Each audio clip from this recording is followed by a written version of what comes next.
Tantor Audio, a division of Recorded Books, presents By the Grace of the Gods, Volume 6, by Roy. Translated by Noah Rosenberg. Narrated by Ray Greenlee. Chapter 4, Episode 12, Procuring Food. It was the second day of training at the Poison Bug Plains. We took turns instructing the students, so we had free time until our turn came around. I had already secured shelter, so the next step was to acquire food and water. To collect them, I carried a leather bag and gloves with me. "See you later," I told Roche before I left. "Be careful out there." I walked a short way to some nearby woods. I guessed that it was in order to teach the students about the importance of doing research before a mission, but prior knowledge had a significant effect on the difficulty of camping in this territory. The pamphlet I had bought had everything from general tips on what to watch out for to the locations of rivers and edible plants.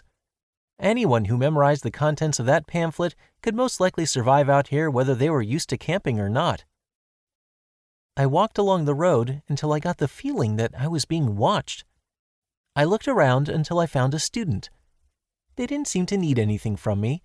It was more just that I happened to enter their field of vision. When I looked at the student, he nodded to me once, then began to march across the plains. Maybe he had a job to do, or maybe he was searching for food like I was. I didn't know for sure, but I did come across a few students heading off to the plains like this.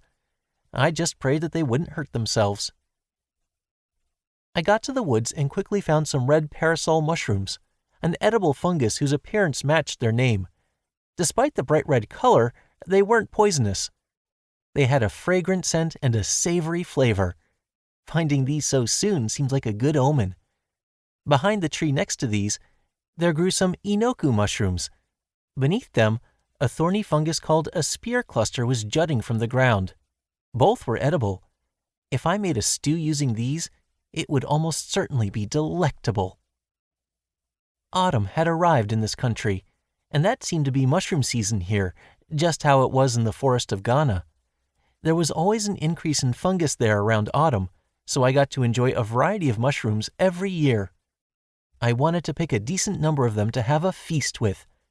I could just prioritize using the ones that would spoil quickly, and if any were left over, I could dry them and take them back home with me. Then I could ask Chelma to cook something with them for lunch at the laundromat.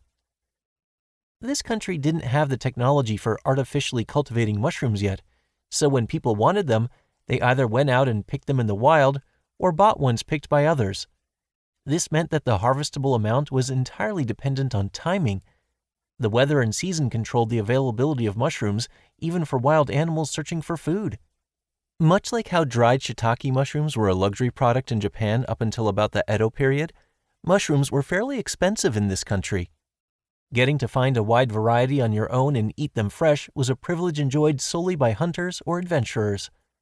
Not only were they good to eat on their own, but they could be used for soup stock.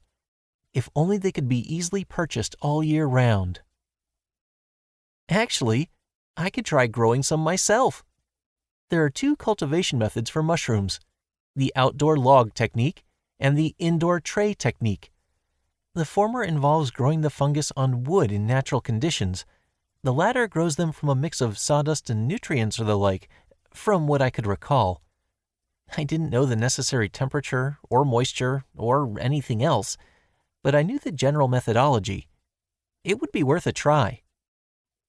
Even if I didn't know the exact details, simply knowing the basic idea could have made it highly possible. But I'd heard stories of people who blew all their money trying to cultivate mushrooms for profit and failing, so I needed to be cautious. I could just try it for fun and consider myself lucky if I got it right. Not right now, though. Finding food was the top priority. "Anything here?" "What about over there?" "Nothing. How about there?" "Can't find a thing." I heard children's voices through the trees. It sounded like they were looking for something. Curious, I sneaked toward them and found that they were the 4 boys who'd argued with Beck's party on the first day. "Guess we should have gone to the plains." "Rock lizards camouflage themselves as rocks, you know. There's nothing but trees and grass around here. I don't see any rocks." Rock lizards weren't even listed in the pamphlet I bought. That meant these boys had picked a job that was impossible to complete, a trap set for students who didn't do their research. There wouldn't be a penalty for it, but it would be pointed out as a mistake that the guildmaster intended for them to learn from. In any case, I decided to get away from them. If they happened to notice me and ask for my opinion, that would be annoying. I hid behind the trees and slipped away. Around an hour passed. "I'm back." "Welcome." "Welcome back." When I left my things at my base and announced my return, the teachers waiting on standby greeted me. "There was a ton to eat in those woods. It's pretty easy to find food out there." "Neat. Maybe we won't have kids whining about running out of food this time then." "How often does that happen, Lucy?" "There tend to be a lot of kids who are new to things like this. Sometimes they don't bring enough food, and sometimes their food ends up spoiling for one reason or another. As long as we're in a region where food is available, we can just teach them how to find it. It should be fine." "That makes sense. How have the students been doing, by the way? I saw some of them in the woods." "They're all doing pretty much the same thing." "They're off in the woods or plains doing their job or looking for food. We basically have nothing to do but look after the horses." "Makes for an easy job, but it gets boring." All of the students were away apparently. At least they were enthusiastic. Also, while I was in the woods, I thought of something. "What?" There seem to be a lot of mushrooms there. Some are edible, but there are a lot of poisonous ones too, and it could be hard to tell which is which. It was common sense not to put weird mushrooms in your mouth, and the students were warned, but it was possible that some could accidentally eat poisonous ones, thinking they were food. "Sounds like we should keep an eye on what they find." "Yes, I think that would be for the best. I brought a lot of medicine along, so if you need any, just tell me. Depending on the type of poison, I could also create an antidote from materials in the woods." "Got it. I'll tell you if anything happens." "See you later, then." I needed to tend to the food and water I gathered. I started with the water. There was a river in the woods just as the pamphlet said, so it wasn't difficult to find. But the quality of that water was a problem. It wasn't especially clean, so I wanted to filter it. Outside my fumigated shelter, I gathered some dirt. I used earth magic on it to produce sand, gravel, and a tank that looked like a cylinder on top of a big funnel. Next, I carried them to my shelter, then took some cloth and crushed charcoal out of my item box. I laid the cloth out inside the tank, then added a layer of charcoal, another cloth, a layer of sand, another cloth, a layer of gravel, and yet another cloth. I could pour water through here to filter out the filth. Lastly, I left the tank in a corner of the room on top of a cloth to soak up any water that leaked out. My makeshift water purifier was complete. I had a big jug that I could use to scoop up the river water. Now, if I just filtered and boiled it as necessary, I could get safe drinking water. I tested it out by pouring some water into the tank. As the water was being filtered, I used the leftover gravel and cloth to do another job. I molded the gravel with magic to make a big, flat, shallow planter, then filled it with scavenger slime compost. I turned some leftover gravel back into dirt and mixed it with the compost, finishing the preparations in no time. I took out some sesame seed-sized beans that I'd collected in the woods and scattered them around in the planter, made clean water with water magic to moisturize it all, and covered it with a cloth to protect it from light. Next, I used wood magic to force the beans to sprout. They rapidly grew, the white of the sprouts rising in the darkness. When I removed the cloth, the sunlight from the window illuminated the thin, white surface of the bean sprouts.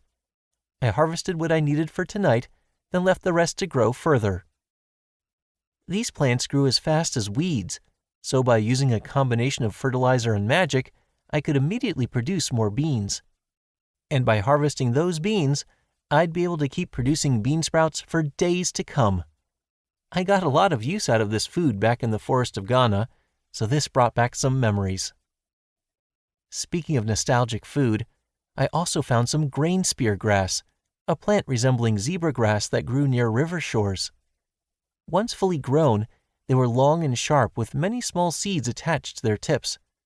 Depending on what perspective you viewed them from, the stalks could look like spears.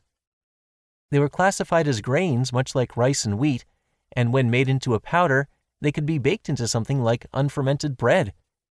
But while it was edible, it didn't taste good, so the general public viewed the plant as a worthless weed. Just about nobody ate grain spear grass as part of their regular diet. Outside of wildlife survival situations, most would probably just eat bread made from wheat. In any case, I had various mushrooms, bean sprouts, and grain spear grass. I picked an assortment of other plants as well, including some that could be preserved or used as seasoning.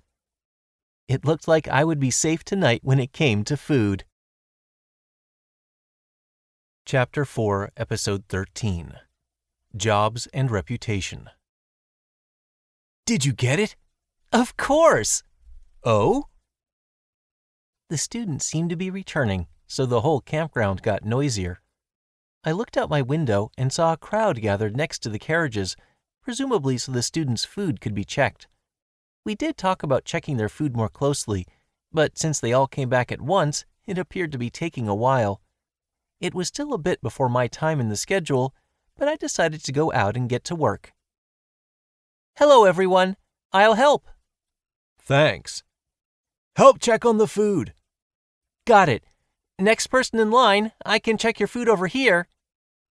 The next student in line walked up to me. Take a look, please. Right, understood. You sure got a lot of food. I set the student's bag on the luggage rack on the carriage and looked inside. This student seemed to know a fair bit about plants. He mostly took tree sprouts and edible wild grass. But there was one problem. Most of this is fine, but not these mushrooms. What? They look like red parasol mushrooms, which are edible, but compare the underside of the cap to the real thing. I have an example right here. Oh, it looks different. Right. When the underside of the cap is the same clean shade of red, that's a red parasol mushroom, which you can eat. When it's a darker, almost brown color, that's a crimson parasol mushroom, which is poisonous. First, this would give you a stomachache. Then it would induce diarrhea, vomiting, and dizziness. You have to be careful. That's good to know. Anyway, I'll be taking this. But it looks like the rest of what you collected is perfectly edible, so I think you did well. Thank you. No problem. Next. Yo. This next student also seemed to know which plants were edible and which weren't, but he did a poor job picking those plants. His tree sprouts could be eaten, but he should only have picked the terminal bud, the part at the end of the stem. Picking the other buds next to it meant more food for him now, but it would leave less food to collect next year. The trees these buds came from were also weak and easily broken unless they were handled with care. His bag actually contained auxiliary buds with branches still attached. Some rural villages, depending on their location, would sometimes expand into forests out of a need for food. When such places harvested food like this, it could lead to trouble down the line. I explained these problems to the student and warned him for next time. The next student who approached me brought something other than plants. Excuse me, but can you teach me how to prepare this? I think you should talk to him when it comes to animals. I told the student about an adventurer behind the carriage and had him go over there. I was only in charge of plants and fungus. First thing you need to do with animals is drain the blood. Got that? Yes. But make sure you do this in as safe a place as possible. The smell of blood could attract monsters. Don't worry about it too much right now, but in general, you should drain the blood away from the campsite. But what if that's the only place I can do it? Then dig a hole and bury the blood and any unnecessary parts of the animal. Better than nothing. If it wouldn't weigh you down too much, I'd recommend buying some of this to bring with you. It's Bamboo Forest's deodorizing fluid. I wasn't expecting to hear one of my products being advertised out in the wild, but there it was. Deodorizing fluid? Haven't you heard of it? There's this store called Bamboo Forest that opened this year, where you can get laundry done for cheap. They sell it there. The stronger stuff can even wash out the stench of goblin blood out of your armor, so it's pretty handy. I hear there are some beastkin that can't get enough of this stuff. You can only get it in Gemmel or Lenif right now, though. I had no idea it was even being used for camping, and I was the one selling the stuff. Next! Wait, huh? That was apparently the last person, because there was nobody left in line. Ryoma, are you done over there? I think so, Mimir. Then can you gather all of this inedible stuff you took? I'd like to dispose of it. Got it. Actually, can I keep the poison mushrooms? I was just going to throw them out, so I don't mind. But what for? Oh, you feeding them to your slimes? Right. They might be poisonous to humans, but they're perfect for poison slimes. Well, be my guest. Just don't eat them by mistake. Thank you. With her permission, I cleaned up after myself and collected the inedible goods from the other teachers as well.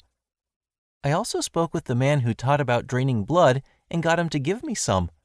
Then I returned to my shelter, placed the poisonous mushrooms in my dimension home, grabbed the bottles containing my bloody slimes, and returned to the animal dissection site. Animal carcasses were being dangled above wooden tubs to let the blood out. So we don't really have to do anything, right? The man asked. Right. I'll put my slimes in the tubs, so just allow the blood to be drained like you normally would, I explained, pouring 3 bloody slimes into each of the 3 big tubs. I had been slowly gaining more bloody slimes, but had yet to reach the double digits. I hoped I could make them multiply faster. Once they were in the tubs, it was hard to tell them apart from the pool of blood. Ryoma! Yes? What could that be? I'm sorry, I'll be back soon. Someone seemed to be calling for me, so I hurried to the other side of the carriages. Oh, there you are! Sorry I kept you waiting. A female teacher and a young boy were there waiting for me. Is something wrong? The medicine I bought doesn't work, the boy said. I think he might have been duped into buying fake medicine, but I don't know enough to say for sure. You said you know a lot about medicine, right? The woman asked. I know a decent amount, but can you show me the medicine? If he'd bought the medicine at a regular store, there's no reason it would be fake. Making fake medicine was legal in this country, but selling it was not. And if it would do harm to the user, that was an even more serious crime. That meant the cause was probably something else. Here you go. It was a little expensive, but the drugstore said it works well, so I blew a lot of money on it. Let me take a look. As the boy scratched himself through his clothes, he handed me a bottle. Taking a look inside, I had a good idea as to what happened. When did you first use this, and how many times did you use it? I started using it this morning, but it didn't work, so I put more on. About 5 times, I think. I see. This medicine isn't fake, it's just gone bad. It's gone bad? Did you leave the bottle out in the sun? This is definitely insect repellent made with somewhat expensive ingredients, but it doesn't last in sunlight. You have to store it somewhere away from the sun for it to keep well. And if you have sensitive skin or use too much, it can damage your skin, so that itching may not just be caused by bugs. Did they tell you any of this when you bought it? No, they didn't. Either they didn't really explain how it worked, or he just wasn't listening. I didn't know, but the medicine was the real McCoy at least. Thanks for explaining, the woman said. I can handle the rest here. Thank you, please do. Excuse me, someone else cried. I'll be right there. A lot of people had questions for me. I didn't expect to be needed much based on my experience the first day, but I was surprisingly busy. I spent an hour answering questions to the extent I was able and trying to offer some guidance. Winter was getting closer, so the sun was setting early lately. Most of the students seemed to have returned to camp, so the barrage of questions was dying down. Ryoma, have a moment? What is it, Roche? Some students aren't back yet. The 4 kids who raised a ruckus on the first day, to be exact. You seen them? Those 4? I saw them in the woods a while ago. They were hunting for a monster for their job, but I haven't seen them since then. I don't think they've been here, at least. Huh. Guess I'll take a look around there then. The woods, right? That's where I saw them, yes. But can I tell you something else?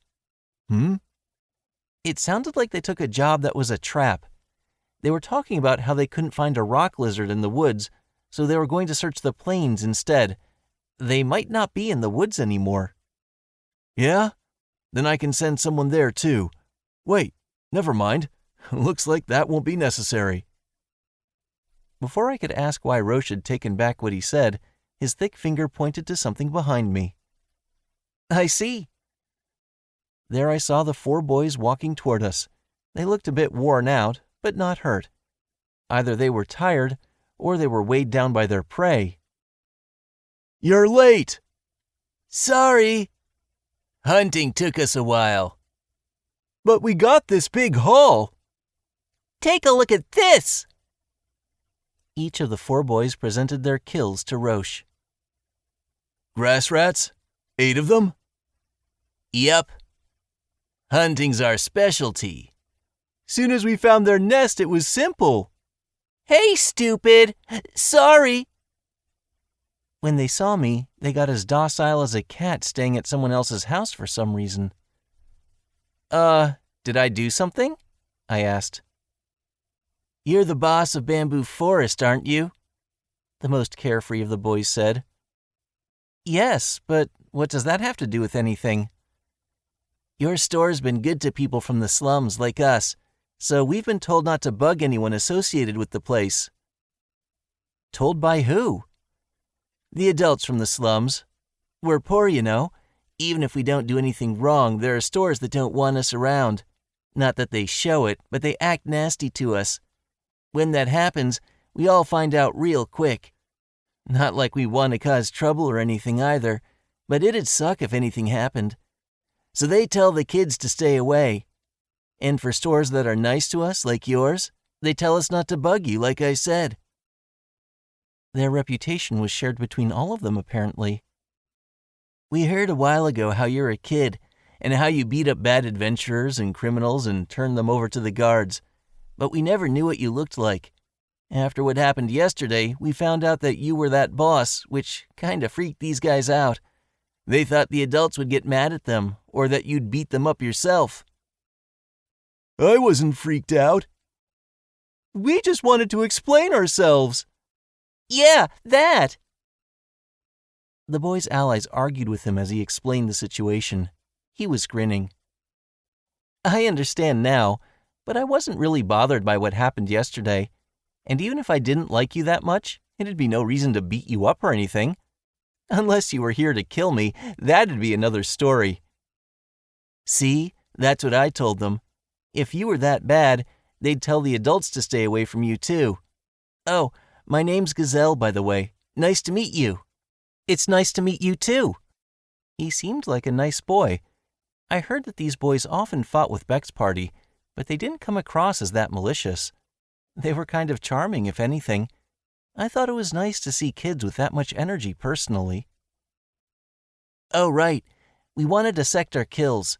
Is there somewhere we're supposed to do that? Behind that carriage over there. Thanks.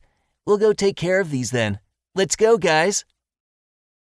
Gazelle and his allies went behind the carriage. He sure was lively. Right? Brightens up any party to have a member like that. Well, too much energy can be a liability, though. You were there yesterday when things went down, right? I talked to them, and they weren't bad kids, but they're just too rowdy. I'm sure that when you were young, Roche said, then cut himself off. What's wrong? Well, You're still around 10 or so what am I saying? Just doesn't feel like I'm talking to a kid unless I'm looking right at you. You act like you're a lot older. I hear that a lot. There was a middle-aged man inside of me, after all. Mentally, we were probably about the same age. By the way, Roche, those kids said they'd heard about me before. You're the youngest teacher here, younger than some of the students. When you're that young and you're out there building what's almost a house to camp in, of course you're going to stand out. Makes sense that they would have heard about you from somebody. Most of the students only just registered, but a lot of the teachers participated in the goblin slaying job. You took down groups of unruly adventurers and goblins, and you own a store where you fight off robbers yourself. With all that you've done, even the newbies might have heard at least one story about you. True, I've been pretty prolific, and word's gotten around that I'm the person from those rumors. Guess so. At least that means you're being taken seriously, eh? Maybe. I didn't quite know if it was good or bad, but they acknowledged I was pretty powerful apparently. In any case, now we knew that all the students were safe. Under the starry sky, the students' bonfires flickered in the campsite as they cooked dinner or tried to keep warm in the chilly wind. I looked at their smiles as they sat around the fires and felt my mood lighten. Whoa! What? But then there just had to be trouble. The silence of the campground was suddenly broken by a scream. Chapter 4, Episode 14. Trouble Arises. What's wrong? I followed Roche to the animal dissection space behind the carriage and found it in chaos. What happened? Is anyone hurt? I just started extracting some blood, but the blood in the bucket started to go wild. These guys were just startled. Nobody was hurt or anything. But seriously, what the heck? Did an animal fall in there or something? Oh, I had slimes in there, but that's still strange. I wonder what's wrong with it. I got the sense that my bloody slimes were panicking about something. There was nothing around that seemed like a threat, but I was still nervous. Gazelle, where's the creature whose blood you were draining? That one, all the way at the end there. I cast appraisal on the flesh dangling from the tree.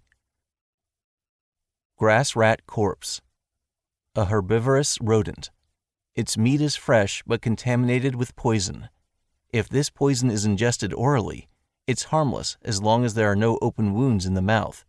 It can be eaten if necessary. I knew it. This meat is poisoned. Poisoned? We didn't use any poison, one of Gazelle's allies said, but my magic proved there was poison in the meat. That being said, he probably wasn't lying. That meant the poison must have come from somewhere else, and I thought I knew where. Here we are, I said. Blood and fur obscured 2 small holes between the rat's front legs. That's a snake bite. A venomous snake probably attacked the rat before you captured it. It must have only barely survived the bite, but as it was hiding in its den, Gazelle's party caught it while the poison still remained in its blood. Then that blood was drained into the bucket containing my slimes.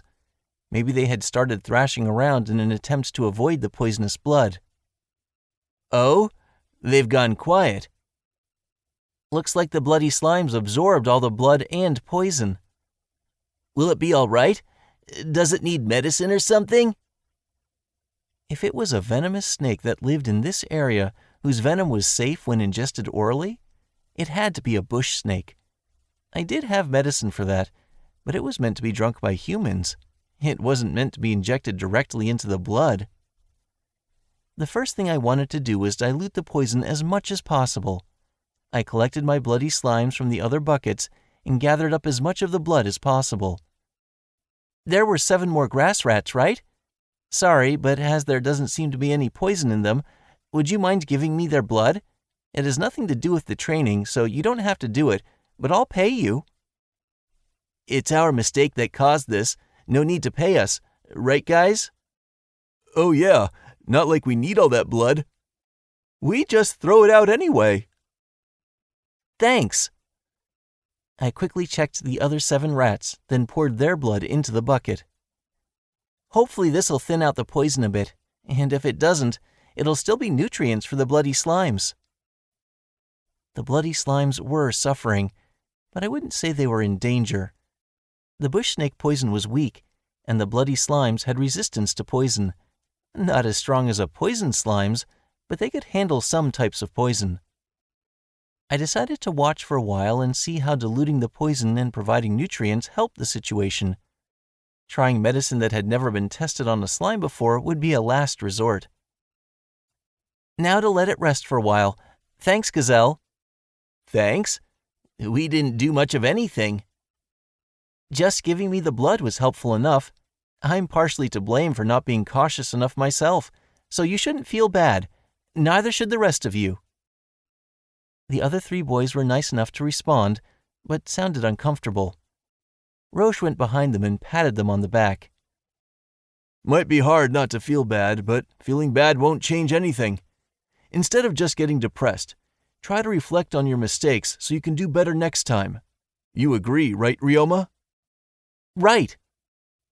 Thankfully, this poison was safe to ingest orally anyway, but they could have eaten the meat without knowing it was poisoned at all. If it happened to be dangerous to digest, that would have spelled their doom. Listen, when people start getting used to something, they slack off and make more mistakes. For adventurers, those mistakes can be lethal. I know hunting's your specialty, but take this opportunity to brush up on the fundamentals. Okay, the kid said. Then get back to work. Ryoma, I don't know much about curing slimes, but tell me if there's anything I can do. I'll help however I can. Us too. If I needed something, I decided to ask Roche or Gazelle's party first. It was early next morning before the sun had even risen. Oh, time for the next shift? Yeah. Thanks. I'll swap out then.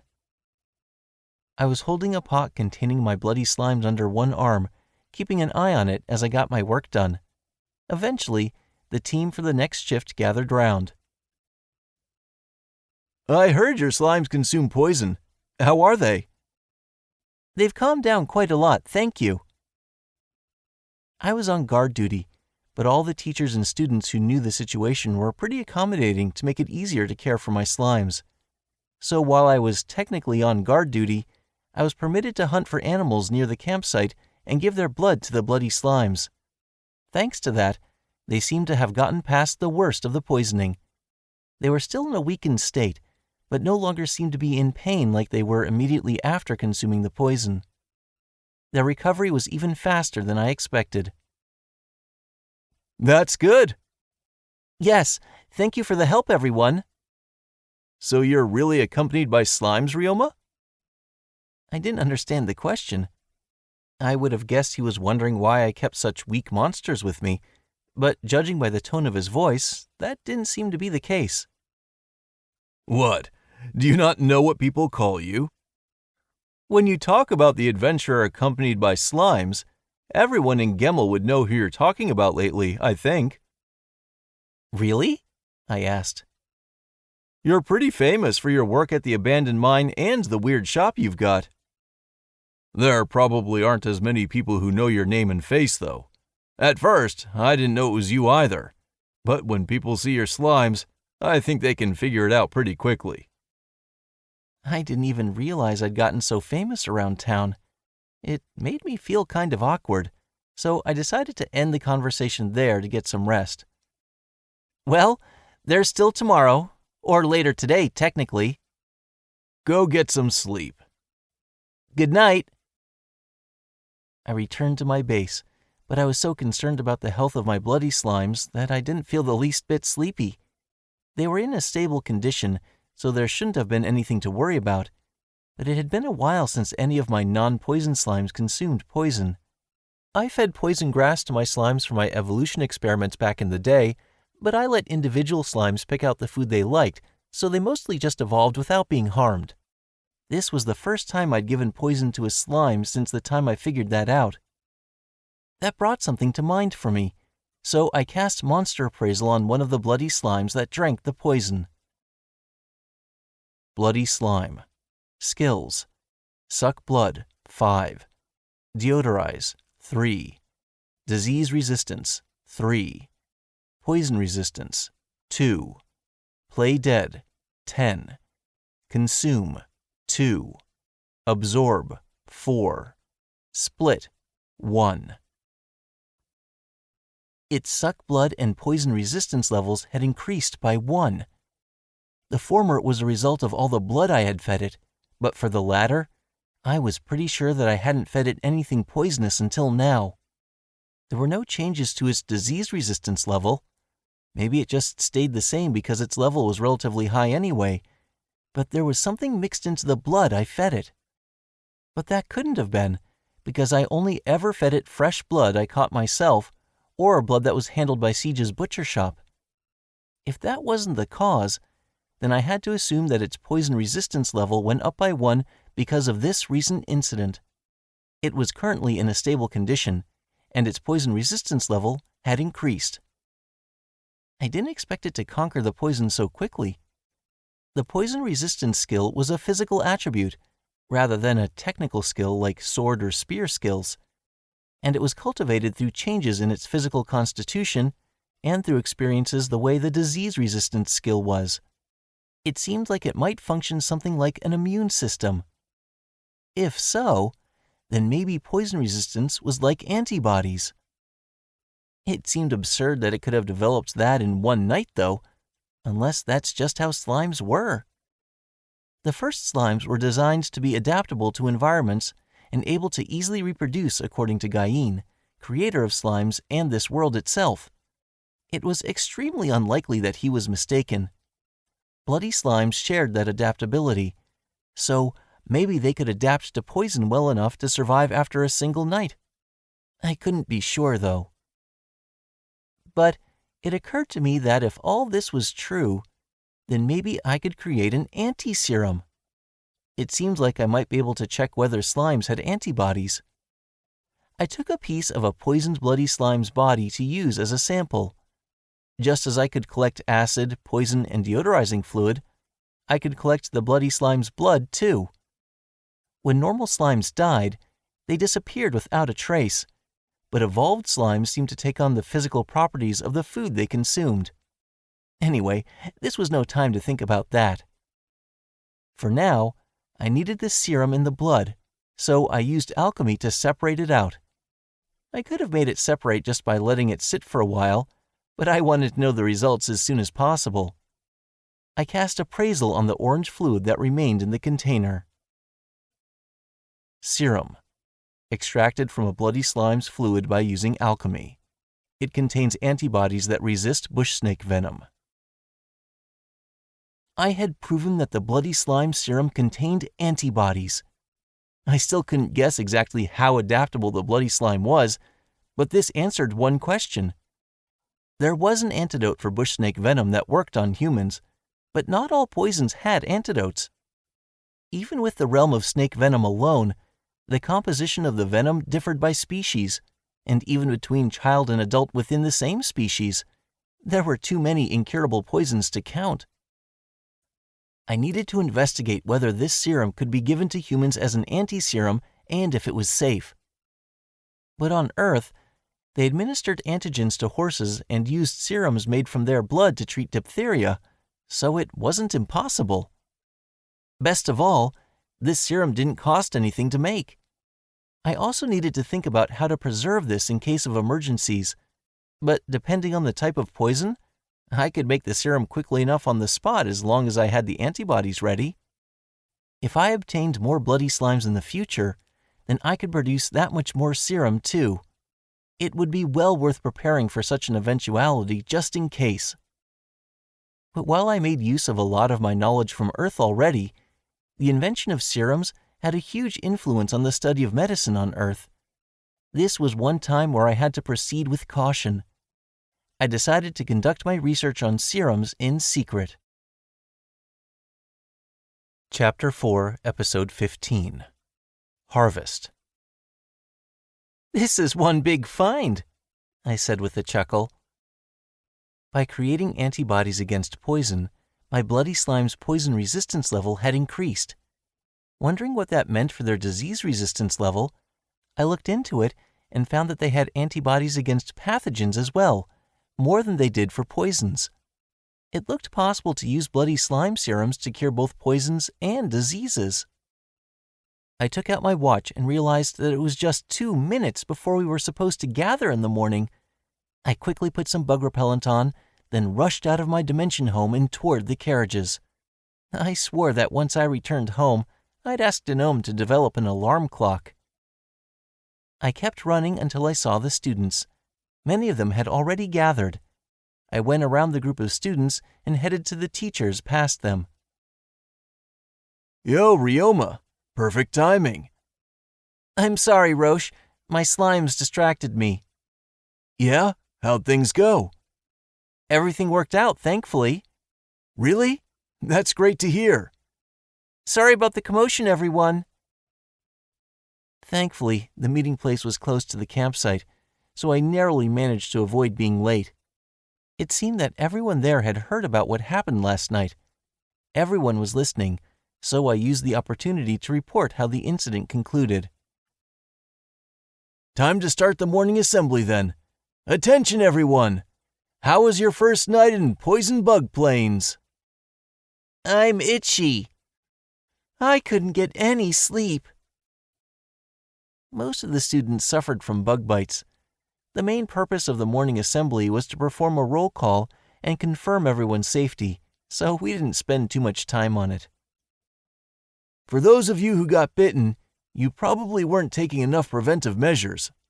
After you've been treated to the best of our abilities, check on your tools and make sure you're using them right. We'll be camping here 2 more times. If you don't get it together, you're going to have a bad time. Again, feel free to ask the teachers any questions. That is all. Dismissed. The students began to walk to the tents or the teachers, whereas Roche came toward me. Ryoma, I need to talk to you about something, he said. A few of the teachers have gotten questions about fighting styles and weapons. This isn't part of the schedule, but we were thinking about holding mock battles between the teachers to help explain things to the students. Would you mind joining in and fighting with a bow? That's fine with me, but does it have to be a bow? I won't say you have to. Everyone's got their own fighting styles. But ideally, we can show off a wide variety of weapons and styles. Most of the teachers here primarily use close combat, so it'd be great if you could use a ranged weapon. I hear you shot a bird out of the sky during night watch duty. I guess he heard that from one of the other people on guard duty. I needed blood for my bloody slimes, so I shot down a nocturnal bird I happened to see. If you've got skills like that, I think you could teach the students something. Can you do that for us? I'd be happy to, I said. It sounded like he wouldn't mind if I said no, but I was here as a teacher. Helping the students to learn better was my duty. For the mock battle, I'll make arrows without arrowheads. Yeah? Then I'll go tell the others. Talk to you later. Can't keep the students waiting, Roche said, and began to walk off. But when I was about to go make arrows, I heard someone step in the grass behind me. I turned around to see who it was. Beck? Yo! Beck was seldom seen without his allies, but he was standing there alone. He wasn't talking to anyone, just looking at me. As Roche left, Beck came forward in his place like he needed something. I tried to be careful, but bugs got into my tent anyway. I just wanted to ask if you know any good ways to prevent that, he said. I never saw him timid before, but today he was acting awkward. It reminded me of Tabuchi, my old subordinate. Bugs got in, huh? Even if you got solid countermeasures in place, they'll often come in at the same time people are entering. Check if they're on your clothes or shoes before you go inside. Also, should I teach you how to make a simple bug repellent? All you have to do is crush up some medicinal herbs that you can find around here. If you smear that on the entrance to your tent, It should keep flying bugs away too. Oh, I see. Can you do that? Thus, Beck and I went out to the plains. Is this a good spot? We didn't walk that far. As long as it's in direct sunlight, the herbs will grow anywhere in the plains, I explained. Honestly, we could probably have found them without even leaving the campsite. Here, look at this. This is balmanist, a grass that bugs hate. If you crush it up and add water, you can make a simple but effective insect-repelling fluid. But the duration of its effects will depend on the thickness of the fluid and won't last more than a day at the longest, so collecting and mashing the grass just before you use it will provide the best results. And it'll hurt your skin, so don't rub it on yourself. Anyway, let's take a couple handfuls to use for tonight. Got it. We stood back to back and silently began to gather up the grass. There was nobody around to see or hear us. The wind rustled the foliage, the sounds of plants rubbing together loud and clear to my ears. Hey, Beck said quietly, as he finally worked up the determination to talk. What? I heard that Gazelle's party gave you some trouble. Sorry about that. Huh? Why are you apologizing for that? Why? Because we're from the same slums, you know. I've known those guys my whole life. We weren't even on bad terms till we became adventurers. Really? Oh, right. Maybe I've only ever complained about them around you. Before we registered at the guild, we talked about teaming up. But then I heard that Whist and his friends were registering too, and I was worried about them, so I decided to work with them instead. That's when we started doing stuff separate from each other, and next thing I knew, well, you know how it is now. Beck said. It sounded like there had been discord between them for a long time now, but Beck still cared about them on some level. And when they make fun of the rest of my team, I sure don't let them get away with that. I hate that. I see. Well, don't worry. I'm not mad about it. I told them that when it happened, actually. Really? I didn't know that, Beck said. He wasn't there, but presumably he heard about the incident from people who were. Did you think I was going to give you a harsh punishment or something? Well, I know you've got no mercy for your enemies. You beat up burglars who try to steal your slimes and stuff. People always say how going after your slimes could get ugly quick. Sure, I've beaten up burglars, and Gazelle's team mentioned that too. Do people really talk about that all the time? Why would I lie about that?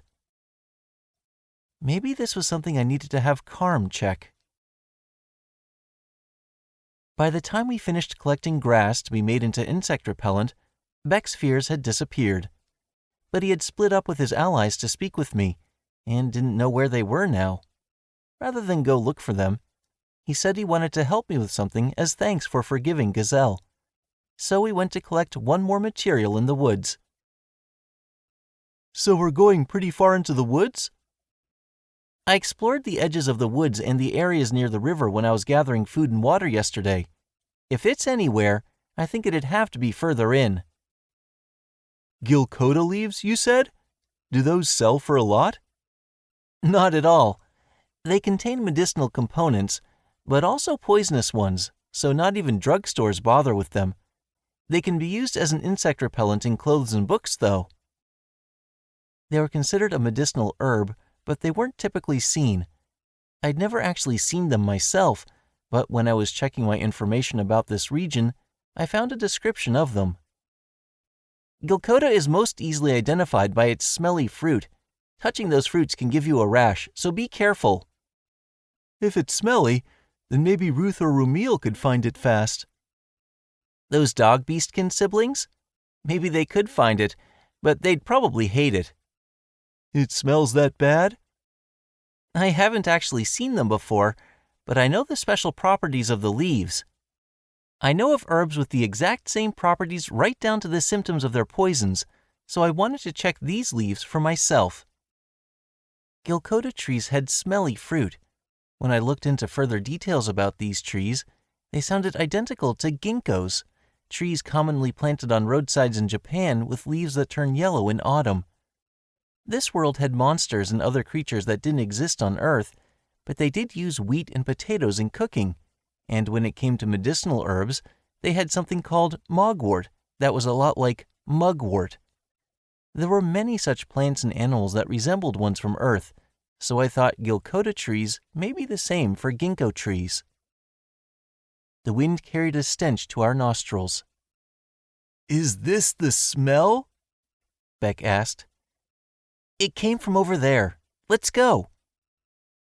We'd walked in that direction for a few minutes when we came upon Gilcoda trees, their bright yellow leaves shining in the sunlight. Wow, awesome. But dang, they do smell, Beck said. I cast appraisal on a fallen leaf. Gilcoda leaves. Contains both medicinal and poisonous components. Medicinal components: flavonoids, ginkgolides. Poisonous components: ginkgolic acids. The components were listed in names that I understood. These were, without a doubt, ginkgo trees. I opened up my item box to take out a towel and deodorizing fluid. Beck, use these. Also, here's a basket for the leaves and some gloves you can use. They only planted male ginkgo trees by roads because they didn't bear fruit, from what I heard, but no such attention was paid to these. They were as they would be in nature. Impressed by their beautiful yellow leaves, I did what I could about the smell and took preventative measures against rashes, then started to gather up leaves. Thanks for the help. I wouldn't have gotten so many leaves without you. No problem. Now I've got a nice story to tell the rest of my party when I get back, Beck said. We finished collecting the leaves without a hitch, so now we could return to the campsite. I'll be going then. Need to make some insect repellent before they get back. You just have to put it in water and crush it up, right? Right. Just be careful not to get any on your skin, and find a good spot to smear with it. Got it. Beck returned to his tent with an armful of Balmanist. Feeling that I should do the same, I went back to my base and activated my dimension home once I was inside. Before it was my turn for guard duty, I had to process what I had collected. First, there were the ginkgo leaves. I had 2 full baskets of them, and they were still dirty. I put all the leaves in a big container and used alchemy to remove the filth. Only the leaves and the container remained inside the magic circle, while the filth was outside. I had my scavenger slimes clean up the garbage, then separated out the ginkgolic acids while I was at it. Now I had some safe ginkgo leaves. Leaving those aside for now, next I had some mushrooms that I picked up on the way back. I wanted to use them to experiment with mushroom cultivation. I had no time for it last night due to the bloody slime incident, but I still had time today. I opened my item box and took out some fallen wood that I found in the forest. I used alchemy to remove any filth and bugs from the wood and asked my scavenger slimes to get rid of it. Then I cast Polish Wheel to turn the wood into sawdust. The rapidly spinning wind and sand gradually broke the semi-dried wood down into tiny bits. I did a bit of a rough job, but this was my first experiment, so I thought it was fine. When the sawdust was done, I left it aside for the time being. Next, I put the mushrooms in a container and used alchemy to split them apart as well, obtaining hyphae that I could cultivate in the sawdust. And as a further source of nutrients, I took fertilizer from the scavenger slimes that helped me clean up the filth. I mixed all of these together in a flat container about 2 meters by 1 meter in size and added as much water as seemed appropriate. I had no idea what would happen because I had no experience with mushroom cultivation. It would be nice if this worked as a proper mushroom bed, but I wasn't getting my hopes up. Lastly, I'd slept in my dimension home last night, but I intended to sleep in my base tonight. I had to get ready for that. I took about 20 sticky slimes with me as I left the dimension home, then ordered them to crawl up the walls and stick to the ceiling. By having them dangle some tentacles down from up there, They could act as flypaper, catching any flying bugs that got in. I could sense the enthusiasm from the lightly swinging tentacles. They seemed very dependable. Once I also set up a mosquito net and left out an incense burner, I had created a comfortable environment for myself. I kept improving my base until it was time for guard duty. Chapter 4, Episode 16. The Private Viewing and the Tea Break. So this is what it looks like inside? The ceiling's covered in slimes. Are they catching bugs? This little room here is a bathroom. Seriously? Even a bathroom? That's pretty complicated to set up. What's this tube? That's a water filter. You pour water through that to clean it. I was letting the students look at my base. Soon after my guard duty began on the second day, a boy asked if he could see it. I gave him permission to look inside, but then other students heard about that and started to gather around. There were still only 6 of them, but it wasn't that big of a place, so we were pretty tightly packed together. Ryoma, you there? Yeah, over here, I said. I heard Gazelle's voice outside and wondered what he needed. There you are. Look at this. When I peeked outside, he was showing me some prey with both hands. I was standing high above him, so he had to hold it straight up from below. Looks like you got a bird today. A pretty big one, too. Yeah, set the trap up yesterday. Is that why you were late yesterday? Pretty much. Anyway, the trap worked, so you can have this blood for your slimes. They eat blood, right? He said. That was much appreciated. I was also amazed by this party's hunting talent. But this is all we've caught so far today, so let us keep the meat. I'd like to be more generous, but you know how it is. The blood will be plenty. I'll get ready to drain the blood right away. I don't know if this is enough to repay you, but would you like to come drink tea with me inside sometime? I can make herbal tea with river water and some herbs that are lying about. I'll take what I can get. Also, can I have a look inside too? I knew he was a nice boy, and he was easy to understand too, which was great. Of course. Oh, would the rest of you like tea too? I can make it with ingredients found in the area. I'm good. Same. I need to prepare for tonight. Yeah, I'll be heading out now. Thanks for letting us see your place. I'll try and follow your example. See ya. I saw the 6 of them off, then got the tea ready. Shake any bugs off you before you come in, I told Gazelle. He followed my instructions, and as soon as he came inside, he stared at the walls. Curious about something? I was just thinking how these look like real nice walls. The walls at my house are old and full of holes, so they don't even keep the wind out. This place is only temporary, but it's put together way better than that. I see. I wish I could use earth magic too. Are you bad with earth magic? I can't use magic at all, but seeing this makes me think I could fix up the walls at home if I did know magic. Are they that old? I asked. As I handed him some tea, he smiled and nodded. Ack, that's hot. Yeah, but our house is one of the better ones. Adults come to take care of it, and they give us advice when we need it. If we could just get some repairs, it'd be fine. It looks dirty, but you can live in it. If you really want to see an awful house, you could look at the old lady's place next door, you know? I don't know. I've never seen it. I heard the other day about buildings in the slums that were basically ruins, so maybe her house was like that. Well, I won't have to put up with it for too much longer. You won't? Yeah, that's why I became an adventurer. I'm still a low rank right now, but I'm going to get better and start raking in the dough one day. Then I won't just repair the walls, I'll get a whole new house built. A huge one where everyone can live comfortably. That's awesome! He seemed to have a lot of ambition. How big exactly? How big? Haven't thought about it.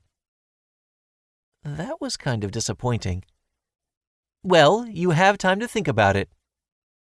I've got it! That was fast. He probably should have taken more than a second to come up with a decision at the very least, but I listened to what he came up with anyway. Around the size of your store would be good. Why?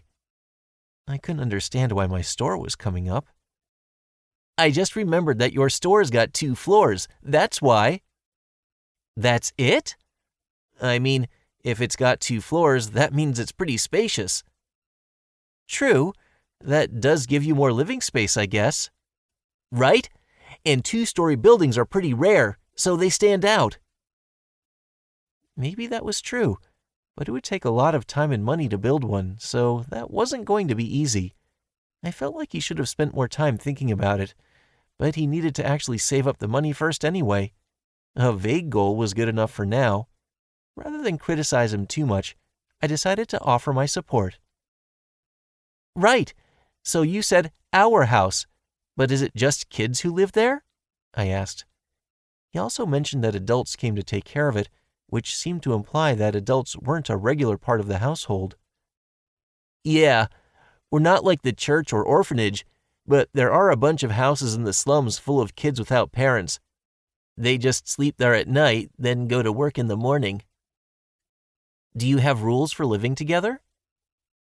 The older kids are supposed to look after the younger ones, I guess. The adults in the neighborhood also help out and teach us stuff. The old ex-adventurers taught us to hunt, too.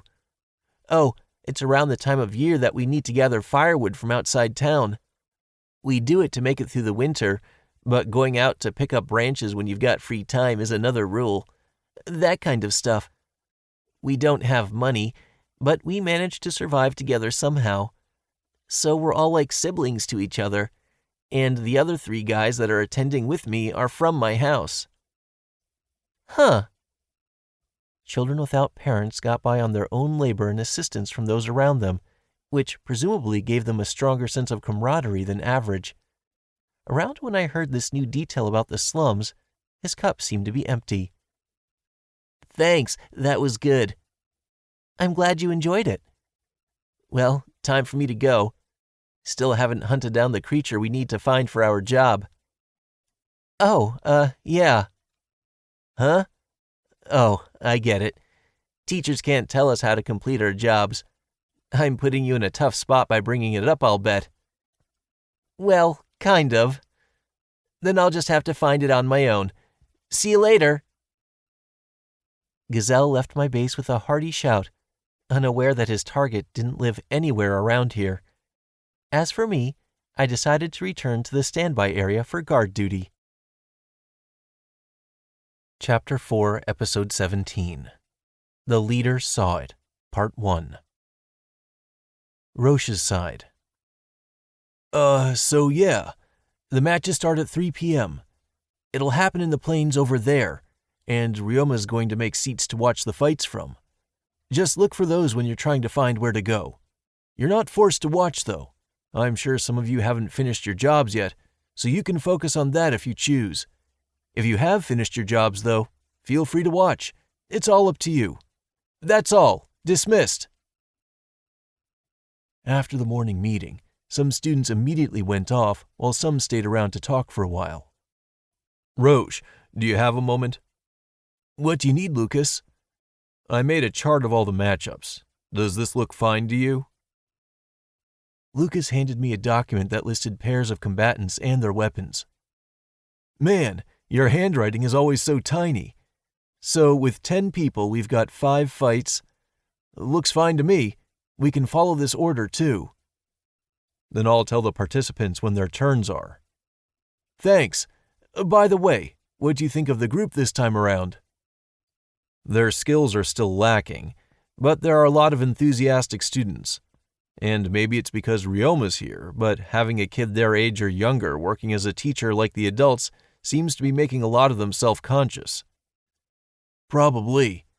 A lot of adventurers are cocky, and seeing Ryoma would have to humble them.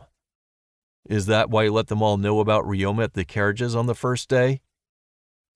That was more because it'd be tough to do his job if they thought less of him for his age.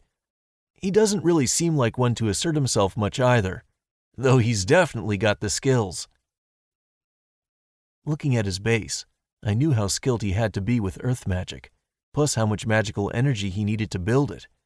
You could find an adult with the same skill if you searched for them, but locating another kid Ryoma's age who could do that would be a challenge. And if it had to be someone who'd end up with plenty of magical energy left to spare after they built it, there'd be far fewer of those people. He was well above average for his age, and yet he still seemed to have room to grow. Hey Lucas, you heard how Ryoma said he's still working on his magic? Apparently his real talent's with close combat, same as us. What? But he's using the bow in his match today. Yeah, I asked him to use a bow. I heard he's good with plenty of weapons. Don't know how skilled he is, but he sounded confident, so probably more skilled than with magic. It's terrifying to think he's still got growing to do. That's why I'm worried. About what? You know what the guildmaster told me before this meetup, right? About how he's having Ryoma join and he wants me to look after him? I heard that, yeah. Now that I think about it, maybe he was implying something there. He was strong and had plenty of camping experience. He was calm and collected. I was told all of that. I thought the guildmaster was just saying that as a formality, but now that I'm seeing Ryoma myself, I feel like he was telling me something. Ryoma still doesn't really have allies. He's joined temporary parties for jobs a few times, but that's it. What? So you're supposed to put together a party for Ryoma? Sure, they're all new to adventuring, and he doesn't have that much more experience at the job than the other kids, but he's so much more skilled. He has to know that. I fully understood what Lucas meant. Any party was going to have differences in the strength of its members, but too much of a difference could easily lead to problems down the line. That tendency was even worse with young people. I can't get behind pairing Ryoma up with the students here either. The guildmaster probably feels the same way, so he must have meant something else. Maybe it's more just that we should convince Ryoma to want to join a party. You sure you're not overthinking things? He hasn't even been registered with the guild for a year. Doing jobs on your own can be dangerous, but he used to live in the forest by himself. I don't think we need to be leading him around in such a roundabout way. Or is there some other reason for this? I don't know either. So he said, but I had a feeling there was another reason. But he saved my friends' lives, so I want to help him out if I can. That's not a job I've officially taken, though, so my work here takes priority. If the guildmaster's not being clear with me, he's probably got his reasons, unless he just forgot to say something. You're not wrong. In any case, I needed to get my job done.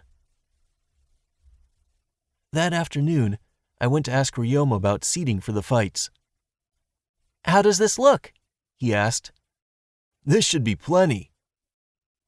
Just lining up some chairs would have been enough, but Ryoma set up 3 rows of chairs large enough to recline in, and they were at different elevations so that the viewers in the back wouldn't be blocked by the heads of those in the front. Not only that, but they were reinforced by leveling out and hardening the ground beneath them to create a foundation they sat on. There were also railings to prevent falling from the seats and, to make for safer viewing, there was a barrier against any stray arrows or magic.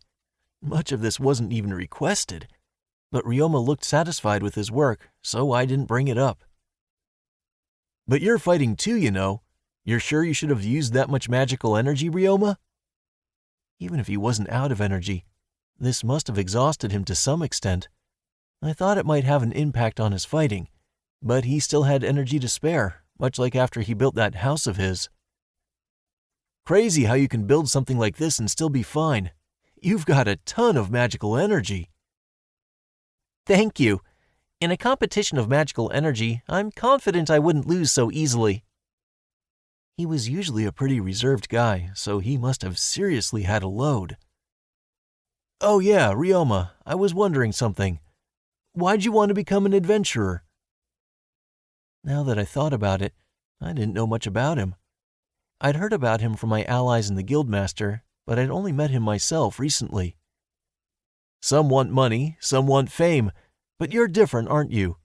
If you just wanted money, you've got your laundromat. Plus, considering you've got all this magical energy and can even use barrier spells, even your young age wouldn't prevent you from working as a magician for any number of places. You don't have to risk your life being an adventurer, so I'm kind of curious is all. You don't have to tell me if you don't want to. I don't mind telling you, but I don't have much of a reason. Back when I registered, I guess you could say that becoming an adventurer was the goal in itself. I was confident in the skills I picked up from living in the forest, so I thought it'd be a convenient way for me to move up in the world. And maybe it's cliched, but I sort of yearned to be an adventurer. My grandparents used to be adventurers after all. Oh, and I like how much freedom this job provides. I see. Yearning was a common reason for young people. It made sense considering his age. He was a bit more of a realist in some of what he said, but that could hardly be considered a flaw. Roche, may I ask you a question? Can't promise I'll know the answer, but go ahead. When you said there were a lot of places where I could be a magician, you made it sound like barrier magic was particularly important. Does it have a big influence on job opportunities? What? You know barrier magic and yet you didn't know that? I know that it's difficult magic to learn, more so than most, but I'm ashamed to admit that I lived outside society for so long, I'm ignorant about a few things. Well, simply put, it demands more skill than the elemental magic we typically use. When magical energy leaves the body, it disappears. You know that, right? He nodded. I figured he'd know the basics. But the caster can control the energy and keep it from disappearing. These are the fundamentals when it comes to magic, but you don't have to think about it too much when you use elemental magic. You can just expel the magical energy and use it before it disappears. It won't be as powerful otherwise, so you'd need to do better than that to be a proper mage, but that's another story. Barrier magic involved creating walls against assorted objects by using magical energy, usually for defensive purposes. While offensive magic only needed to function for an instant, barriers were best projected for as long as possible. So you have to keep your magical energy from disappearing and hold it in place. You need great control of your magical energy as a minimum requirement for using barrier magic. You'd need to at least be able to use mid-level elemental spells to meet that minimum requirement. But strictly speaking, skill with elemental magic and skill with magical energy control are two separate things. Just being able to use mid-level spells doesn't necessarily mean you can use barrier magic. How'd you learn it? My grandmother taught me. If she could use barrier magic, she was a pretty rare sort of adventurer. Seems like it would be useful for camping and whatnot, though. It would be, but the threshold for learning it is high. You had someone who could teach you, but if you hadn't, you'd have had to go looking for a mentor. Then you'd have needed to train under them until you got competent with barrier magic, which takes time. And barrier magicians are always in demand from the rich, so you'd usually be hired along with your mentor. Even if that wasn't the case, there'd be plenty of people hiring elsewhere. So most people who learn barrier magic don't bother to become adventurers. They have easier ways to make a living. You can already use barrier magic, and even if you're inexperienced with it, you've got plenty of potential considering your age. So if you really look for a mentor, I think you'd find one with relatively little work. And either way, your ability to use barrier magic shows that your control over magical energy is above average. You should be able to land a pretty good magic-related job if you look for one. That's about all I know about that, though. If you want to learn more, go ask Lucy or Mimir. I just did some research on this so I could answer questions for students, but magic is what those two specialize in. Thank you. That was very helpful. He got really bright-eyed for some reason. Some of what I said was pretty common knowledge, but it didn't seem like he was just pretending to not already know these things to be nice. Speaking of which, he looked at me the same way when I answered his questions before. I thought he was calm and knowledgeable for his age, but he was oddly lacking in some areas in a worrisome way. Maybe this was what the Guildmaster wanted to tell me? Chapter 4, Episode 18. The Leader Saw It, Part 2. It's over! The winner is Lucas! I announced as the audience cheered. The battles between the teachers were underway, and Lucas had won the third match. It didn't really matter who won or lost, but it made me happy seeing one of my party members prevail. I had to take an unbiased approach as a judge, though. Now it's learning time. Talk about your weapons. Lucas, you start. Got it. I talked about it before the match, but I use this hammer. People say hammers are heavy and tough to handle, but like you just saw, you can fix that with enough strength and training. And when you get a clean hit in, it does massive damage. I blocked it with my shield, and it still knocked me away. The swordsman he fought added with a smile. He fought with a wooden sword in his right hand and a shield in his left, but as soon as he took a direct hit from Lucas's hammer, he was in an unfavorable position. Many kinds of shields existed, but the one-handed shield he used wasn't meant to take attacks from heavy weapons. It would be fine for regular swords or spears, but hammers had to be dodged or the impact could be fatal. The swordsman failed, taking a hit that dented his shield and made it hard for him to move his left arm. When they finished reflecting on the battle and teaching about the unique properties of their weapons, I called out to the swordsman as they were switching places with the next participants. Carmine, is your hand all right? Are you injured? It's very numb, but there's no pain. I think I'm fine. I hope you're right, but don't push yourself too hard. You should go ask Ryoma for healing magic from his slimes. Ryoma told me before the first match that he brought a healing slime. He was saving his own magical energy for his match and leaving the healing to the slime instead. It was currently sitting on top of his head. He says he's providing healing for free throughout this camping excursion. That's good to know. Maybe I'll go ask him for a checkup then. Sure would suck if it turned out I've got some weird disease I didn't know about, though. I mean, if you do have a disease, you want to know about that sooner than later. Also, healing magic could only cure injuries, and I had to wonder what he was thinking of when he mentioned weird diseases. Roche, we're ready! Oh, I'll be right there! It sounded like they were prepared for the next match. See you later. Make sure you get your arm checked. I left Carmine and got back to my job as the judge. Next up, we have Lucy wielding magic versus Bosco dual-wielding swords. Match 4, begin! The crowd cheered again, but then a throaty shout silenced the students. It came from Bosco, who sank into the ground, dropped his swords, and started writhing around. It wasn't him trying to do that, but from one look at Lucy, it was clear she had done something. She looked over at me calmly. Looks like it's all over. Lucy wins, I announced, but nobody cheered this time. Instead, the students seemed confused. First, Bosco needed some help, but it looked like a few people went to drag him off the stage, so I didn't need to jump in. He wasn't injured, and while he was dirty, Ryoma could clean him up later.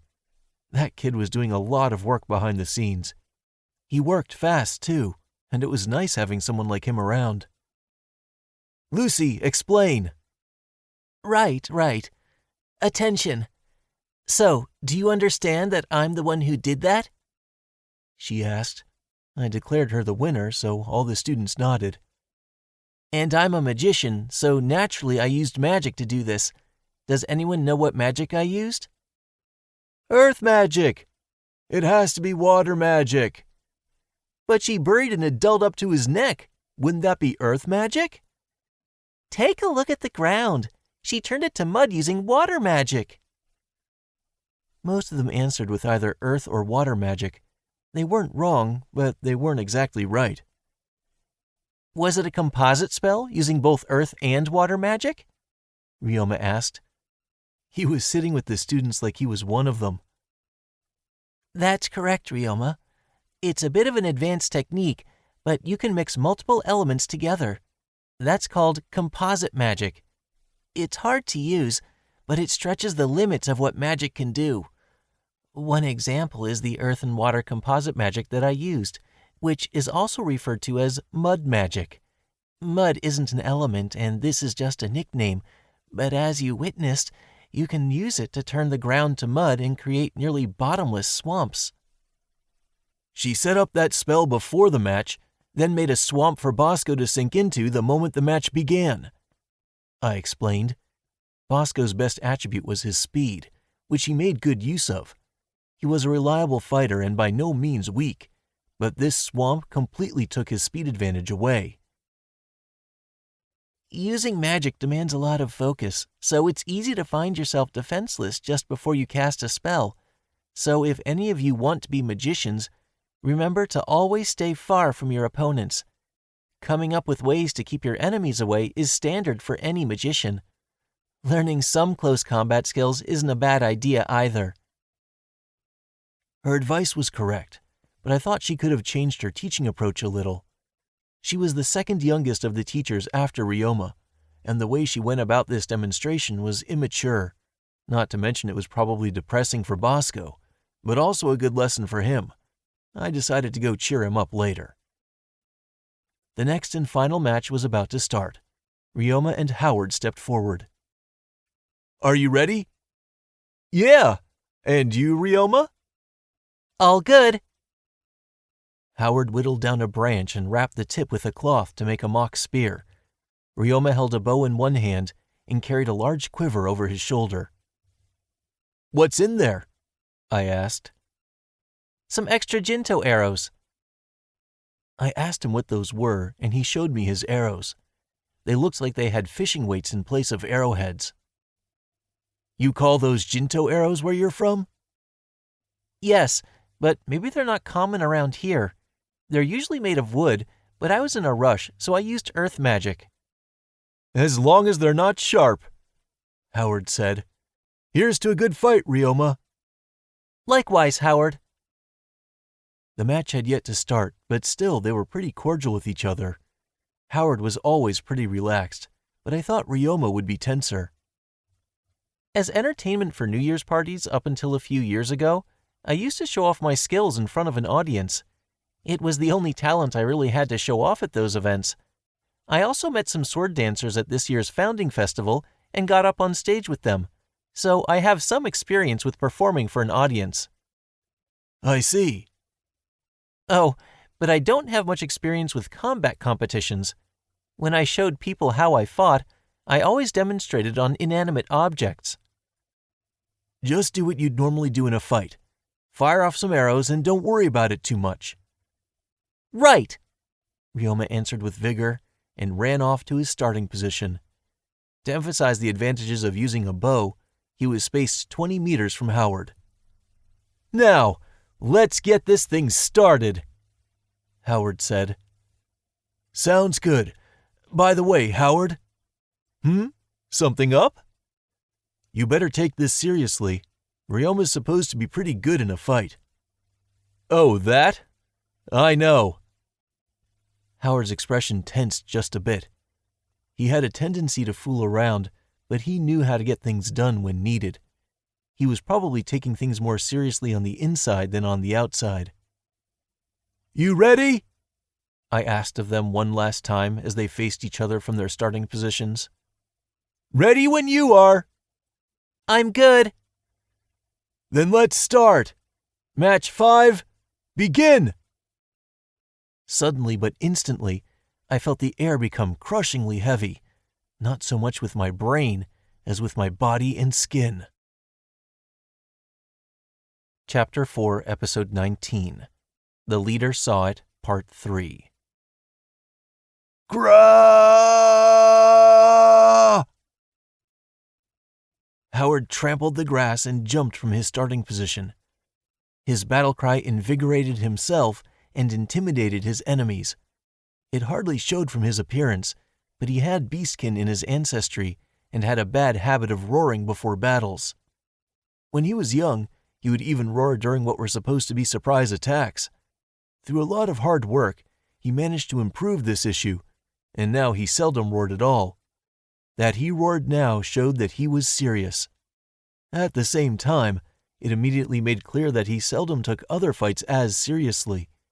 It looked like he was even using energy meditation to enhance himself and his weapon. This was undoubtedly terrifying. Howard's ferocity caused a stir in the audience, but Ryoma was the one taking the pressure from him up front, and he looked unfazed. In contrast to Howard, he was as quiet and stoic as the still surface of a lake. But his gaze was piercingly sharp, like he saw his opponent only as a target. Ryoma made no attempt to intimidate. He cared only about hunting his prey. Compared to his usual calm demeanor, he was like a different person. It felt like he pointed his weapon at his target without mercy, and just standing within his range gave me goosebumps. They were like a wild beast and a calculating hunter. It was strangely tense for a mock battle. I might have stopped it, but didn't have the time to think about it before an arrow was fired at Howard. "You ain't hitting me!" Howard shouted. The arrow whizzed straight at Howard, but we were in the plains, and Ryoma had nothing to hide behind, so the timing of his attacks was clear to see. And this was a planned battle in the first place, so he knew from the start that he would be targeted. If he were faced with a barrage of arrows, that would probably be different. But this was a single arrow from a single person. Howard just turned a bit and avoided it with ease. But a moment later, Howard had to swipe forward with his spear to knock another arrow away. He predicted how Howard would dodge the first arrow and fired a second one, eh? Fired them at pretty quick intervals, too, I whispered as Ryoma kept firing arrows. He aimed not only for big targets like Howard's torso, but periodically went for harder targets like his legs, spear, or even his hands. But he didn't go after vital areas like the head or heart, because this wasn't supposed to be a fight to the death. He was trying to reduce Howard's mobility before he got close enough to attack or to destroy his weapon entirely. It was like 2 or 3 archers were showering Howard with arrows, and while none of them hit him, they did considerably slow his advance. I was surprised by the speed and precision with which he attacked, but that also meant he must have been quickly burning through his arrows. Much like magic, you could only attack with a bow a limited number of times, and Howard wasn't going to go down easily. He was facing a tough battle for now, but he ran all about the plains and endured Ryoma's onslaught as he awaited his chance to strike back. But Ryoma was more than competent with a bow, at least a level 4, if not level 5. Howard had to make use of his experience and sheer willpower to compete, but if he let his guard down for a second, he would be done for. Were this a surprise attack in a forest, the whole party could be wiped out. But here, he had no way to land a winning blow. To make that perfectly clear, the equilibrium between them was soon broken when Ryoma slowed down his rate of attack out of concern for his remaining arrow supply. "Gotcha!" Howard howled and tried to jump right up to Ryoma. To counter, Ryoma cast Earth Fence and created a row of tons of evenly spaced bars to block his path. He probably planned to use those to avoid close combat and attack through the gaps between the bars. Howard was strong enough to smash through them and tried, but then Ryoma cast Break Rock and Storm to produce a cloud of dirt. "Whoa! Hey! It reaches all the way over here!" It sounded like the cloud fell over the audience, too. I could sense how much magical energy he used, so it made sense, but the spells he cast were basic ones. Ryoma noticed that Howard was about to bust through the bars, so he just crumbled the bars into dirt himself and summoned a storm. It did no damage, but made it difficult to see. "Ah! Seriously?" Howard cried. A small silhouette ran through the dirt cloud and closed in on Howard himself. He was too close to use his bow, so he grabbed an arrow and thrust it at Howard's eyes and throat. Real arrowheads are small, but they're still sharp, pointed blades. They could easily harm a human eye, and depending on the distance, arrows could even penetrate armor, so I guess they could be used for stabbing too. I'd never seen an arrow used in close combat before, but it didn't look like Ryoma had just gotten desperate. He swiftly and adeptly switched the arrow from an overhand to an underhand grip and stabbed from various angles. It worked well enough in the event that the enemy got close from the look of it. Howard backed away to gain some distance, as did Ryoma at the same time. And right after that, Howard yelped as his cheek was grazed by an arrow.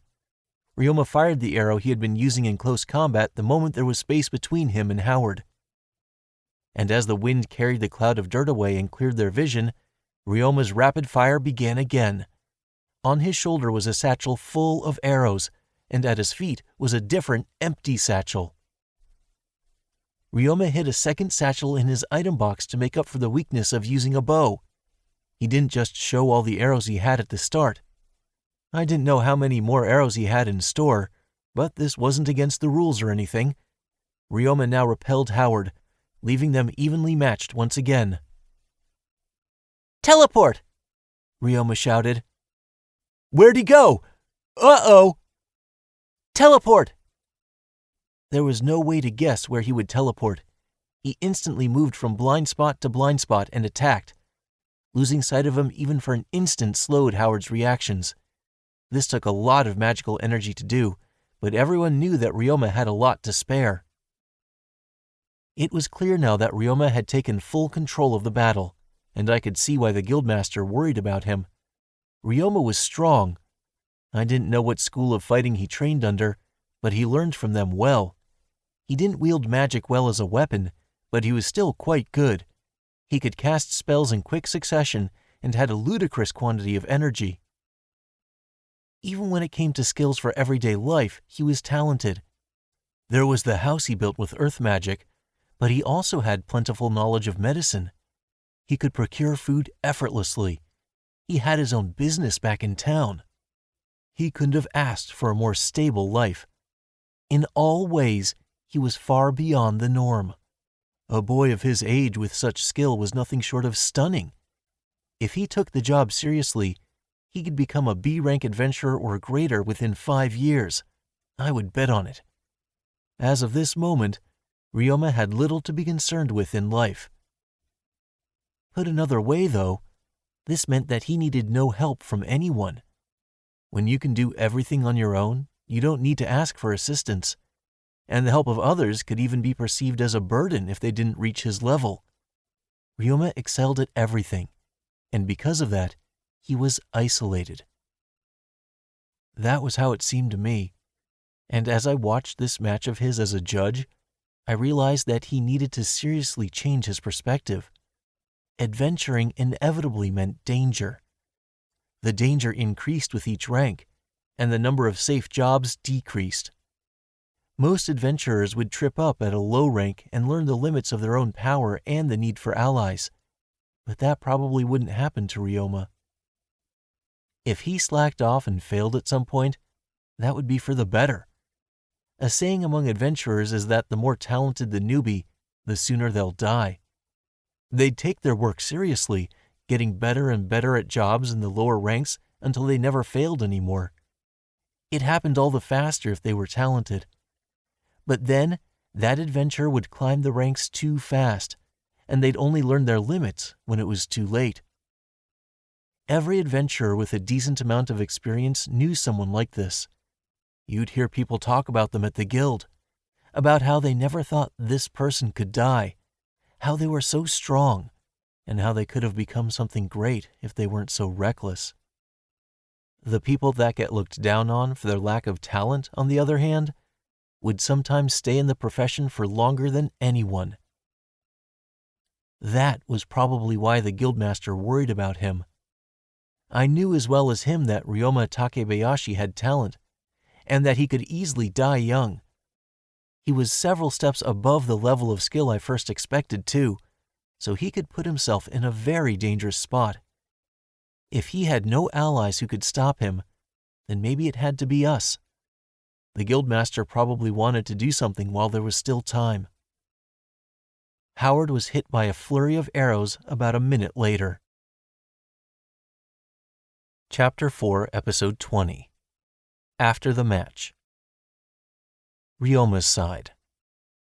When the match ended, the students and teachers in the audience were quite divided. "Ryoma, that was incredible!"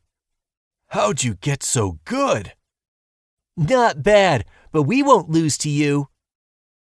If I started training with a bow now, how long would it take until I could use it in real combat? One side included Gazelle and Beck's party, and they respected my talent. Even after I explained how I fought, they kept coming up to me to ask questions. The other side kept their distance, as though they were avoiding me. After Roche thanked all the participants and declared the event over, they quickly ran off. I could only assume that was because of what they saw in my fight. Did I do something wrong? I wondered. Maybe I scared them or something. After I answered the students' questions, I decided to talk to Roche about it. Scaring them was part of it, I think, he said. Maybe it was because I looked weak at first glance. Even Beck's party underestimated me at first. It's gotten pretty clear now that you're strong. And maybe you were just taking the fight seriously, but you suddenly came off like a totally different person. Even I thought it looked like you lacked some humanity. It was like I was being hunted by a predator. I thought that now that I looked like this, I'd be able to scare people less. But alas, I never thought about how I came across in battle. Don't worry about it too much, Roche consoled me. Nobody was expecting it, so I'm sure they're just a bit freaked out right now. Give them some time, and I'm sure some of them will chill out. On another subject, remember how I asked you before about why you became an adventurer? This kind of connects to that, but do you have any particular goals as an adventurer? I thought he wanted to get off that topic, but he sounded sincere, so I straightened myself out and answered him. My goal right now is to go to the Sea of Trees of Cirrus. There, of all places? Once he was done asking me questions, Roche seemed to understand. But at the same time, he was holding his head in his arms like he had some problem with my objective. When I asked him about it, he said that he was under the impression that the guildmaster wanted him to get me to join a party, and that having us both on this job was to introduce us to each other for that purpose. A party? Wait, should you be telling me this? I'm only guessing that this is what the guildmaster wants anyway. He didn't tell me not to say anything, and I'm just telling you what I think. As you start taking higher-ranking jobs, they'll just keep getting more dangerous. The Sea of Trees of Cirrus is one of those dangerous places you could go. You're supposed to be at least C rank to take jobs there, but that assumes you have a party. Actually going there alone as a C rank adventurer is suicide. You get me? Roche picked up a stick and drew a circle with another circle inside on the ground. Maybe you'd know all this given where you're from, or maybe the way you think about things is just different. But try to see how people from the outside look at it. First of all, the further into the Sea of Trees of Cirrus you go, the stronger the monsters you encounter. Thinking of these circles as the Sea of Trees, you could only effectively operate solo as a C-rank adventurer in this outer circle.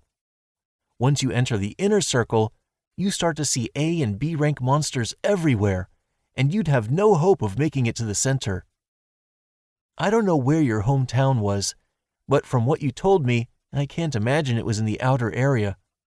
It would have had to be deep in the forest. You'll be forced to fight numerous battles, and the actual Sea of Trees has that name for a reason. It's vast. Even if there weren't any monsters, it'd take more than a couple days to reach your destination. It doesn't matter that you have space magic, it'll still be rough out there on your own. If I'm being honest, neither I nor the guildmaster have any right to stop you. Like I keep saying in our morning gatherings, adventurers have to take responsibility for themselves. If you reach the required rank, you can go anywhere you want. The guildmaster had shown me this job so Roche could tell me all this presumably, but I wasn't convinced. I'm sorry, but I can't see myself joining a party, I said. I had temporarily teamed up with Jeff or Mia on a few occasions. Before the founding festival, I even worked with Beck's party. I had no problem with those jobs, but if I had to be around people all the time for every job, it just didn't sound like a good fit for me. I tried to imagine it, but it gave me some indescribable discomfort that I couldn't shake off. You don't have to do it right away, Roche said. Honestly, I think you'll be fine on your own in the outer area of the Sea of Trees. That was a pretty impressive fight, and I could really feel your strength. But just remember that people with that kind of strength have a tendency to put themselves in danger. I've only survived as long as I have thanks to my allies. They were around to stop me when I didn't know when to quit. It's happened plenty of times. Finding allies that can match your skills probably won't be easy, but at least think about it before you go to the Sea of Trees. Thank you, I said. I didn't know how to respond, but I at least appreciated that he cared. No problem. I've just been in the business for a while and I thought I could offer some advice. Besides, I hate to see someone die young because they weren't more cautious, especially if it was someone who saved my life before. If I were a bit younger, maybe I would have gone with you, but I think I'd just be a burden nowadays. Really? Roche stretched his shoulders and sighed. I got close to A rank back in the day, but now a goblin knight can take me off guard and nearly kill me. You healed that wound for me, so you should know. I did remember that, but apparently this meant that Roche used to be B rank. When you introduced yourself, I seem to remember you said that you were C rank, I said. My whole party stepped down from B to C. Not many folks do that, but if you've got a good reason, you can drop your rank at any time if you do the paperwork. My problem is that I was too reckless when I was younger and got injured a whole bunch of times, so I can't move like I used to. These last few years in particular, my old age has really killed my stamina. I can handle myself in short spurts, but if I had to fight as much as you would in the Sea of Trees, I'd get worn down pretty quickly. I wasn't even sure about getting to A rank at some point, and my allies realized it'd be dangerous to keep taking jobs that I wasn't feeling so confident about. In the end, we gave up on getting to A rank. Then we dropped down to C rank because it seemed like a good idea to commit and give up any hope of getting there. Wait, what am I talking about? Roche said, and bashfully scratched his cheek. Anyway, that's what happened.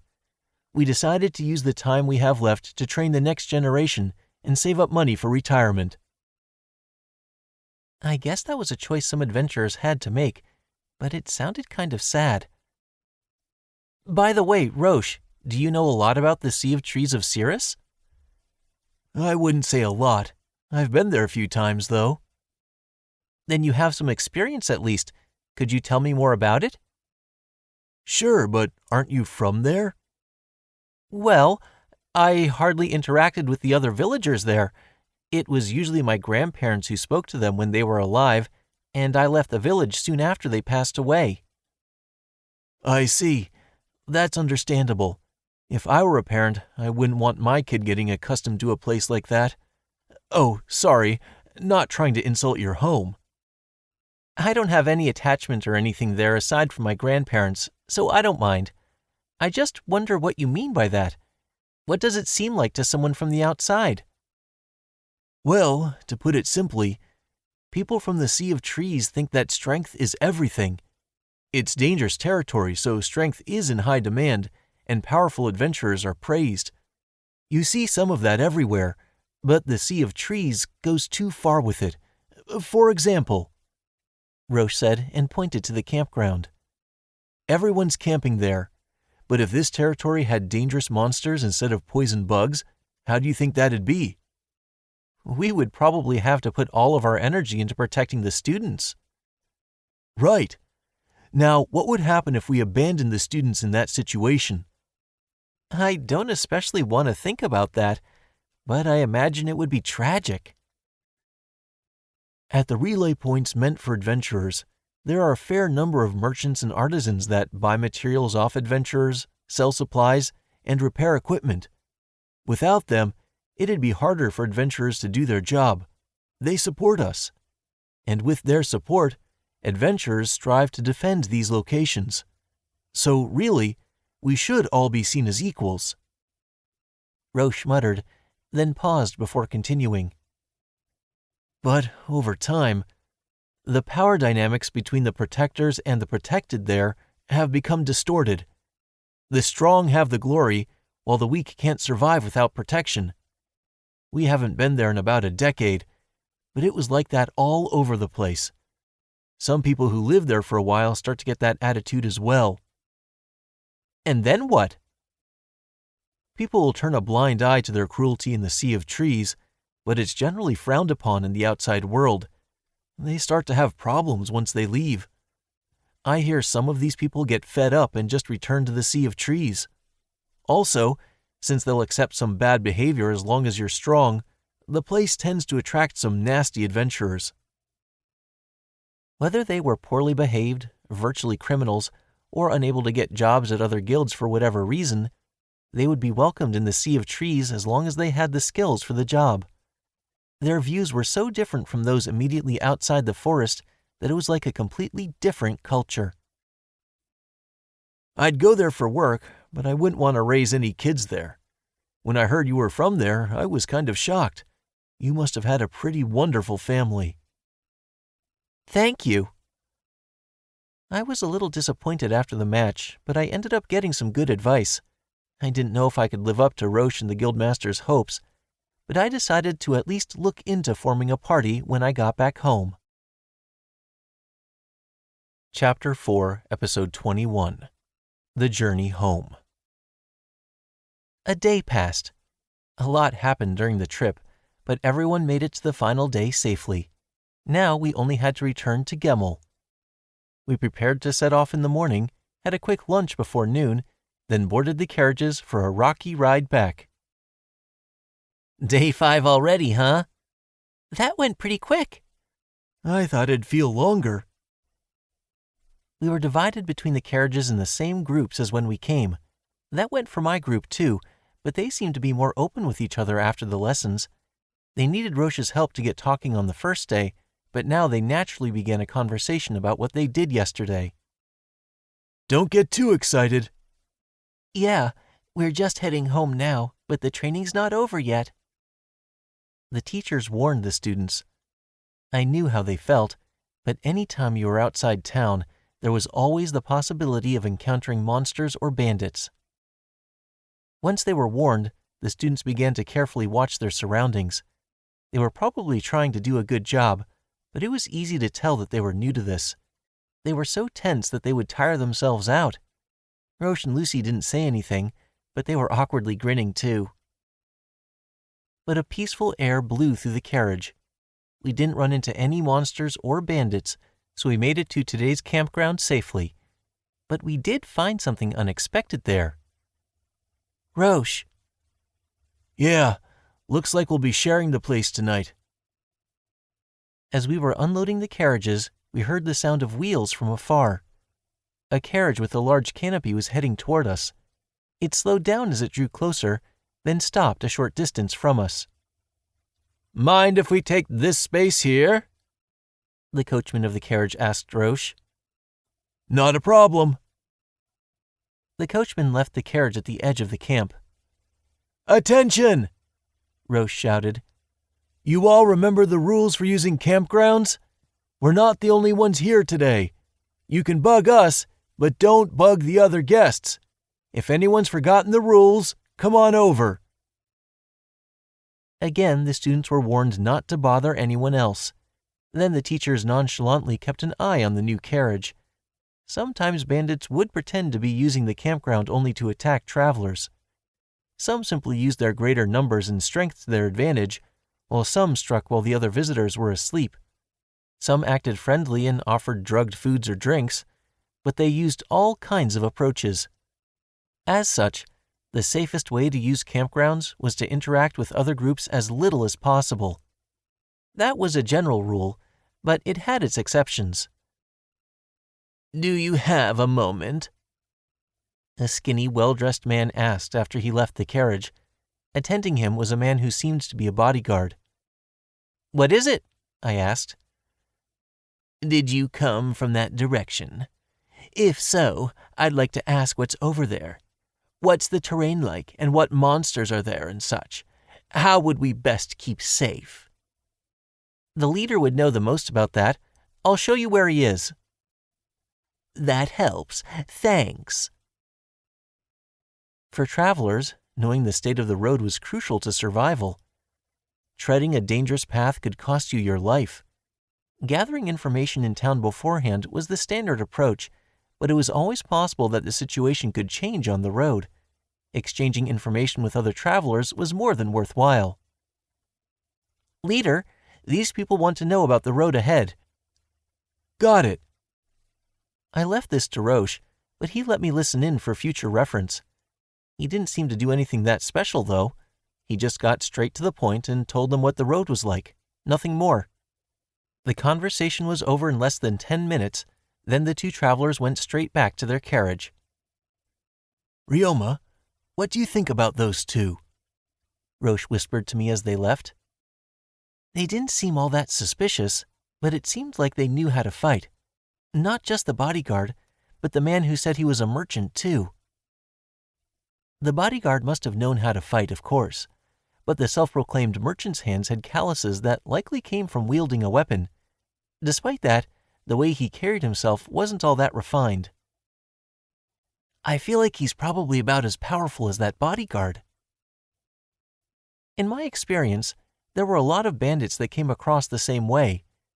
But this was a world where monsters and bandits could be encountered regularly, so rather than simply depending on a bodyguard, trying to learn to fight with a weapon on your own as a regular person wasn't unusual. Of the merchants I knew, Pyoro of the Saionji Trading Company had calluses from an oft-used weapon as well.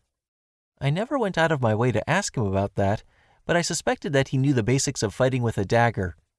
Serge of the Morgan Trading Company didn't seem like he could use a weapon, but I had seen him walking around with a magic item for self-defense, so the man's calluses alone didn't tell me that he was suspicious. Was there something sketchy about him? I asked. No, I had the same thought you did. Nothing much suspicious about him. But considering the time of year it is, you know. What do you mean? I mean, it's almost winter. From winter to spring, and especially around New Year's, there's a lot of socializing among the nobles. And in preparation, they procure food and drinks for parties, dresses and accessories, all kinds of things. And for some crops, harvest time is just before winter. It's a profitable time for merchants, as well as the bandits who target them. I see. Now that I thought about it, there were only a few months left until the end of the year. When I lived in the forest, I just knew it was cold from autumn to winter and it got warm again in spring, so I didn't think much about New Year's. Well, it can't hurt to keep an eye on them. You were going to stand watch tonight, weren't you, Ryoma? Right. Then you can handle that. And if they do happen to attack us, do you have any experience fighting bandits? Any reservations about killing another human being? I'll be fine. I killed a bandit named Melzen of the Red Lance for a bounty once. Your skills do seem suited for that, Roche said. He knew, but was asking just to be sure. Suited for what? Fighting other humans. I don't know if your school of fighting was focused on combat with people, or if your grandpa learned these skills because he was wary of the other villagers. Either way, the way you fought Howard reminded me of a mercenary or a soldier. You could tell? When you've been in this job as long as I have, you'll learn a few things. Adventurers have to fight all kinds of foes, but humans and monsters behave in different ways. You often see adventurers who specialize in fighting one or the other, so you learn how to tell them apart on sight. I figured you'd handle this job well anyway, but if you've done some bounty hunting before, you'll be fine. We're all depending on you if worst comes to worst. I'll do my best. Now, as far as how you should fight if they actually attack. Fighting one person was different from fighting several, so at the end of our chat, Roche taught me a secret strategy. Later that night, I prepared to fight back at any time and took my turn standing guard. Nothing happened during my turn, so I switched places with the next guard and went to sleep. Morning arrived. Good morning, Howard. Hey, morning! We considered the possibility that they would strike when we were deep asleep in the early morning, but they never did. So nothing happened in the end. That's usually how it goes. Always a pain when it's hard to tell if they're bandits or not. I wish they'd all just dress like obvious bandits. That'd make things simple. I feel like if it looked that obvious, it would actually be kind of confusing. You've got a point there, Howard said with a chuckle. Bandits are never that upfront. But sometimes they'll attack you from behind, so stay on your toes. We'll be leaving as soon as everyone's ready, but watch to see how the students are doing if you have the time. Understood. All I had left to do was place my luggage in my item box, so I finished that quickly and walked around to check on the students. Suddenly, Whist walked over from the watering hole. Good morning. Good morning, Ryoma. On a patrol? Yeah, I'm already ready to leave anyway. Wow, you're fast. Were you drawing water and doing laundry? He was carrying a few canteens and a portable pot, so I had a hunch. Yeah, I was cleaning this up as well, he said, turning around to show me the big shield on his back. Whist was already big for his age, but the shield was still big enough that it made him look like a rhinoceros beetle. Even his limbs looked like they had insect-like exoskeletons because of the glossy protectors he wore. As I recalled, Beck wore armor made of a similar material, but he wasn't as heavily armored as Whist, so it didn't leave much of an impression. Your equipment has changed a lot since the last time I saw you. Yeah, Jeff taught me all about how to use a shield while I was saving up money. The armor's made from the tunnel ants you helped us with. Looking at him in his full set of armor, he would seem pretty strong if you didn't hear him talk. You decided to take a defensive role? Yeah. I've got a short, one-handed spear under here, but I still have trouble bringing myself to attack in a fight. But I've at least got strength, so I can protect everyone else like this, maybe. A little bit. He ought to have spoken with more confidence, but he at least seemed to be looking for a way to make himself useful. Let's all do the best we can. Oh, would you be interested in taking a job with me again? What? Ryoma, I can't keep up with you yet. Well, I take some odd jobs that you could do just fine. Jeff was working with them as a teacher too, so as long as they didn't mind me, I figured I could do jobs with them. I was closer to their rank than Jeff too, and it would help me practice working with others. Just keep it in mind if you ever feel like it. Okay. Thanks. I'll tell everyone. I was a bit worried about what he meant by everyone as I watched Whisk walk toward the tents. Oh, good morning, I said to two male teachers who happened to pass by just then, but they ignored me. I was really starting to question my communication skills. Chapter 4, Episode 22. The Guildmaster's Decision. 30 minutes after we departed, our carriages traveled down the mountain road surrounded by trees. The shade from the trees meant it was dim despite being daytime, and while I was a little cold, the wind was refreshing. Hey, Ryoma, Roche said as I was enjoying the air. Any interest in getting familiars other than slimes? He looked at the healing slime sitting on my head. It was helping watch for threats. I have Lemur birds too, actually. Really? I always thought you just collected slimes. It's mostly slimes, admittedly. No interest in trying other types of familiars? Well, it's not like I refuse to accept anything but slimes, but there's so many types of slimes that are so fascinating. Focusing on slimes hasn't caused me any problems either, so I haven't thought much about obtaining other kinds of familiars. I see. If you don't want to work with people, I thought maybe utilizing more familiars would work too. It sounded like he was suggesting that in place of a party. Roche, I know you're worried about Ryoma, but you don't need to rush him, Lucy said. Guess so. I was just wondering. Yeesh, I don't think the guildmaster needed you to get this obsessed. Sorry, Ryoma. I'm sure he's annoying you. No, I know he's just looking out for me. You're a good kid, Lucy said with a smile. There are a lot of nosy people out there, but you don't have to listen to them. I don't think you should do anything too dangerous or reckless either. But when it comes down to it, you shouldn't have to give up on doing what you want to do. Thank you.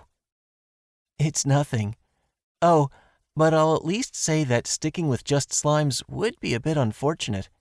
It's fine if that's what you want to do, but you've been blessed with the ability to use taming magic, so it might be worth your while to check out other monsters too. If you had a horse-type monster like a red horse or a battle horse, you could ride them around, for example. I think taming an animal you could travel on would be useful. You have a point. Right now, my traveling was done either on foot or through space magic. I never had trouble traveling anyway, but a familiar I could ride on would help to conserve my magical energy and stamina.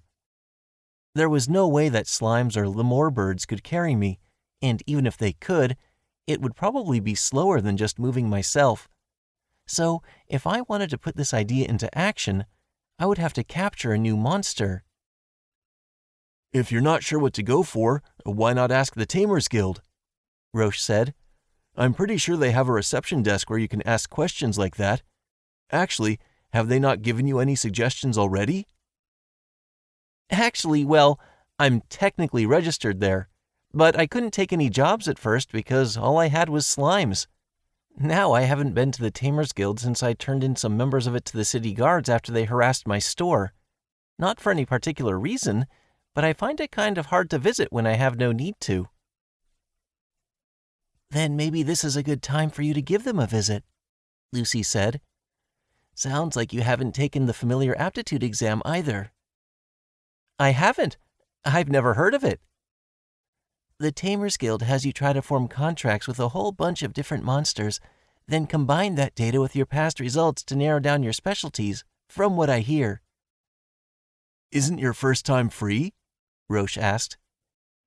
It is if I'm remembering right, so it couldn't hurt to give it a shot. She was right about that. I didn't feel inconvenienced in any way at the moment, but it sounded like it could be worthwhile. I decided to pay them a visit before I forgot. What monsters would be helpful to have as an adventurer? I asked.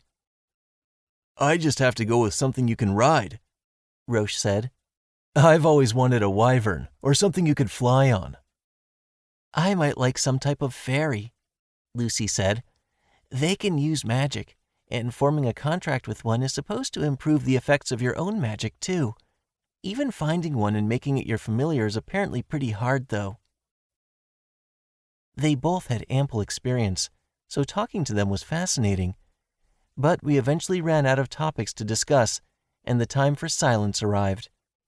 The air in the carriage felt heavy. When I looked at the students, they froze up. Ever since my match the other day, it felt like some of the students were avoiding me, but the ones here looked up to me. However, they seemed to see me as so amazing that they felt some distance between us. They could speak with Roche and Lucy just fine, but the conversation ended when I tried to join in. In the end, I found myself in this situation. They looked at me with a sort of envy, but even that made things hard for me. Then again, it was better than riding with a boss everyone hates for a company trip, I guess. It was quiet, aside from the cool wind and the rocking of the carriage. Between that and how late I stayed up last night, I felt a pleasant sleepiness. Just let me quit, please. I've got PTSD thanks to you. Give it a goddamn rest. Stop expecting me to be like you. Just because you're physically and mentally strong doesn't mean everyone else is going to be the same. Takebayashi, come on. You're the one who's supposed to teach them, and you have to cover for them better. Hiring new blood isn't a cakewalk, and we're not eager to have to retain these people all over again. You know that, don't you? Well? Have you heard? Takebayashi drove another newbie away. Christ, again? How many years has he been here now? Does he have any idea how to teach people? I tried to walk them through everything, but it just made them hate me. In the end, most of them quit. I never threatened them. I was even careful never to yell at them. I was always calm with them, and if they didn't know something or did something wrong, I would teach them as many times as it took. I avoided giving them more work than they could handle. I assisted them all throughout work hours, only taking a break during break time. I tried many different approaches, but the end result was always the same. I didn't know what I was doing wrong then, and I didn't know what I was doing wrong in my new life either. I see it.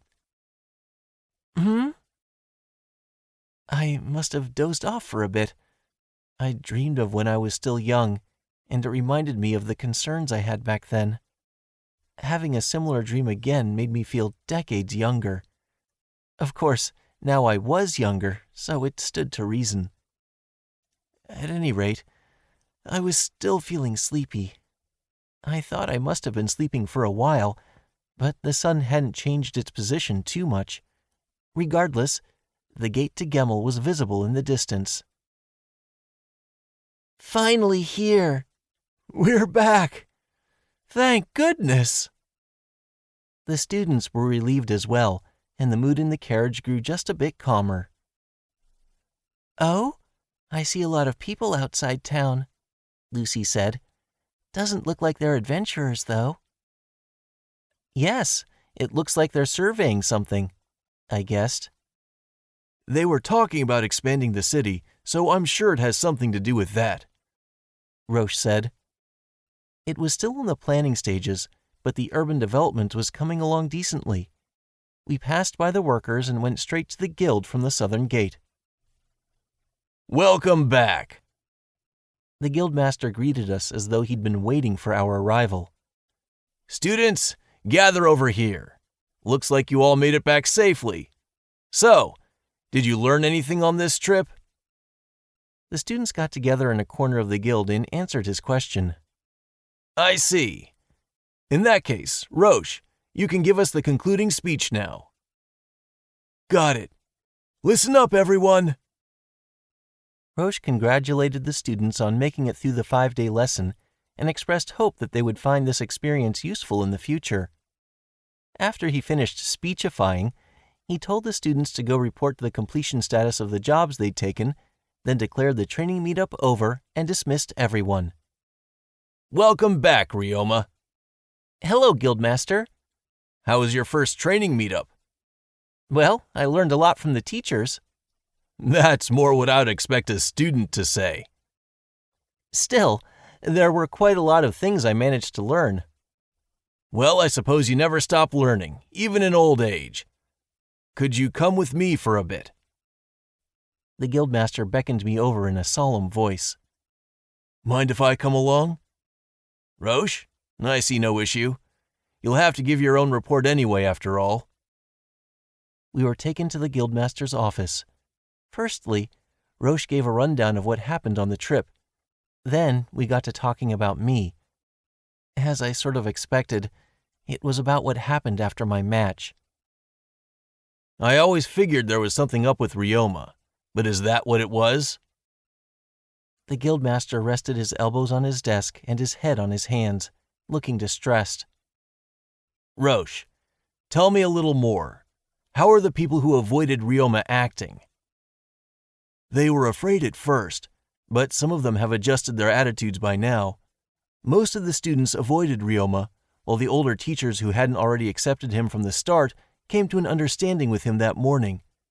Most of those who kept avoiding him are on the younger side, including Bosco and a few others as far as the teachers are concerned. Bosco has some growing to do. I suppose the others would have panicked when they saw Ryoma's strength as well. I'm sorry, I said. No need to apologize. You are just showing your skills to help the students. There's nothing condemnable about that, even if the outcome was somewhat unfortunate.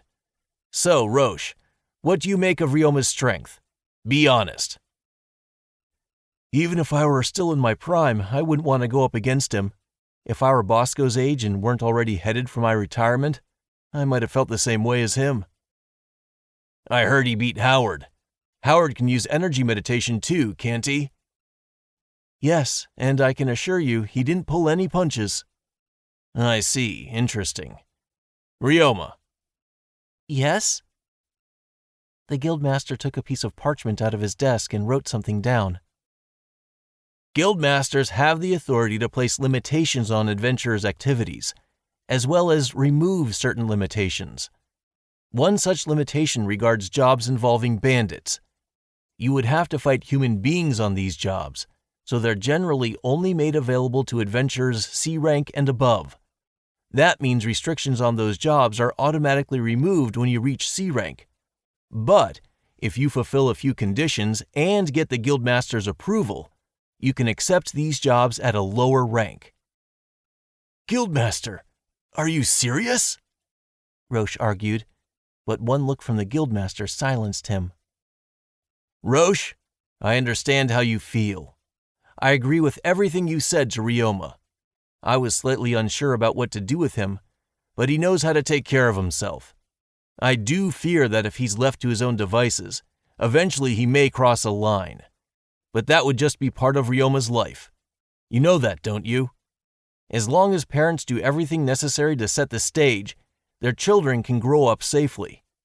Conversely, growing up without parents can sometimes lead a child to become an incompetent adult.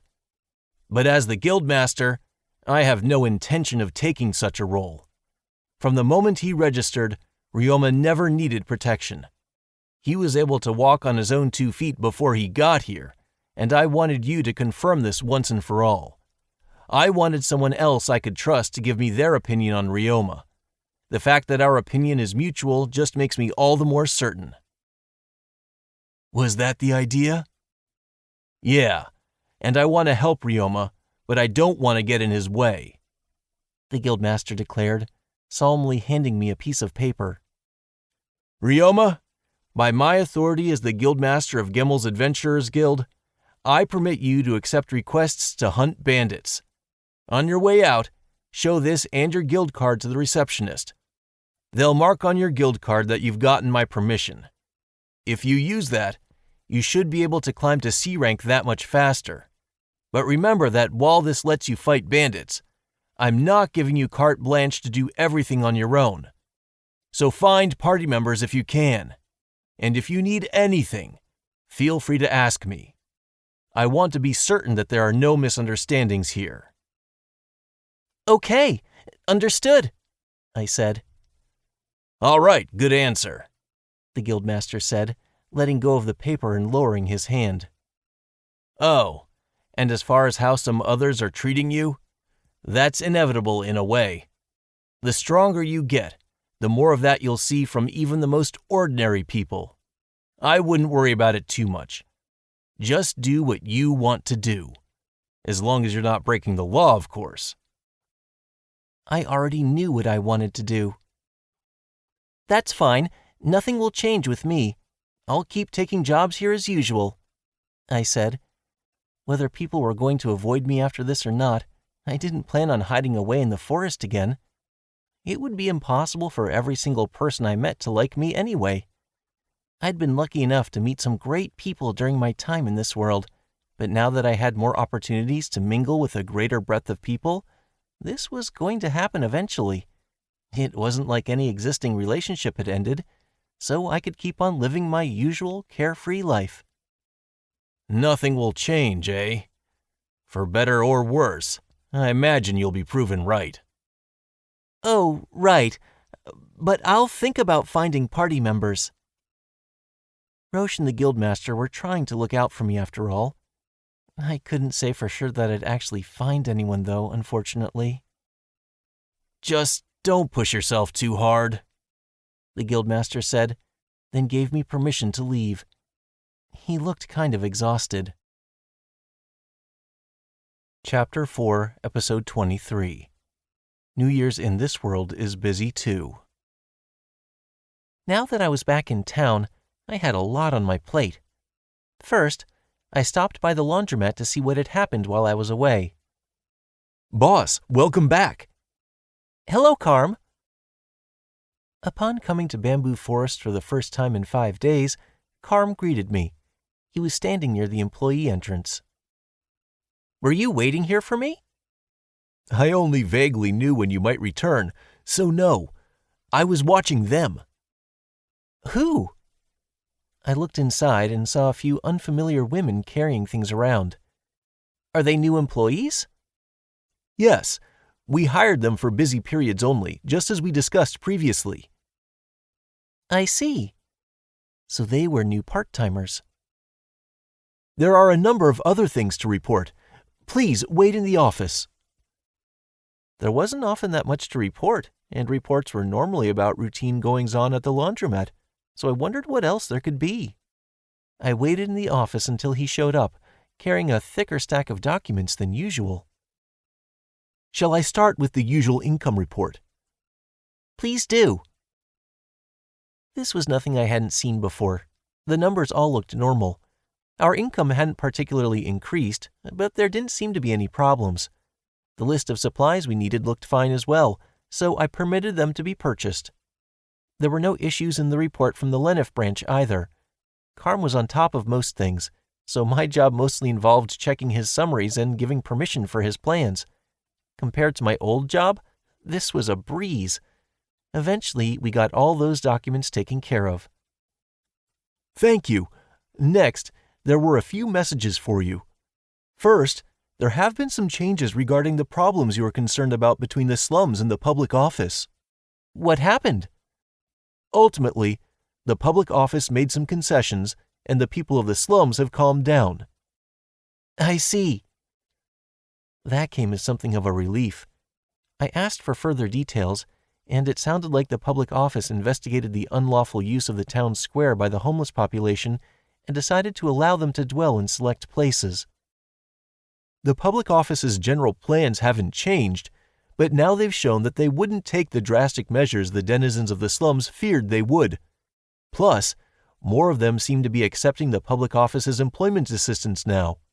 A lot of them are still wary and keeping their distance, but it's safe to say that public relations are improving, slowly but surely.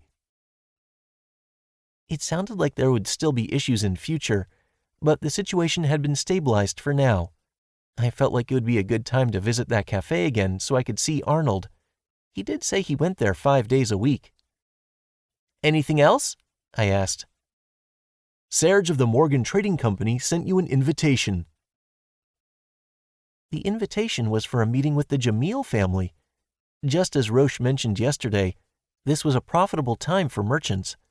They got more orders from their regular customers for New Year's, and the nobles got busy with parties at the same time, so many merchants took this time to send greetings to all the nobles.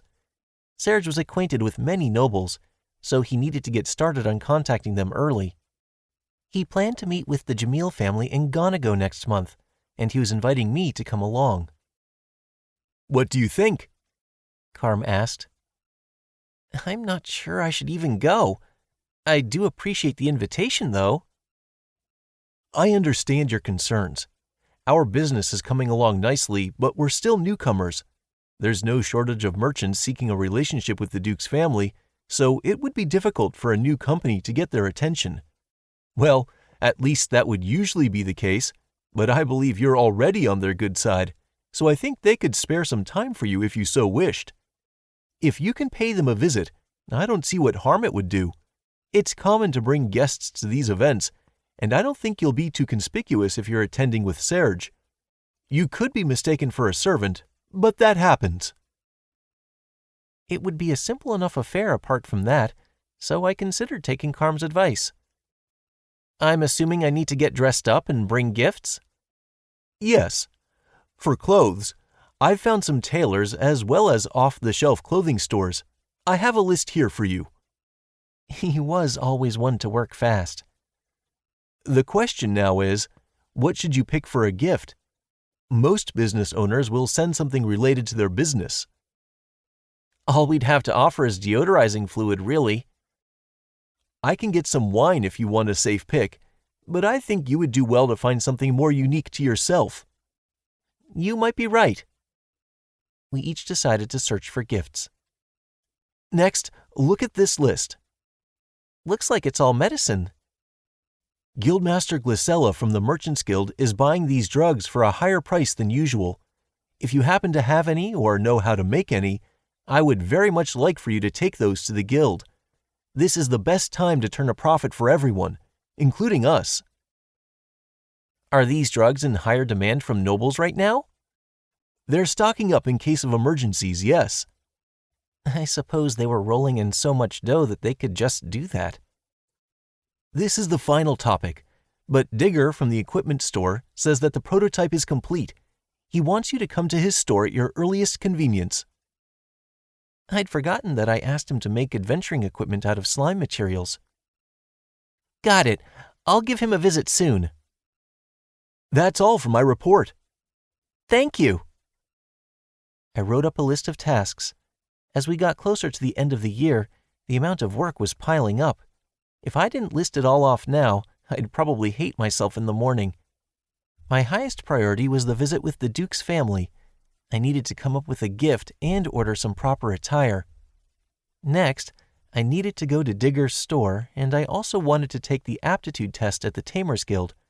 I could probably fit those 2 tasks into tomorrow's schedule. And once I got back home, I needed to survey the mine and feed my familiars. I also wanted to experiment with my bloody slimes, but that could wait. I wanted to create a more appropriate space for my mushroom cultivation project as well. It looked like I was going to be rather busy. After I wrote down everything I could come up with, I got to work on my top priority. Is this the place? Following the information Carm gave me, I came to a tailor's store. I could see a few articles of clothing on display in the window. The store didn't look that big, but the small flower bed outside the entrance gave it a warm vibe, and the balcony on the second floor made it look classy. A lot of care was put into the whole store, and it looked kind of expensive. But the classy attire in this world was apparently made to order in general, so I guess that would have to be expensive. Welcome, a genteel man said as I entered the store. He was wearing something similar to a tuxedo. You're Mr. Takebayashi from Bamboo Forest, I take it? I've been expecting you. You know who I am? I heard from your assistant. He told me you're going to meet some nobles and that you need clothes for the occasion. Congratulations. Carm had told him while he was researching options, I guess. He was very passionate about this particular task. Thank you. I'd like to make an order right away, but may I ask for advice on what sort of outfit would be best? Of course. Look over here. Against one wall of the store, many sets of clothes were hung up. I doubted all of them were dress clothes, but they were all made of expensive cloth or leather, and there was a wide variety, too. These are all examples, but you can reference these when you pick your preferred style, material, and color, the man said. Let's start with the style. Anything from here to here would encompass most dress clothes. He pointed out just a small portion of the clothes on display, but it was still more than I could hold in both arms. I looked at each individual set and found that many of them looked like clothes I saw in textbooks on Earth. And they were from a large range of different eras, too. There was even a fancy lace choker-looking thing, which had a radius of about 1 meter. Is that rough to your interest? Oh, no. It just jumped out at me because it's so big. Are these popular with nobles? Yes, my noble customers do like these big ruffs. Many of them use these trivial parts of the outfit to display their wealth. When a merchant is wearing bigger, flashier ruffs than them, they may take offense to that. You will need some appropriate attire, but because you're young, I would suggest you pick something more reserved. I don't like to stand out too much anyway, so that's what I'd prefer. I wouldn't even know what to say if he asked me to wear this. Then what do you think of this? This? The outfit he showed me looked like what a prince would wear in a play. These breeches and this hose are both made from high-quality silk. Not only do they look great, but they're comfortable to wear. The quilting on this doublet was finely done by a... etc. And the slashes on the sleeves don't diminish the elegance of the garment, but may show your strength as an adventurer somewhat. His sales pitches were endless. When it became clear that I wasn't interested, he moved on to the next set of clothes, but I couldn't find anything that looked right to me. The knowledge I'd obtained as I came to this world at least helped me understand what he was saying, but my fashion sense was still no better than it was on Earth. I couldn't quite seem to comprehend what made any of these clothes special. But then, something caught my interest. "Excuse me, are those dress clothes?" I asked. These? Yes, this is still the dress clothes shelf, but... Let me see that. Something was buried among all the lacy clothes. Oh, I knew it. It was a business suit, what I was most accustomed to back on Earth. Maybe it wasn't quite as formal as what this event called for, but if they were counting it as dress clothes, then that was good enough for me. This was the clothing preferred by a king from a few centuries ago, the man explained. It's said that he popularized these, and they remain popular with some nobles who value tradition. You could wear this anywhere, and it would be passable, but it's not exactly in vogue nowadays. Are you sure this is what you want? Yes, this is perfect. I'll take it. I was so used to wearing suits that nothing else could compete. This was the only option for me. Understood. So, you would prefer a suit, then? Would you also like it to be white, like this example? I'm sorry, but can you do one in black or dark blue? For me, white suits brought to mind comedians or hosts at a cabaret club. Black or dark blue? That would match well with your hair and eyes. How would you like the embroidery to be done? Please make it plain, if possible. In that case, you should accessorize it with something. It would add a little more zest. What would be a good accessory? Men usually go with rings or armlets. You could also wear a necklace or earrings. But since you're wearing a suit, you could use a tie pin adorned with a jewel. After that, I still had to choose which material to make the ornament from and what jewel to use. I had no experience with picking out dress clothes in this world, but he explained everything in detail. It all made me feel strangely at ease. Chapter 4, Episode 24. Spending it all in one place. Ordering my clothes took a while, but it was still bright out. Next, I went to Digger's equipment shop. Hello? Ryoma, I've got what you asked for, Darson said, and went to the back of the store. A while later, he came back with a big wooden box. This is the finished product. The box contained 2 sets of green shirts, pants, and mantles. They looked like ordinary clothes at first glance. I had these clothes made from that strong thread you gave me, just like you ordered. I got an armor manufacturer I know to make this stuff, but I checked to make sure he did a good job. These are prototypes, but I'm confident that they're usable. Darson took a strip of cloth and a knife out of the box. Check this out. He then tried to pierce the strip of cloth, but no matter how many times he cut or stabbed it, he could only damage the surface. He could never slice the cloth or leave a big hole. This is made of 2 layers of cloth weaved from the thread you brought me. These clothes are all made of the same material, so they should be pretty defensive against bladed weapons. They just look like some regular comfy clothes, but they're actually closer to chainmail. If you wore this under some armor, you'd have some insane defensive power. How much does it cost to produce a set? Well, it took some time since the material's so tough, especially when it came to cutting it. But you brought the material yourself, so it costs less than armor made from similar material. Not bad. What similar material? Thread from a monster called a metal spider. It's vulnerable to heat and goes soft after warming a bit, so it's easy to cut. As far as ease of manufacturing goes, that's much better than this stuff. But that ease of use is its weakness. To make up for that, you'd usually use enchantments and compatible materials to supplement the thread, and make some magic armor that's resistant to heat and fire.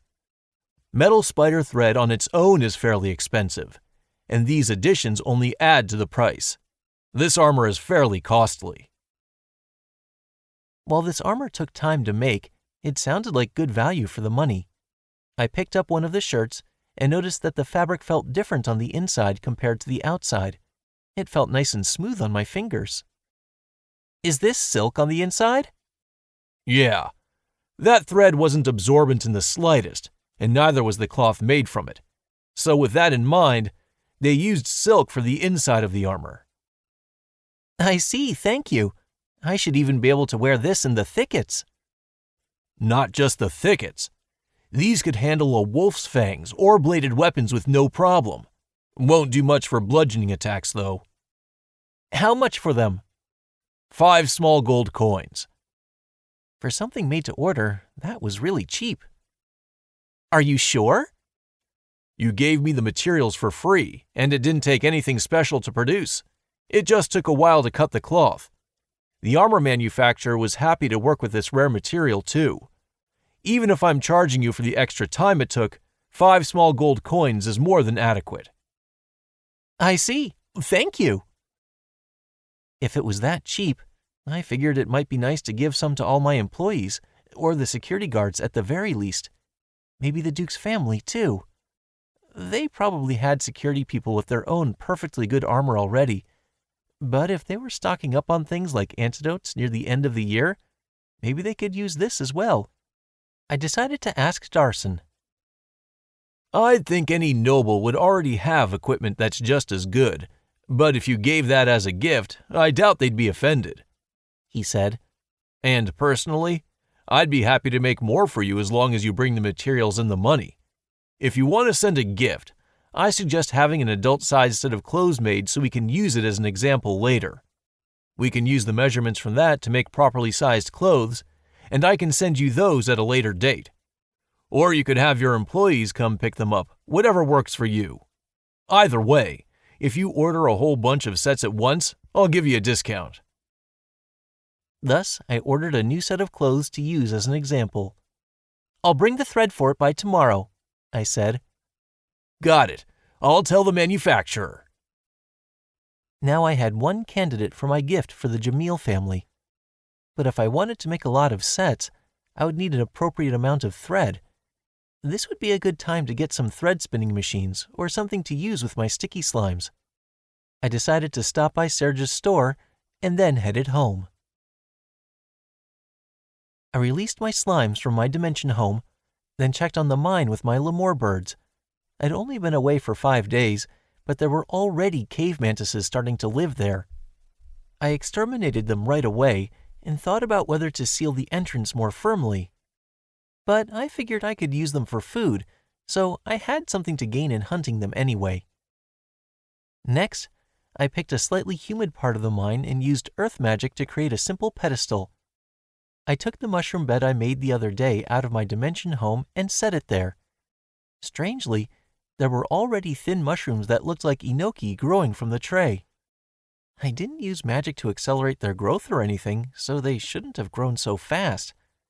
Maybe they were some other type of mushroom than I expected. Still, if they grew, I guess I could consider my mushroom cultivation a success. At any rate, I decided to watch and see what happened for the time being. I went back out to the mine shaft and installed a door so no intruders could tamper with the mushrooms. Next, I went to the room I typically used for making waterproof cloth, but this was also a good place for another job. I got my sticky slimes together and lined up the thread spinning machines I'd purchased. I only had space for 5 of them, but that was probably enough. These were very simplistic devices that looked similar to sewing machines. Spinning the handle on the side of the machine caused the spindle on top of the stand to rotate. By attaching the tip of a thread to an empty spindle, it would naturally wrap itself in thread. First, I had one slime spit up some string and spun the handle while I taught the slime what to do. I warned the slime not to let the thread on the spindle get too unbalanced. Next, I let another sticky slime take my place spinning the handle. It didn't take much strength to do, so it seemed to work out fine. A team of 2 slimes could properly spin thread on their own. I had some slimes take over the other 4 machines as well, trained them for a while, then left them to their work. In the meantime, I had another job to do. I listened to the clatter of the spinning wheels as I got some charcoal ready and drew an alchemy circle on the ground. I was about to make a diamond. An ordinary blue suit with no accessories would have been fine as formal attire, but it would have looked too plain on its own, so nobles wouldn't take well to it. It would make me look shabby, and could even possibly cause trouble for the person who'd invited me. That was what the tailor told me, at least. I feel like it was 80% truth and 20% hype. But to supplement the plain clothes, I decided to put everything into an extremely expensive accessory. Still, even this suit, which he kept calling plain, cost me 500,000 suit, or 50 small gold coins. That was a lot of money, but other clothes there could cost 2 or 3 times as much. Clothes worn by the wealthiest nobles could even be paid for in platinum coins, with accessories included. The inflated prices these nobles paid were absurd, but at least they were spending that money on something instead of hoarding it. At any rate, if I was going to meet with nobles, I wanted to do what I could as a commoner to match their status as closely as I could. But the question was how to go about doing that. I didn't normally wear jewels and didn't care for the idea of wearing a whole bunch of them to flaunt my wealth. I came to the conclusion that I should go with one large expensive jewel. Finding an expensive jewel would be hard though, so I could make one instead. That way I could say it was an heirloom from my grandmother. First, I separated the carbon from the impure substances in the charcoal, then bonded it. Like graphite, diamonds are allotropes of carbon. They're essentially clumps of pure carbon. The difference between graphite and diamonds comes down to how the carbon atoms are bonded. That makes diamonds harder, more transparent, and better for transferring heat and insulating against electricity. I put my knowledge into action as I focused on the shining magic circle, transforming the carbon powder into one transparent lump. I waited for the light to subside, leaving only the distorted lump. Then I cast appraisal on it. Bloom diamond. A special diamond containing no impure material. Color, none. Weight, 218.34 grams, equals 1,091.7 carats. It seemed to have turned into a diamond, but I didn't know what the bloom part meant. The description said this diamond was special, so I was curious. It would be best to ask someone trustworthy about it. Also, the weight of the diamond was clearly unusual. 0.2 grams was equal to 1 carat on Earth, and the biggest diamond in the world was around 500 or 600 carats. But this diamond was 1,091.7 carats. I figured I must have used too much carbon. In any case, I decided to divide it into pieces and adjust their shape and size. Chapter 4, Episode 25. Mystery of the Jewel. The next day, I visited the Merchants Guild a bit late in the morning. "Welcome. What business do you have here today?" "I heard from Guildmaster Glycella the other day and—" I'd made some of the medicines on the list the night before. As long as I was here to sell them, I figured I would ask to meet with Glycella. "If it isn't Master Takebayashi, welcome to the Merchants Guild." An employee who I had met a few times before led me to the reception room. They remembered me well, apparently. "Hello there. Here to sell medicine?" Glycella asked as I entered. Her guess about my reason for coming was definitely half right. Good guess. I asked you for some after all. I was fairly confident that you'd be able to deliver.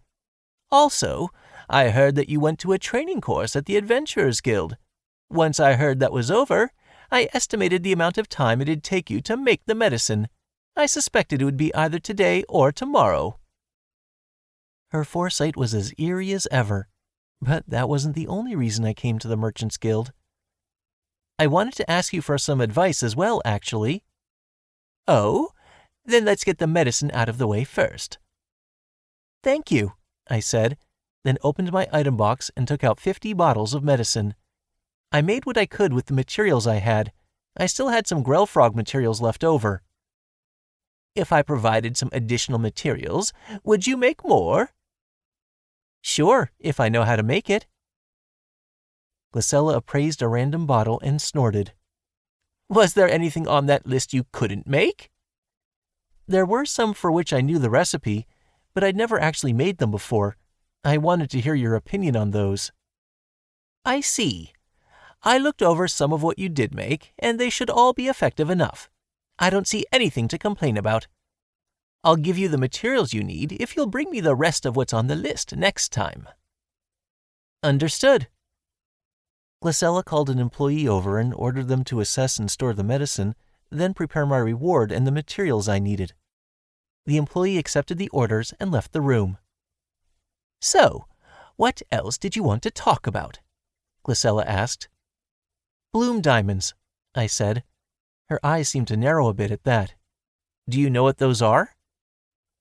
When you've done my job for as long as I have, you're bound to know. Do you have one? It's an heirloom from my grandmother. She told me to sell it if I ever needed money. I also told her about the formal wear I was preparing. I was thinking I could use that jewel as an accessory, but I'm unsure how valuable it is and whether it's a good choice. Smart boy. Better that you talk to me first about this before anyone else. Do you have it on you now? I took a cloth bundle out of my item box and handed it over. It contained one fragment of the Bloom diamond, about the size of my thumbnail. Breaking up and carving pieces of the diamond did not change what the appraisal spell told me, so presumably it was accurate. The guildmaster unraveled the cloth and gazed at the jewel, then cast appraisal on it. She sighed immediately afterward. Is it fake? I asked. No, it's real. This is quite the large Bloom jewel you have here. It has the right transparency and everything. Not only that, but it's a diamond, and a beautifully colorless one at that. Could be more refined, but it's still a fine piece of work. When I asked for more information, she explains that Bloom was a term for a certain class of jewel, and that it meant special in some old language. So is this a top-class item? I asked. Not top class, just special. Most jewels you'd see have little grains of sand, minor scratches, and some cavities inside. Now that she mentioned it, I remembered how jewels that are naturally created would have some bits of dirt or empty cavities inside, but I made mine with alchemy, so there was none of that. You don't know what Bloom means, but you know all that? Glycella asked after I explained this. I just remembered it. It's strange how much common knowledge eludes someone as well-read as you. Well, at least I don't have to explain that part. Yes, this jewel doesn't have any of those imperfections. That's what makes it a Bloom jewel. But they don't produce jewels like this nowadays. Didn't they used to, though? Nobody knows if the old jewels were always like that, or if they were clean pieces cut from ordinary jewels, but they were apparently being made long before I was born. They've been found in ruins or among the national treasures of some old countries. I've heard that when one finds its way to the market, every noble tries to get their hands on it. Most of the ones that still exist are probably treated as family heirlooms. If they existed in the past, that meant that someone had used alchemy to create jewels in the past as well. Maybe it was another person from Earth, like the Alchemy King the gods told me about. This was something I wanted to look into when I had time. Would it be gauche to use this as an accessory? I asked. I wouldn't worry about that. You sure don't want to go around telling everyone about it, but you're just going to visit the Jamil family, aren't you? I doubt it'll cause any problems. Even if you happen to draw the eyes of some sketchy noble, it's unlikely to lead to any sudden violence. They'll just ask to buy it off you, in which case you might as well sell it. You say it's an heirloom, but you're really not that attached to it, are you? You could tell? It's not hard to tell, Glycella said with a grin. She didn't elaborate on that, but I guess my claims were suspicious. I decided not to try and explain myself in case I made things worse. Well, if it worries you, selling the diamond as soon as possible would be better than hiding it. Less trouble that way. In other words, the fact that I owned it meant it was already too late either way. If so, there was no reason not to use it as an accessory. As for the rest of the diamond, I considered crushing it up and feeding it to a slime. That or giving it to the Jamil family. Excuse me, the reward and the materials are ready, the employee said as they returned. Glycella shoved the diamond back to me, probably to say that I should pocket it quickly. Come in, she said after I hid the diamond from sight. 3 employees entered. One had a heavy leather sack, while the other 2 had bags of varying sizes. They emptied the bags onto the table, handed a piece of paper to Glycella, and left the room. Glycella looked down at the paper for a while, nodded, and held it out to me. Check the reward and the materials to see if they're correct, she said. I was being paid 3,000 suit per bottle of medicine. Isn't this a little too much? Quality antidotes are going to be in high demand for a while, and most of those customers are all nobles and rich people. But we don't want them to buy up everything and keep medicine out of the hands of people who really need them, so we need our manufacturers to work extra hard. You provide high-quality medicine at the perfect time of year, so I think this is an appropriate reward. But the value of medicine will drop back to normal in other seasons, so you'll want to make those materials into medicine quickly. Understood. I didn't plan on leaving town for a while, so I intended to do that. By the way, Ryoma, I hear that Worgen gave you permission to fight bandits. Where did you hear that? From the man himself. He brought it up while we were discussing something else. So you're interested in taking those sorts of jobs? Combat is my specialty, after all. Fighting humans is no problem for me either. I know. That's probably why he gave you permission in the first place. In that case, you should visit the Merchants Guild more often. Bandits have an effect on our work, too, you know. My information network should be helpful for you. I suppose so. Thank you. Use everything at your disposal. That's what merchants do. If you can use that information to hunt down bandits, we stand to gain something, too. I took Glycella's advice into account. Thank you. Don't mention it. I thanked the clerk from yesterday, gave him the diamond, and left the store. Unlike me, he seemed to know the value of a Bloom diamond.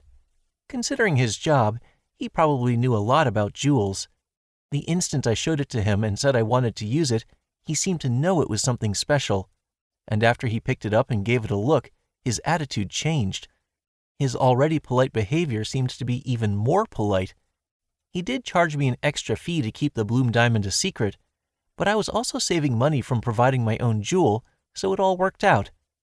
Plus, I now knew what to watch out for when making jewels, so it was a small price to pay for that knowledge.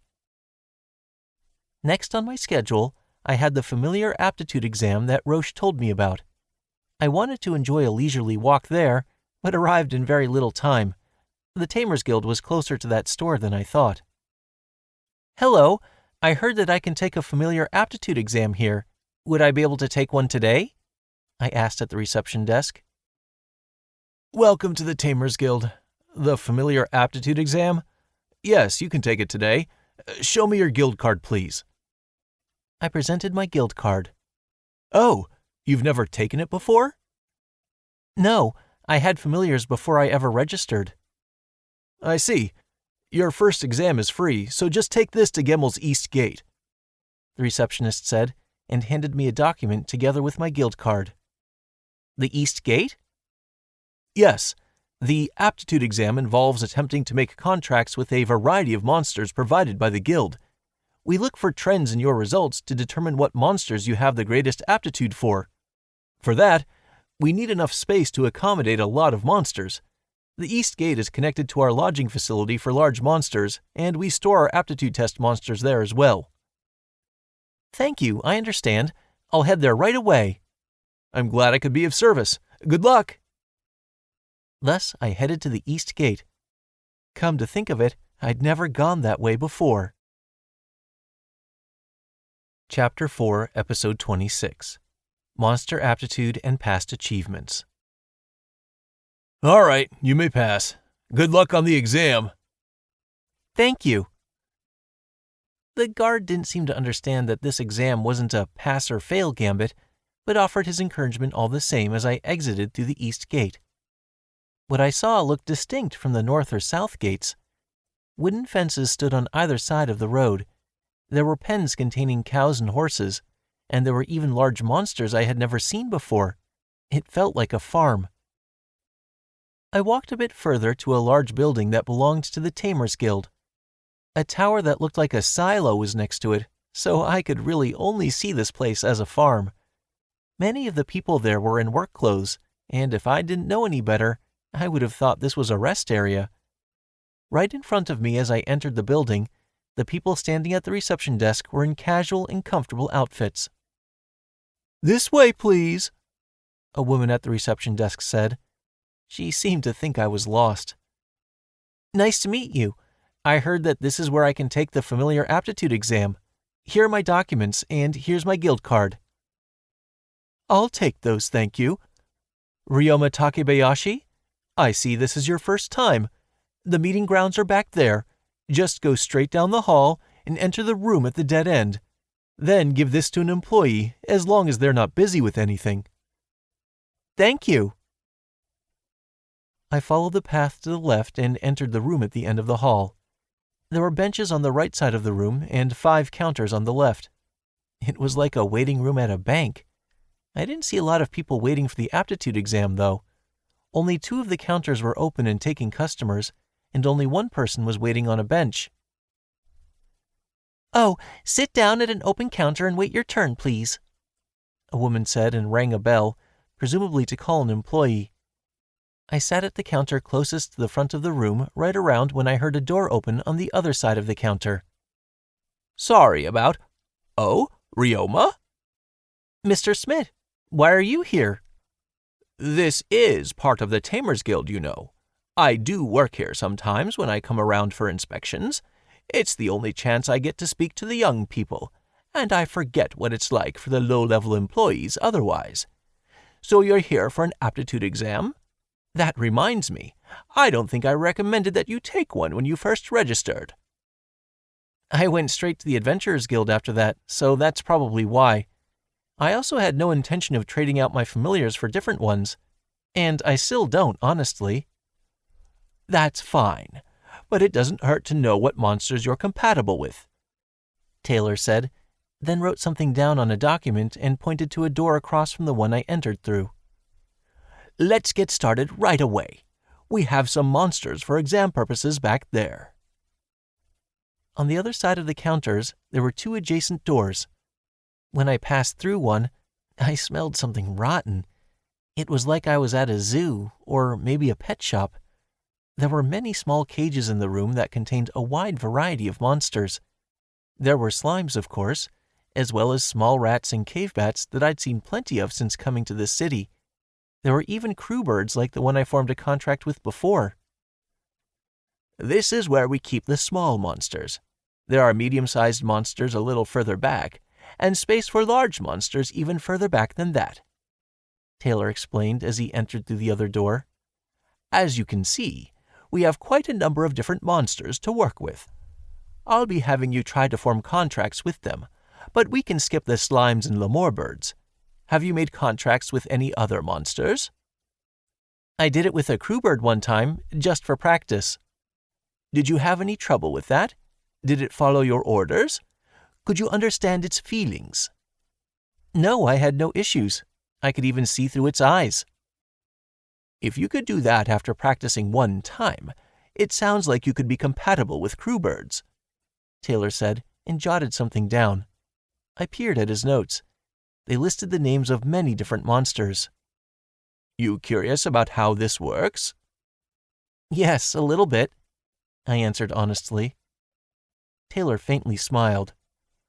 I use this chart to record whether you were able to form a contract with a monster, then ask how it felt to you if you were successful in order to rate your level of compatibility with that specific monster. We analyze those results for any commonalities, and then figure out what monsters would work best for you. That's why we have this room full of monsters. Forming a contract with all of them would take a lot of time and magical energy, but for most people, we can figure out their aptitude without having to go through all that.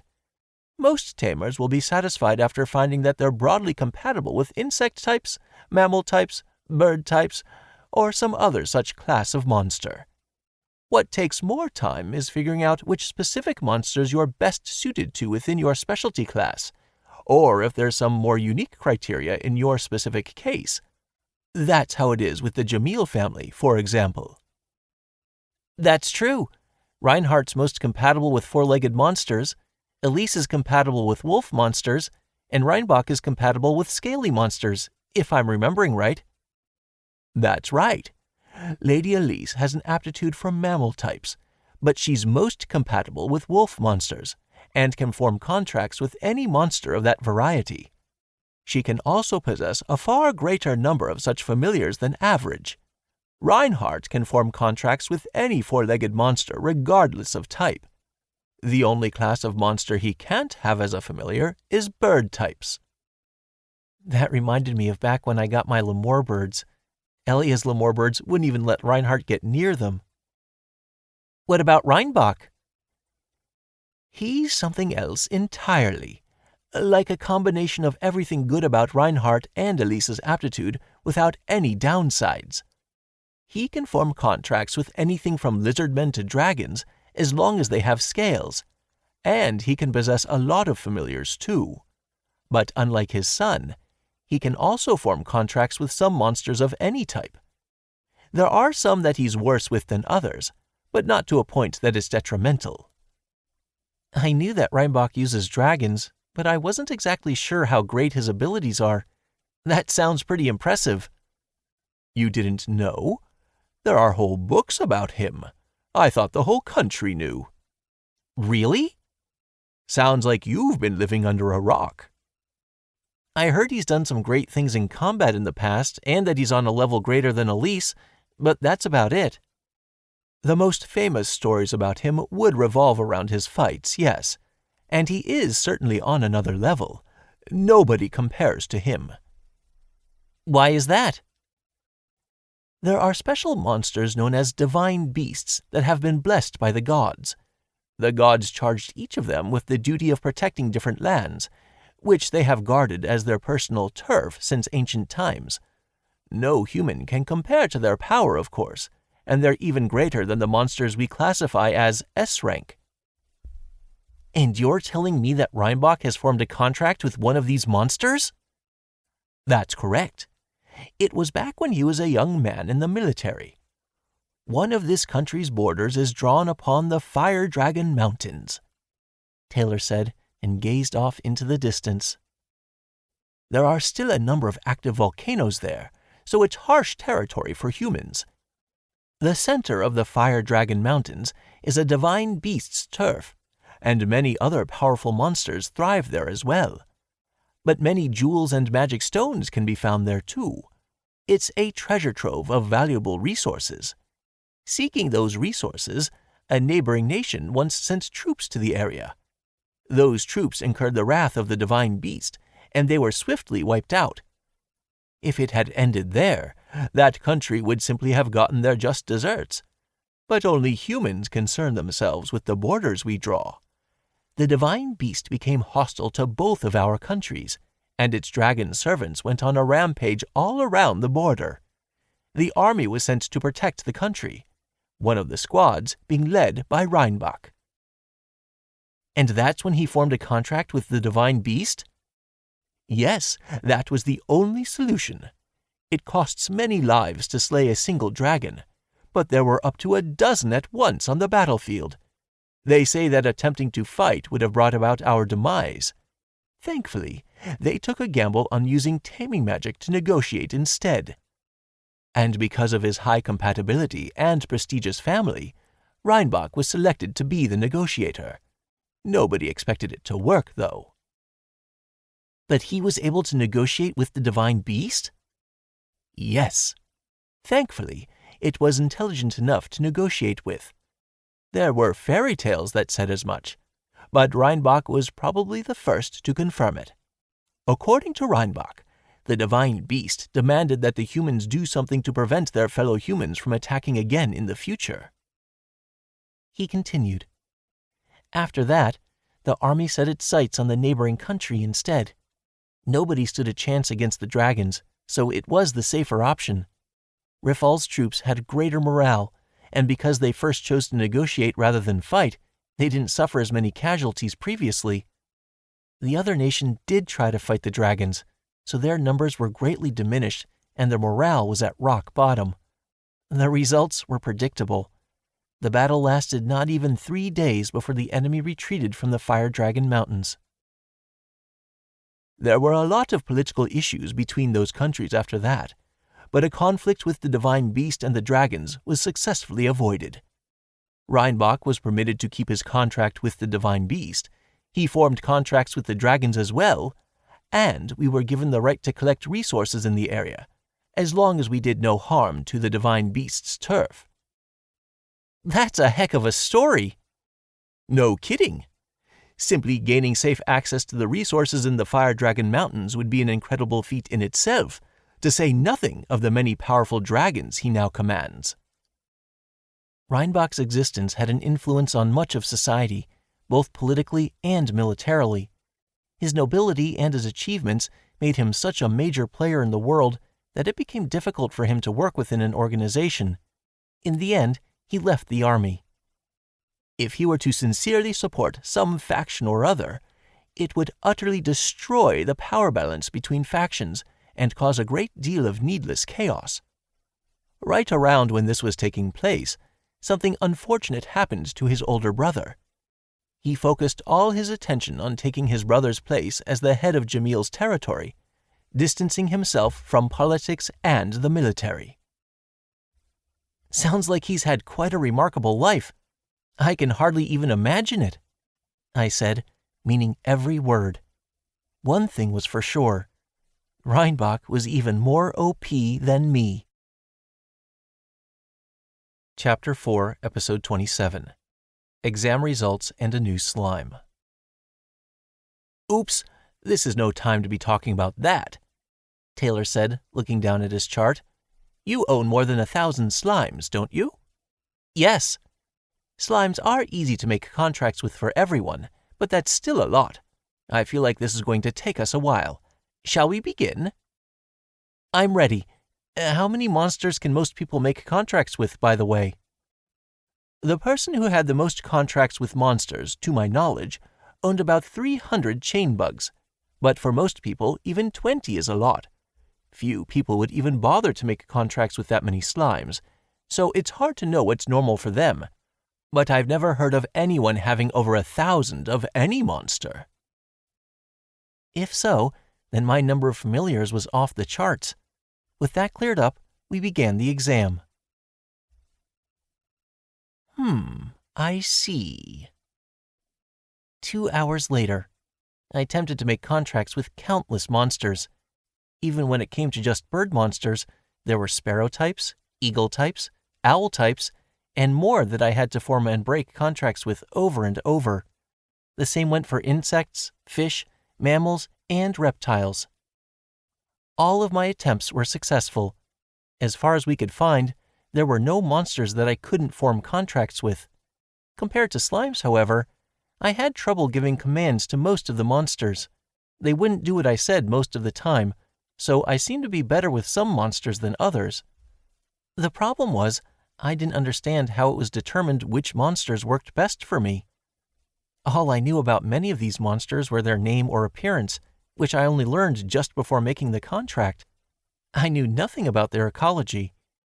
For the monsters that I had never seen before, I had nothing but questions, but Taylor seemed to have an idea. Ryoma, it looks like you're compatible with monsters that have a tendency to form groups. So, more social monsters then? Most likely. Based on all the monsters you've been compatible with, I can see a trend there. The more birds flock together. For slimes, I'm sure you found something in your research that comes to mind. Another possibility is that you have an affinity for monsters that birth many children at once. This trend isn't as consistent as the other, but it's shared among many of these monsters. I'd explain what I mean for each individual monster, but that would take far too long. I'll introduce you to a book on monsters that you can read for more details. You could buy a copy yourself, or you can read it for free in the Guild's reference room. Knowledge of monsters should also help you with your adventuring work. Thank you, I'll keep that in mind. But I do wonder why I'm good with monsters that form groups specifically. What causes trends like that? It's caused by an individual's unique traits and ways of thinking, they say.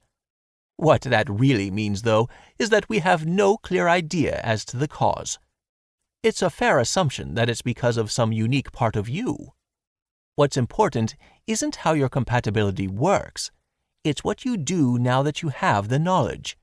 If you're going to be expanding the scope of your work in the future, you might as well find monsters that can assist with your goals. I'd like to find a monster that I can ride. I had previously had the idea of making a bike with metal slimes for wheels, but they would roll around using their own weight and stop moving when I got on, so it turned out to be a failure. If I just wanted something to ride, then a huge slime would work, but it would be pretty conspicuous, and that wasn't something I wanted from my means of transportation. While I could figure out a way to do most things with slimes, transportation was unfortunately not one of them, and making up for that was my own problem. The idea was recommended to me by an adventurer I was working with the other day, and it got me kind of interested. I also got permission from the Adventurers Guild to hunt bandits, so maybe I'll be taking jobs at more distant locations. I see. Transportation is generally done with horse monsters. You can ride them or have them pull carriages. They're also social monsters, so you should be compatible with them. If you're able to communicate through taming magic, it should make the coachman's job that much easier. He also told me that if I wanted to travel greater distances in a single day, I'd want a type with excellent stamina. My choices would vary depending on the weight of what I might want to transport and how far I wanted to travel. Taylor taught me that tamers needed to know monsters well, take advantage of their strengths, and compensate for their weaknesses. If I wanted some new familiars, the best first step would be to study. We must have talked for a while because when I left the guild, the sun was starting to set. But it was worth it. Not only did I now know my aptitude, but I got to see a lot of different monsters. And I came up with ideas for ways to use my slimes in the future. Now I just had to check the laundromat and head home. Boss, perfect timing, Carm said as I entered. Something special had happened according to him. I waited in the office until he brought me an unfamiliar wooden box. "What's this?" I asked. It contains a high-ranking slime, most likely of a variety that you don't own yet. A slime? Sounds interesting, but how did it end up here? It was brought to us just a moment ago. Somebody found it on the road to the mine. Did you ever purchase a slime from someone before? I bought a bloody slime from some adventurers once. I think this person heard about that and brought the slime expecting money in return. It was all rather sudden, but this is a slime I hadn't seen you with before, and I assumed you would want it, so I decided to buy it. Thank you for being so considerate. I appreciate it. How much did it cost? 1,000 suit. That's surprisingly cheap. It's a slime after all. It doesn't seem like it can use magic either, so most places would have paid less or refused to buy it at all. The person who bought it probably feels good about what they got right now. Really? Well, that's cool, I suppose. If something like this were to happen again in the future, should I buy the slimes offered? Sure, as long as you don't lose your shirt. As you wish. Right, if anyone brings us slimes, I'll let them in for negotiations. Could you give me a list of the slimes you currently own? It would help me decide whether to buy the slime and how much to pay. Sure, no problem. Also, Belle, the nun, has a message for you. Grass has grown from the slime they're keeping at the church, and the children are worried that it may have caught something.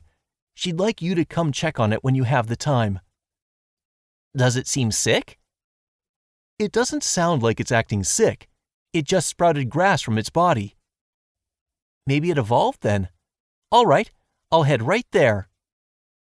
Thus, I decided to stop by the church on the way home. But first, I wanted to check the slime in the box. Once I confirmed there were no more messages for me, I opened the lid. What I found inside appeared to be an ordinary stone the size of a fist. I was worried that we had been tricked for a moment, but I doubted that Carm would be so easily fooled. I cast the contract spell before it might have had the chance to jump out, and it worked. This was undoubtedly a monster. I cast Monster Appraisal on it. Stone Slime. Skills: Harden, 2. Physical attack resistance, 2. Consume, 3. Absorb, 3. Split, 3. Camouflage, 10. It was certainly a slime. Its skills were close to that of a metal or iron slime, but neither of those possessed the camouflage skill. That skill was at an especially high level, too. It was similar to how the bloody slimes could look just like puddles of blood if they sat still. This slime was indistinguishable from an ordinary rock, so I had no idea how it was found. He was getting along poorly with a coworker and happened to kick it out of frustration, Carm explained. He said he was surprised that the rock moved. He got pretty lucky then. The food for this slime would obviously have to be rocks. I did need to find out if it had preferences for certain types of rocks, though. I picked up a few random rocks to see what the slime would do. Boss, I have to get going now. Oh, right. Thank you. Carm got back to work, while I spent some time thinking about the stone slime. Chapter 4, Episode 28. A Promise at Church. I was called to the Divine Realm at the church as per usual, where I drank with Gain, Kufo, and Takun as we discussed recent events. You were on your way back from a monster aptitude exam, you say? Gain asked. Yeah, and when I stopped by my store, I found out that someone had come by to sell a stone slime. Not only that, but I heard that something weird was going on with the church's pet slime, so I came to see it, and it turned out that it evolved into a weed slime. It was a lucky day for me. Those both use camouflage, so they're pretty hard to find. Not bad, Kufo said. Barioma, wasn't that weed slime a pet for those kids? Did they cry to you about it? Takun asked. It all worked out somehow.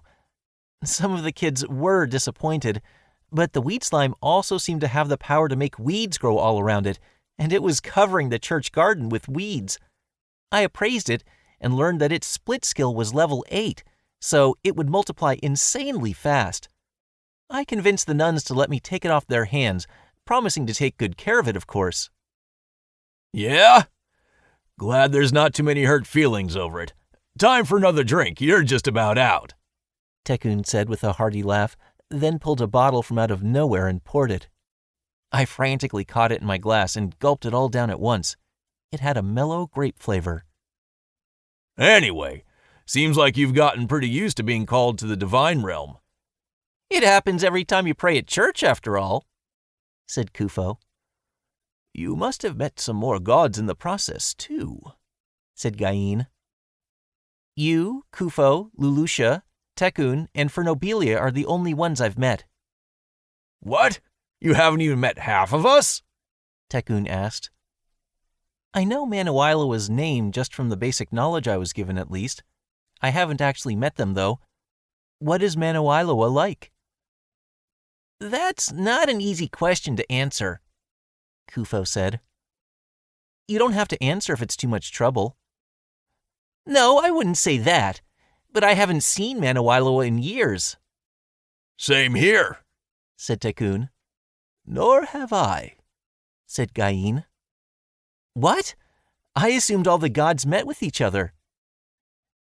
Manoiloa tends to wander around a lot. Not outside of the divine realm, but I couldn't tell you what he's up to right now. Manoiloa is the god of the arts, and he presents himself in many ways, said Kufo. Sometimes he dresses perfectly normally, and sometimes he looks entirely bizarre. He gets bored easily, too. Manoiloa is a weird god.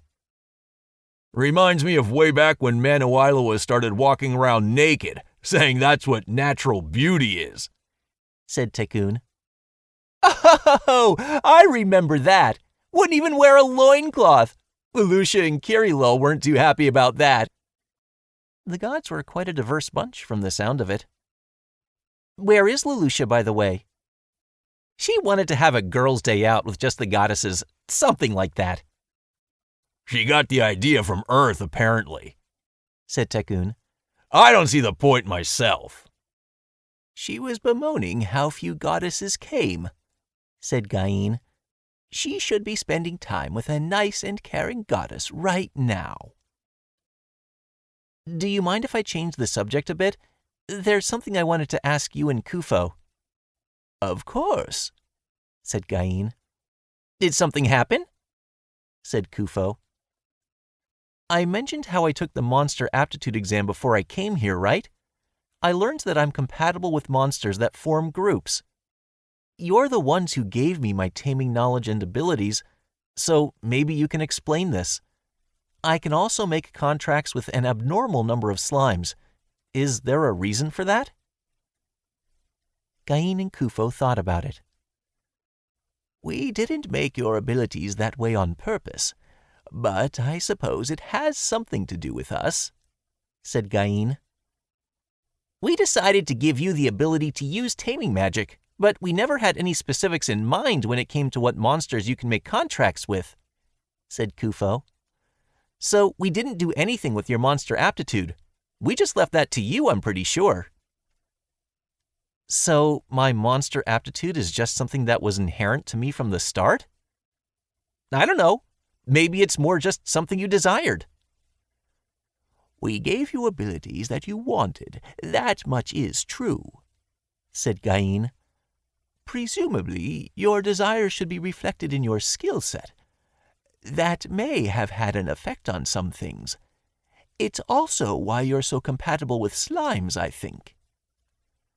So, if I had wanted to make contracts with dragons, would I have had higher compatibility with them?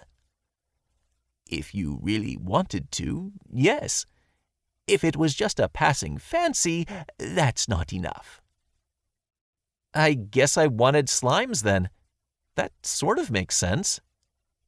Well, your powers were granted to you upon arriving in the forest of Ghana, so that would be when your monster aptitude was determined. If you researched and took an interest in other monsters later, that wouldn't change your aptitude.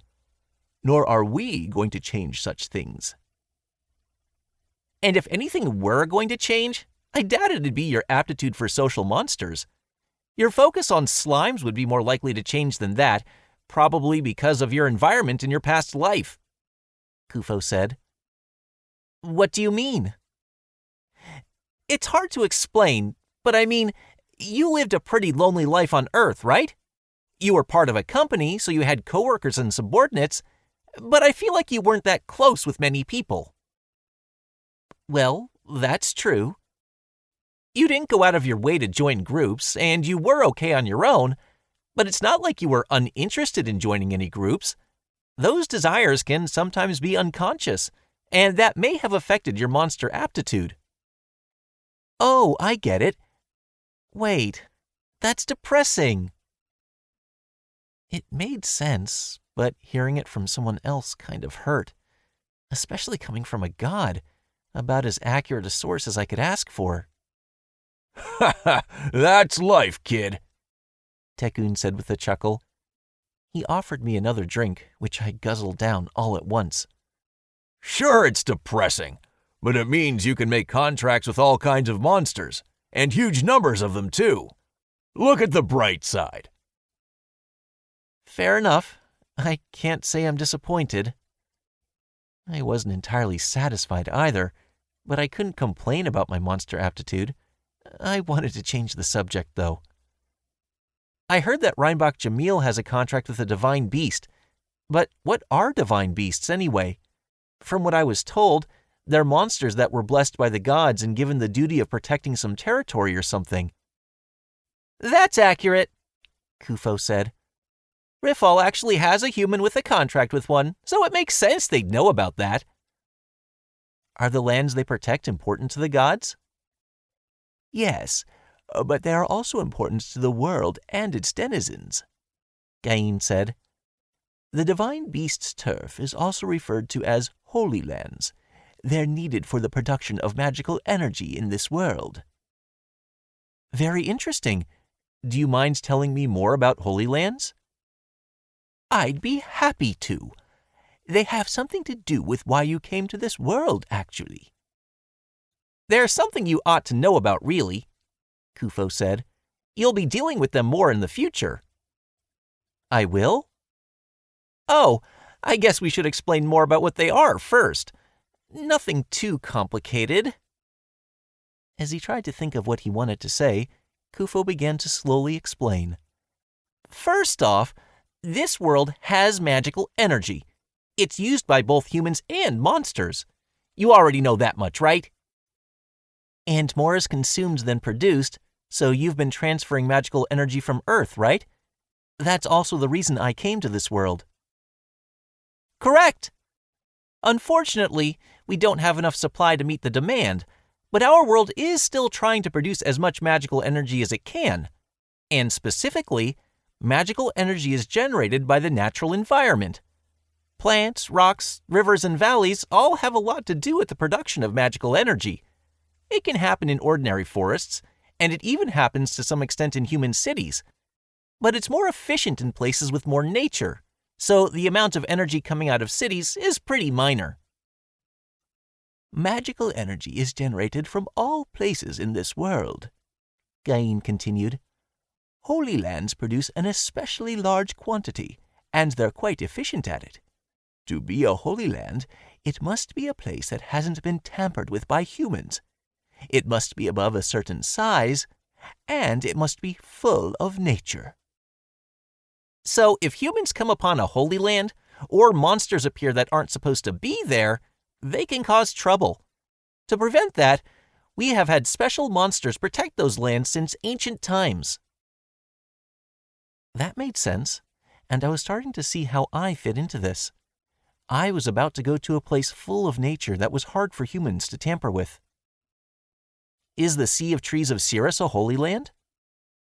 The very center of it, yeah. The magical energy from that holy land fills the Sea of Trees with valuable herbs and ore. There's no divine beast there, though. So not every holy land has a divine beast? Is this one unsafe, then? Humans don't go anywhere near it, so it's fine. Just because there's no divine beast doesn't mean the place is unprotected. Fernobelia has that taken care of.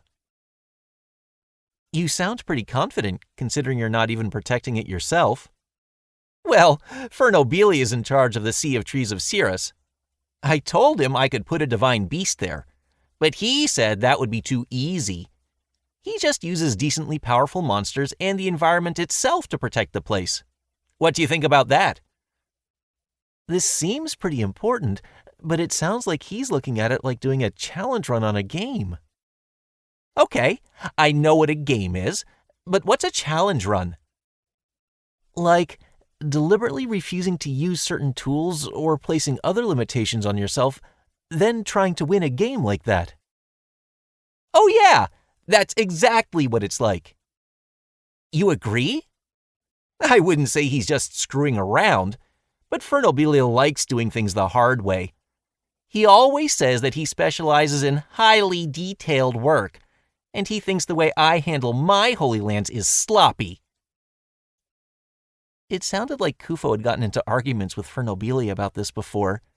He went on complaining about this until it was time for me to leave. But I learned something about the Sea of Trees of Cirrus, so it all worked out. Chapter 4, Episode 29. Abnormality. Slime Observation Record. Today, I acquired 2 new slimes as familiars. Here's what I know about them. Stone Slime. Skills, Harden 2. Physical attack resistance 2. Consume 3. Absorb 3. Split 3. Camouflage 10. This slime looks like a rock that you'd find anywhere. As you'd imagine, it only eats rocks.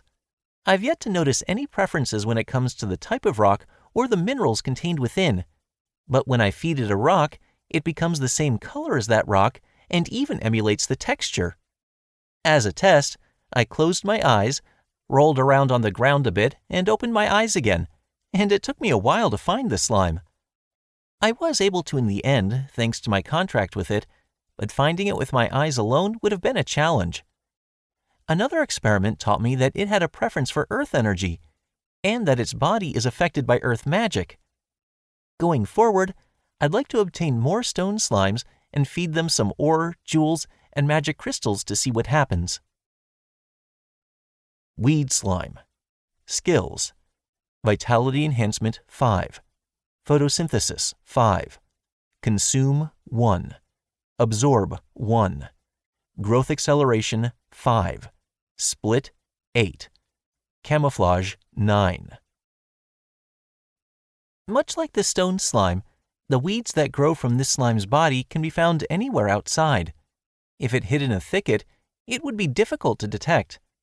It subsists on weeds. I showed it some medicinal and poisonous herbs I had in stock, but it showed no interest. It did, however, eat the grain spear grass I collected during the training meetup. Maybe that counts as a weed? Or maybe this specific weed slime happens to like grains? It's still unclear, so I'd like to obtain more weed slimes and compare them. Thankfully, I can get plenty of weeds and fertilizer to feed it at no cost to myself. This also seems to be the sort of slime that multiplies fast, so it shouldn't take too long. I also gave it some fertilizer made by the scavenger slimes, and it was pleased. Fluff slimes also like fertilizer, so maybe this applies to all plant slimes. I'd like to keep experimenting with and observing these slimes going forward. For both of these slimes, the first thing I need to do is get more of them. Speaking of which, there's another slime I'd like to have more of. Bloody Slime. I'm currently observing these slimes. The effects of the poison seem to be gone, thankfully. I've ensured that they developed antibodies against bush snake poison, but they did also have resistance to poison and diseases to begin with. That being the case, I can assume that they have antibodies against other poisons and diseases as well. I'd like to research this in the future. Getting more bloody slimes would help with that, but they need quite a bit of food before they multiply. Siege's shop is currently my best source of bloody slime food. However, I already take everything I can get from him, so I'll have to find another source. One candidate I can think of is the Saionji Trading Company, where they also handle meat. To do something with that, though, I might need to leave some bloody slimes with someone at the laundromat in Lenif and have them handle it. As far as places that are close to me, the Adventurers Guild has a place for dissecting monsters and animals. I heard during the training meetup that anyone can use it as long as they pay a fee. I've never used it before, so I don't know what they do with the unwanted parts. But maybe I can get some blood from there. Even if they just have bones and scraps of meat to offer, I could use that as food too. It won't hurt to ask. I finished writing out my thoughts. I had already eaten dinner as well, so I didn't have much else to do before bed. I was curious about how my mushrooms were doing, though. When I checked yesterday, some thin ones were sprouting up. Before going to sleep, I headed to the passage where I kept the mushroom bed. As soon as I opened the first door I'd installed yesterday, I heard a sound. It was like something small was scratching at the other side of the door, so I thought maybe a small rat had gotten in. I cast Investigate to be sure, and there did seem to be at least 10 or 20 of something on the other side of the door. They weren't small rats, though. They were something smaller.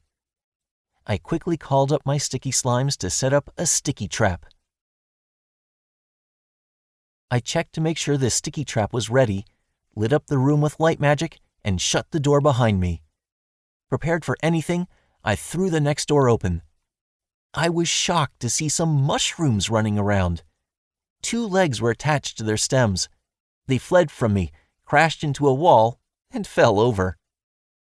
I guessed that these were running mushes. I didn't know they were monsters, but I did know them as materials for medicine.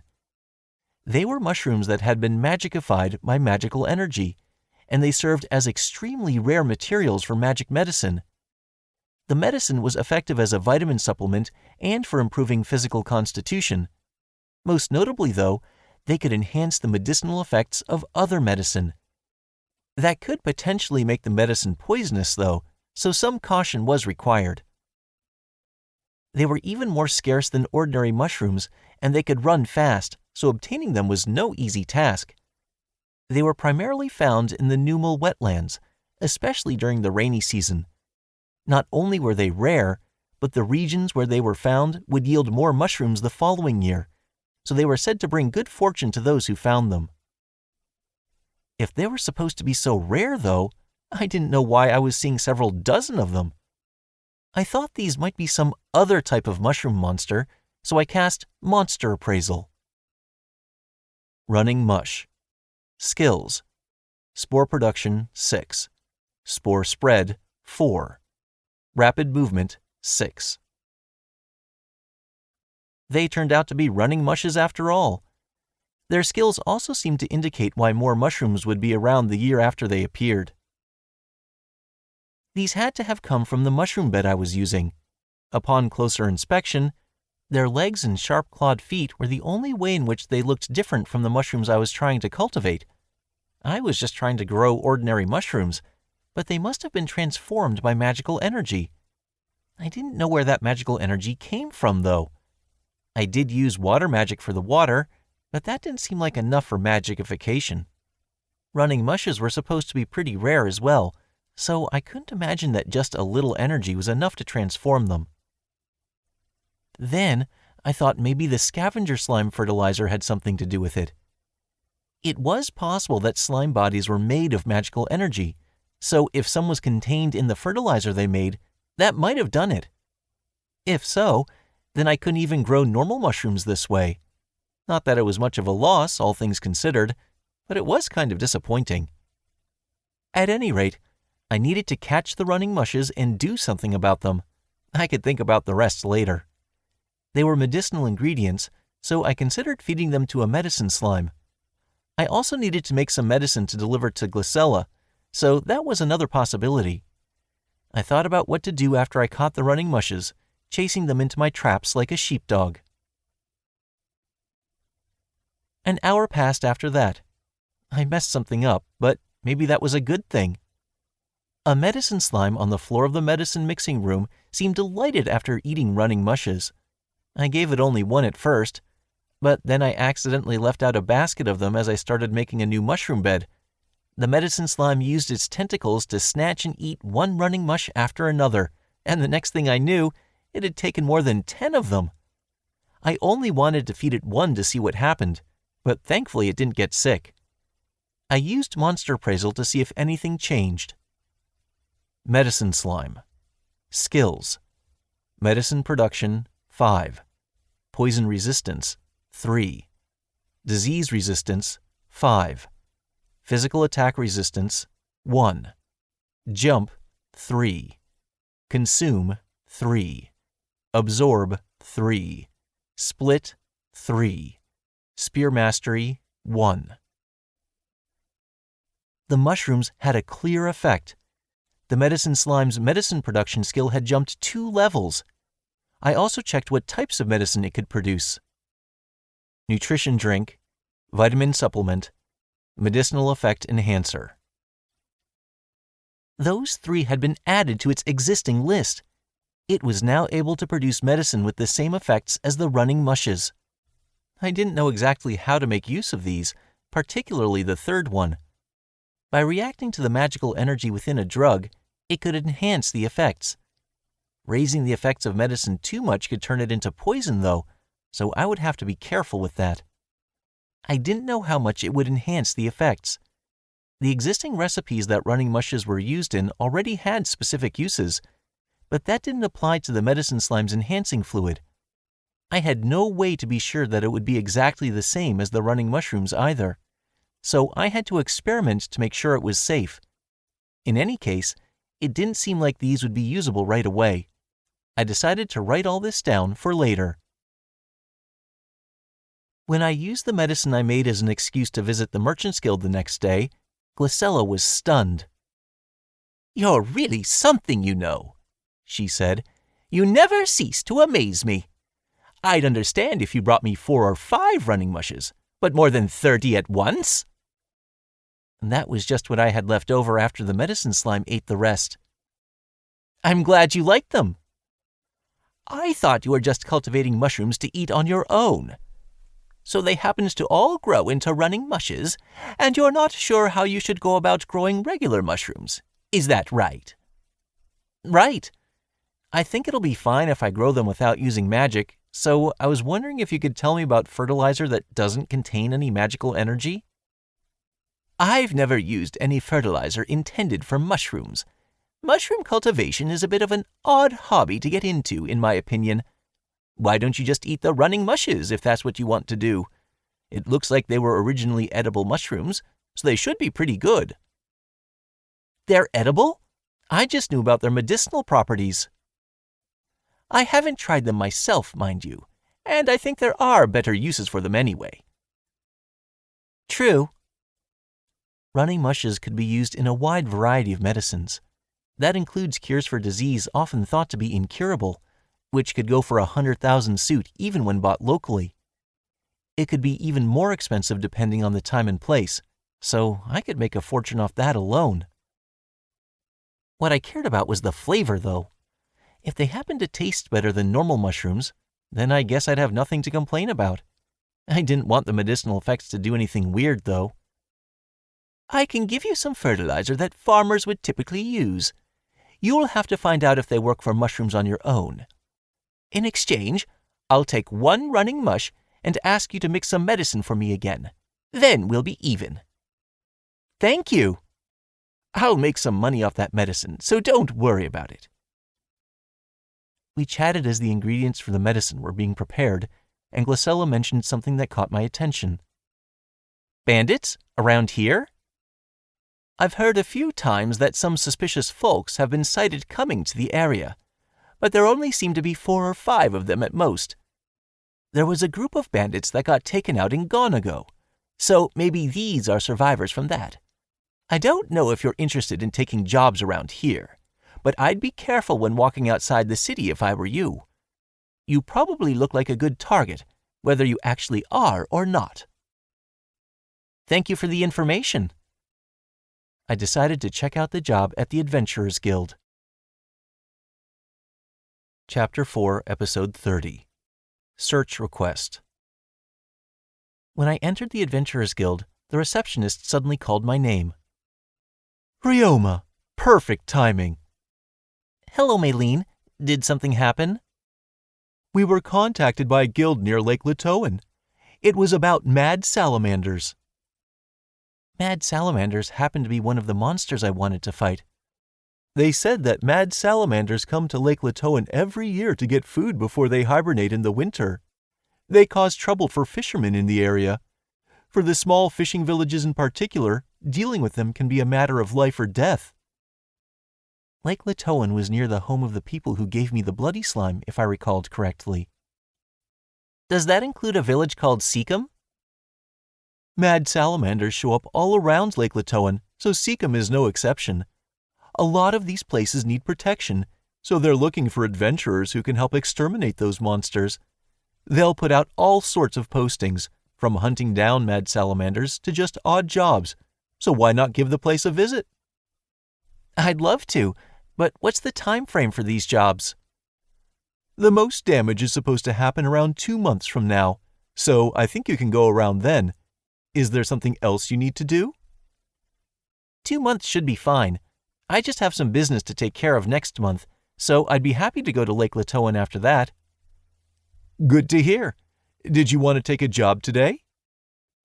The guildmaster of the Merchants Guild told me that some suspicious characters, presumed to be survivors from a vanquished band of bandits, might be coming to Gemmel. Do you have any information or requests related to that? Oh yeah, you got permission to take those jobs, didn't you? 1 second. Maylene took a bundle of parchment out from under the counter. We have 2 new pieces of information related to bandits. The guildmaster already told you one, but the other concerns a pack of bandits suspected to be related to what she said. But those bandits were exterminated near gone ago, so there are no further jobs to take regarding them. It's not like those suspicious characters are confirmed to be bandits either, and their location is unclear. It sounded like there was still some unanswered questions. With that in mind, I figured it might be wiser to make more medicine instead for today. Excuse me? Someone said meekly. It was Paina, the talented new hire at the guild. I'm sorry, Ryoma. Can you give us a moment? Maylene asked. Sorry to interrupt. Oh, it's fine, I said. Look, he says it's fine, said Maylene. What is it? Someone's here to put out a request, said Paina. They started whispering to each other, so I turned away and looked around the mostly empty guild. Most of the people there seemed to be on their break. They were either staring at the bulletin board or chatting with nearby adventurers. Suddenly, a bearded man near the edge of the counter walked up to me. Judging from his height, I guessed he was a dwarf. Sorry, boy, but could you get out of the way? Hey, lady! He shouted at Paina from across the counter. Yes? Wait, stop. We'll get to you, so go back and wait your turn. Sorry, but I've got no time to waste. I need someone to find Pedro as soon as possible. It sounded like someone had gotten lost. Maylene looked at the bowing man with a conflicted look on her face, then stepped forward. Mr. Guts, I believe? I'm sorry, but this isn't enough money to make a request here. I know I'm making an unreasonable request, but this is all I can pay right now. If Pedro is found, though, he should have goods on his person. We can sell that off for some extra money. And either way, I'm able to get enough money for you. I just need time. The dwarf was pretty panicked. He even drew the attention of the few other people in the guild. He shouldn't be that far away. Aren't there any adventurers who can go look for him? Paina, I said. Yes? What is it? Could you tell me about him? Now I was kind of curious. Both Paina and I were now left out of the conversation, so I turned to her for answers. She thought about it for a moment, looked at the two of them, then looked at me. Well, we haven't decided to take his request yet, so this is more of a personal than a business issue, but you might be the right person to help. I kind of felt bad for bothering them about it, but listened in until I got some answers. I'm sorry, but can you go over everything from the beginning again? Maylene asked the dwarf. Yeah, so I'm Guts. I run a small smithing business in the Western District. I sent some weapons I made to Caliban the other day, but this morning I received a letter saying they didn't get my delivery. It was supposed to be delivered by a man named Pedro, and I'd like you to find him. Can you be more specific about the date? 3 days ago. He was already supposed to have gotten to Caliban by then, and he should have been on his way home yesterday. But the goods were never delivered? Right. The guy who ordered the weapons got in contact with me right away. Do you think there's any particular reason the delivery is running late? I've asked Pedro to do this job several times.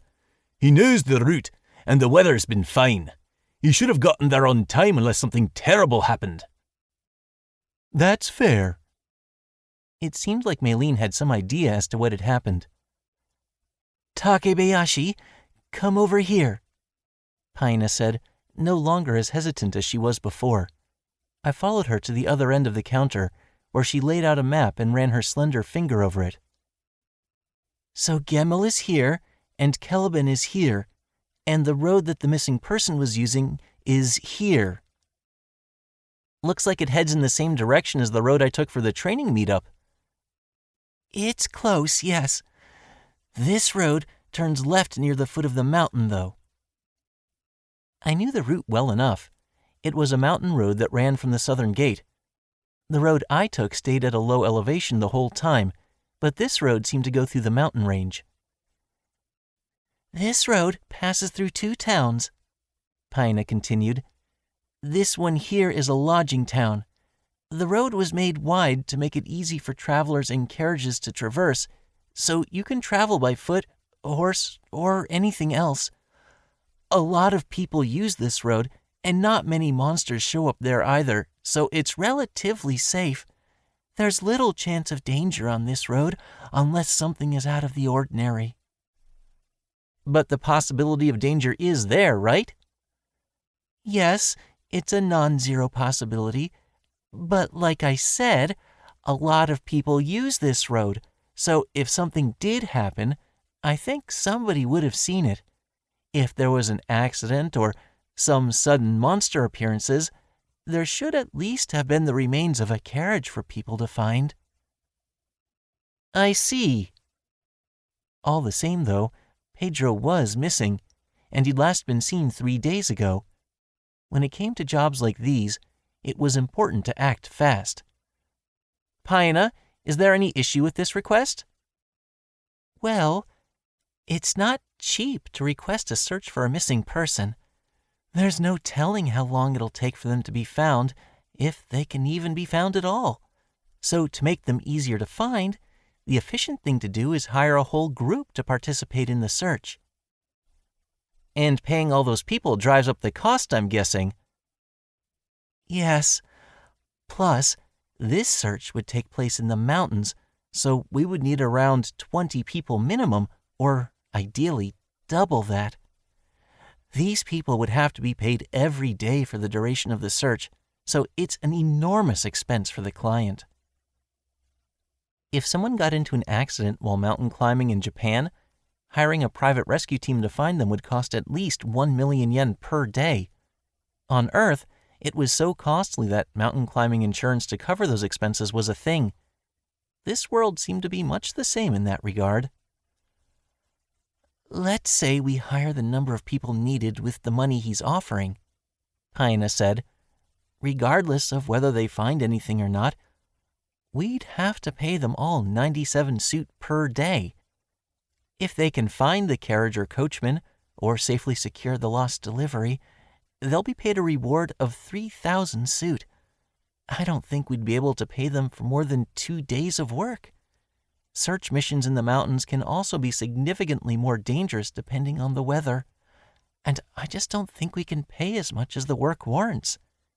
The guild staff is supposed to ensure the income of our adventurers as part of our job, so when we can't pay the appropriate amount, we can't accept the requests. If it were just up to me, I'd like to find some way to help him, though. That was one of the pitfalls of being a hired worker. It was just so sudden that I don't have the money on hand right now, Get said to Maylene. But I can still save up enough if you give me some time. If you want to pay later, you'll either need to guarantee that you will somehow or pass an inspection, Maylene replied. Their conversation wasn't getting anywhere. Paina, I don't know about anyone else, but I think I'd be fine with what he can pay.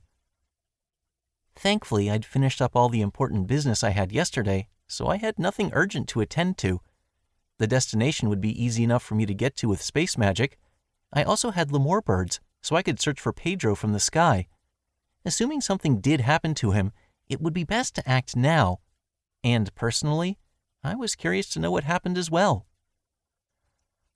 I'll talk to Maylene about it, Piana said. Maylene! She walked over to Maylene, then came back less than a minute later, bringing Guts and Maylene with her. Lad, will you really go looking for me? Guts asked. My name is Ryoma Takebayashi. I know I'm young, but I actually happen to be a D-rank adventurer, so if you let me, I may be able to help. I'll do everything I can, but I can't guarantee anything. I know. Your offer to help is appreciated all the same. Ryoma? Maylene said and beckoned me over. When I got close, she whispered into my ear. I just want to be sure of something. You probably won't want to hear this, but when it comes to requests like these, your efforts most likely aren't going to be rewarded. Some people who take search missions end up regretting it. We still don't know what actually happened. Do you understand? I saw her point, but it didn't change my mind. Thank you for your concern, but I'll be fine. Besides, in the event that nothing happens, it'll give me a funny story to tell. Well, if you say so, I'll accept the request and appoint you as the sole adventurer on it. Let's say that your job is to travel down that route to Caliban and see if you can find this person. What you typically want to do is search near the roads, then act on whatever you happen to find. How you do that is up to you. Thank you. If I could take the job on my own, then all the decisions could be up to me. Make sure to prepare as much as you can, and don't do anything crazy, okay? Now, show me your guild card, please, Maylene said. She had already started to make the documents. In the meantime, I asked Guts to describe the missing person. Done. Mr. Guts, just review the request and sign here, please. Looks good to me. Thanks. I'm counting on you. Understood. I'll do my best, I said. Thus, I agreed to search for the missing person. 2 hours later, after I got my card back and left the guild, I got ready at the laundromat and then left town. Thanks to how far I could travel with space magic, I made it to the border between the plains and the mountain road while it was still bright out. Ahead of me was a road surrounded by trees and thickets. It was wide enough for 3 carriages and well paved. I walked along and searched for Pedro. I opened my dimension home and released my lemur birds. The road was bright under the sunlight, but there were places to my left and right that I couldn't see due to the foliage. Thankfully, my birds could search from above. I asked them to fly in a figure 8 formation and call out to me if they saw anything in the forest. The 6 lemur birds spread their blue wings and took flight. The glow from the sunlight gave them a more beautiful color than usual. Under different circumstances, I would have liked to just sit back and watch them. Too often I got to see beautiful sights at the worst times. Chapter 4, Episode 31. Lodging Town. A carriage that got into an accident, you say? I didn't see anything. How about you? Me neither. Guess we can't be much help then. Sorry. Oh, but would you like to ride with us? We're not too far from town, and it'll get dark soon. Thanks for offering, but I'd like to search a little more on my way there. I appreciate your cooperation. Yeah? Good luck with that then. Be careful. You too. After chatting with a nice old couple, I watched their carriage disappear into the distance. I had sprinted most of the way from Gemmel to the lodging town. My lemur birds tried their best, but there was a lot obstructing their sight. We still hadn't found a single clue. This mountain stood at an elevation of about 1,000 meters. It had a road that could be easily traversed without getting altitude sickness. If I were to stray from that path, though, I would be on a steep slope, surrounded by the shadows cast by the countless trees and their many branches.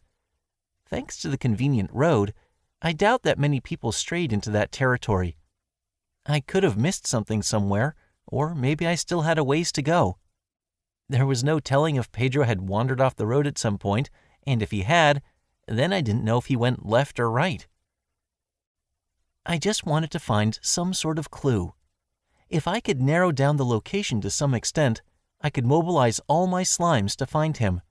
They weren't the most mobile creatures, but by harnessing the power of over 6,000 slimes, I could search thoroughly in all directions.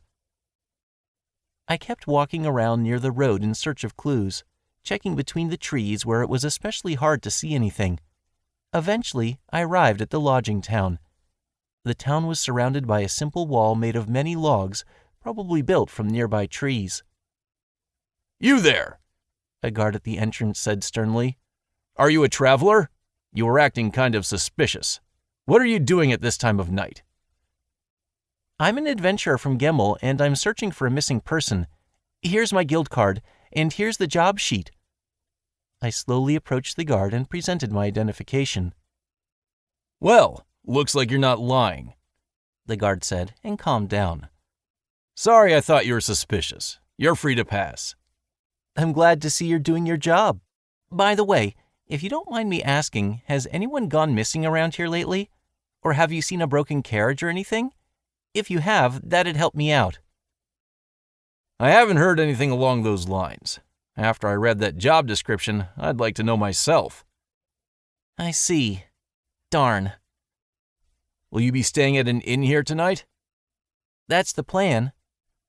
I still had some energy, and I was good at burning the midnight oil when the situation called for it, but it would be more difficult and less efficient than searching during the day. Furthermore, I wasn't accustomed to this sort of terrain. I could spend all day searching the forest of Ghana with no trouble, but I was unfamiliar with this mountain. I had my lemur birds to fall back on, so the chances of getting into an accident were slim, but if there was any risk, then searching for Pedro at night without any clues probably wasn't worth it. Instead, I could use tonight to ask for information around town. "I'd recommend that too," the guard said. "We do maintenance on the roads around here, but if you stray from the path, there are a lot of steep slopes." "I see. Do you have any good inns to suggest?" "Go straight down the main road until you see the sign for Talesi's Cafeteria. The inn across from them has clean rooms for a good price." "Thank you." I returned my lemur birds to my dimension home and headed straight to the inn he told me about. This lodging town was, of course, even smaller than Gemmel, but there were lights in the windows of the wooden buildings that served as inns and dining places along the main road, so the place looked no less lively. I reached the inn very quickly, so it was pretty close. "Good evening. The gate guard told me about this place. Are there any rooms available?" "Yes, if you're just staying overnight, it'll be 50 suit. If you'd like a meal with that, it's 70 suit," the receptionist said. "I'll take a room and a meal, please." "Thank you." I handed over the money and got a small wooden board in return. "When you want food, take this to the cafeteria across the street." It was evidently a meal ticket. "So I'll get food if I give this to them?" "You'll get bread, soup, and the salad of the day. Anything else will cost extra." I went to my room, and it was as clean as I was led to believe.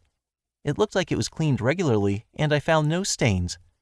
But a bed and a small table were the only pieces of furniture in the room, and they took up 70% of the space. There were no decorations either. Well, this was a lodging town, and this inn was more for commoners, so I couldn't expect much more. If guests were just traveling for work, they probably didn't stay for long anyway. It kind of reminded me of a capsule hotel. It served its purpose, so I didn't have any objections. But there was nothing much to see there, so I just cleaned myself up and went to the cafeteria. "Welcome. Are you alone, kid?" a cheerful girl at the cafeteria asked. "Good evening. I'm staying at the inn across from here. Here's my meal ticket." "Thanks. This way, please." The girl led me to my seat. The cafeteria was full of tables tightly packed together. People sat around them enjoying food and drinks, constantly laughing. It was a large building with 2 floors, but every inch of it brimmed with human warmth. It was like the beer garden Serge once took me to, except cozier. There wasn't as much excitement, but it felt more like spending quality time with a family. "Sorry about the wait," the girl said as she brought my food out, but I hadn't been waiting long at all. Personally, I was pretty pleased. I started with a mouthful of soup, whose thickness reminded me of a stew. The first thing I felt was its warmth. It passed from the top of my tongue down into my throat and warmed me to the core. Maybe I was colder than I thought. The vegetables were tender and gave the broth a soft, natural sweetness complemented by many herbs.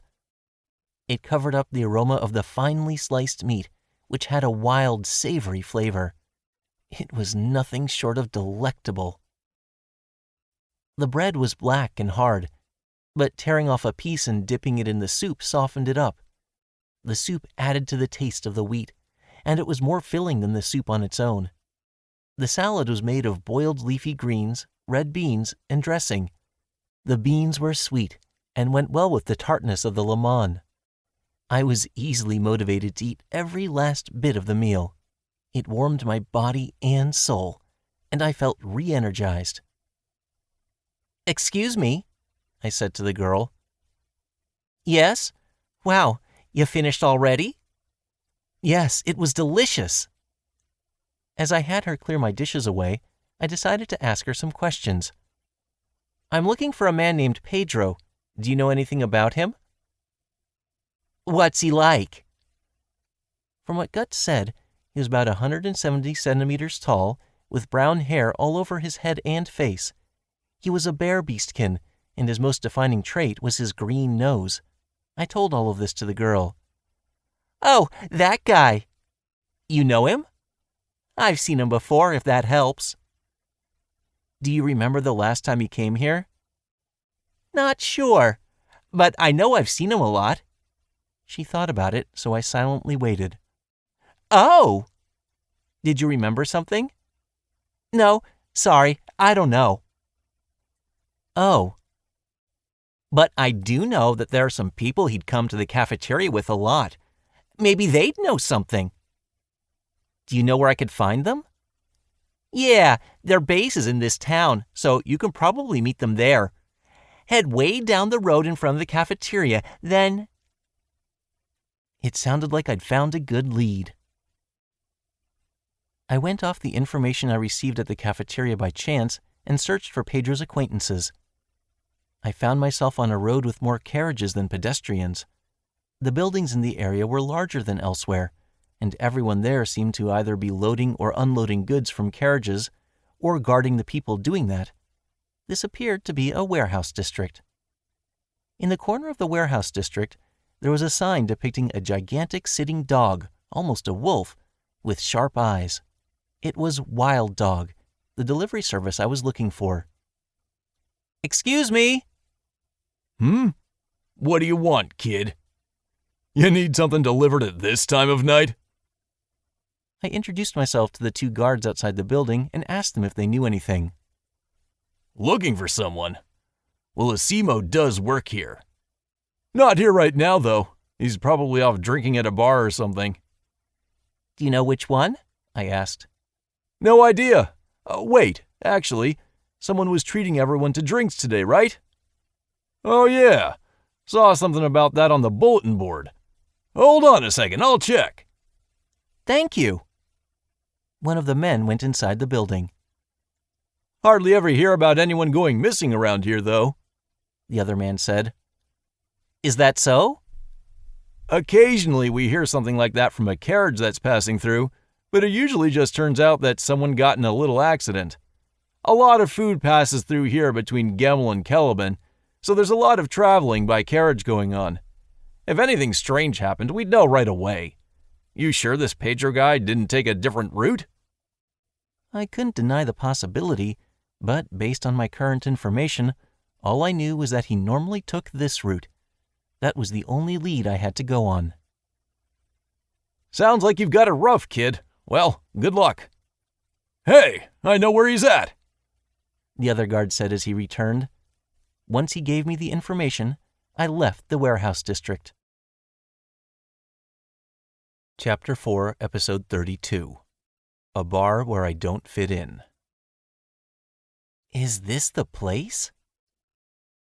The bar was at the end of a narrow alley that branched off the main street.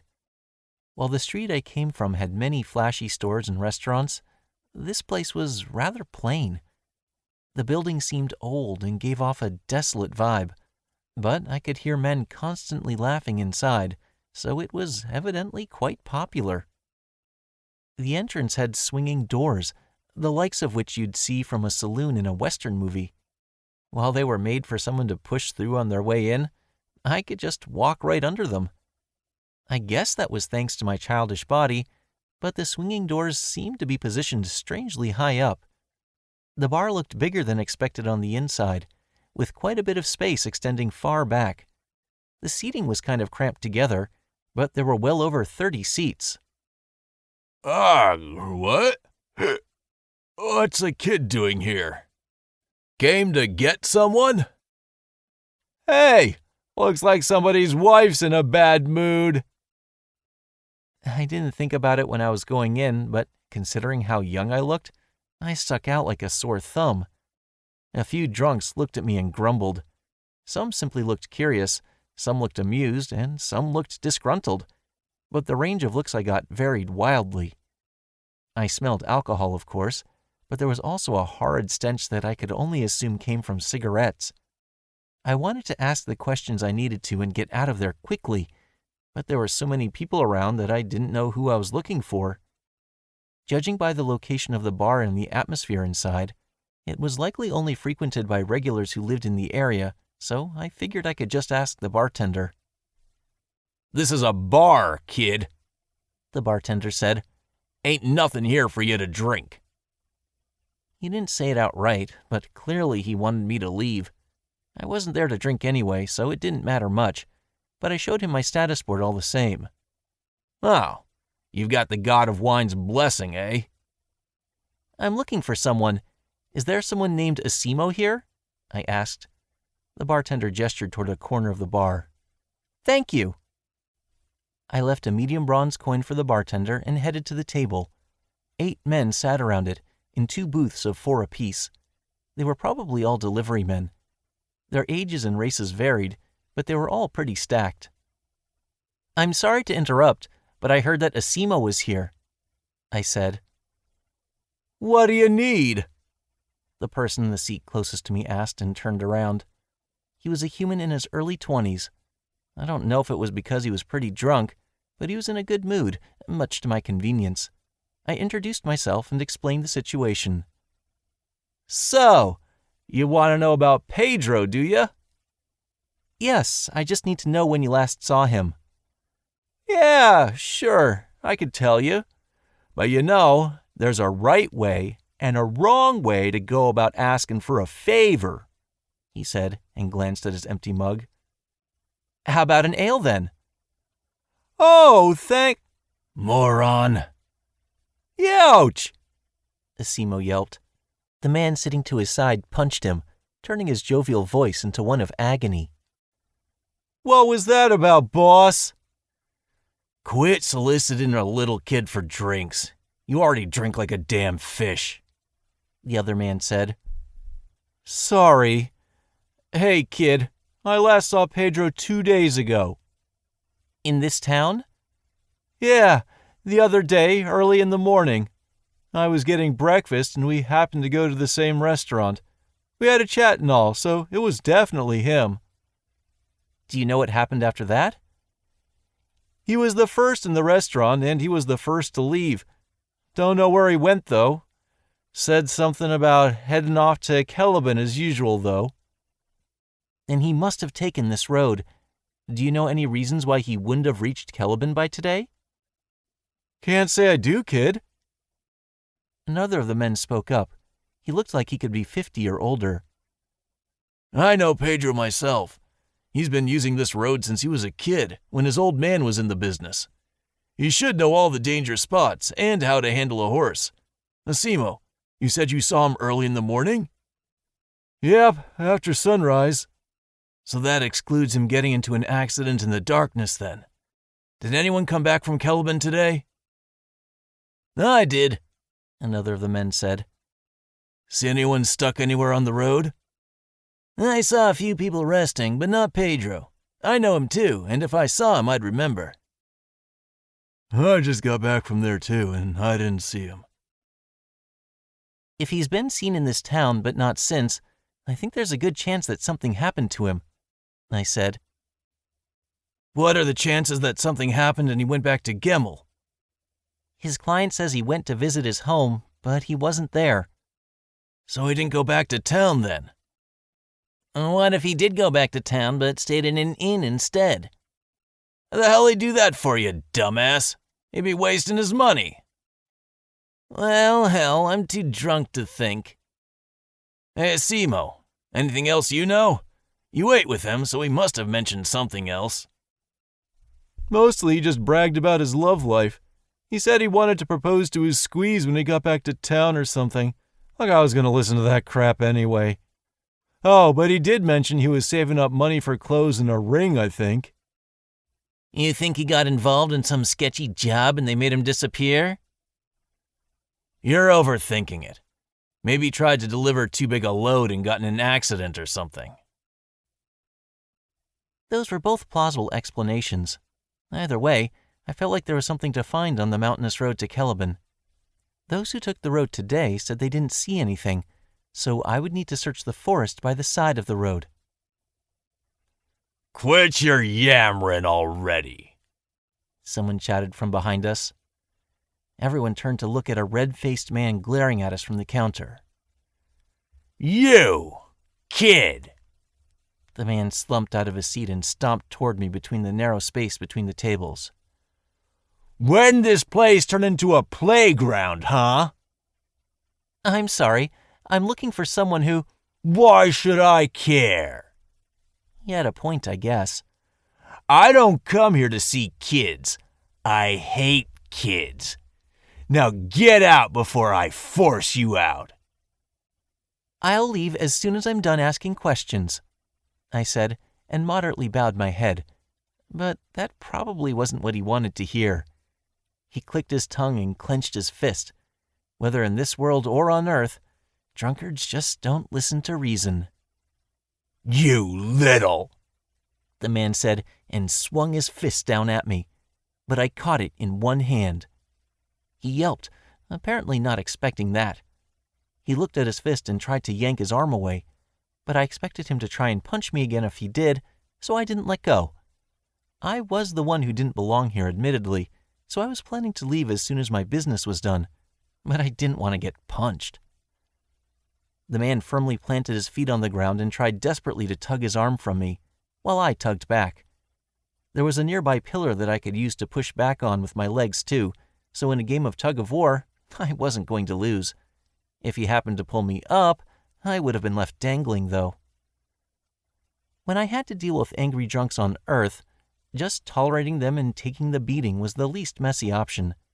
But in this world, I didn't need to let that happen. It made matters a lot easier. Now that I thought about it, though, I didn't know any other good ways to end the conflict, so I wasn't sure what to do next. The people who were going to help a moment ago seemed to think I didn't need assistance, so they went back to their seats to watch from there. And this drunk wasn't giving up. Whoa! The drunk roared. Little shit! Let go of me! I'll kill your ass! Then I remembered that there was something I could use for my match the other day. Buddy, don't you think you've had a bit too much? I said. The man shuddered, and I felt the energy rapidly drain from his fist. Just take a chill pill, okay? I let go of his fist and showed that I wasn't going to fight. But then, the man freaked out and ran off, ramming his way through other customers to take the shortest path to the exit. Maybe I overdid it a bit. I figured that if I put myself in the same mood as during that match during the training meetup where I scared everyone, it'd get him to stop. But this wasn't exactly what I intended. The customers behind the man all looked away from me or laid their heads on the table to avert their eyes.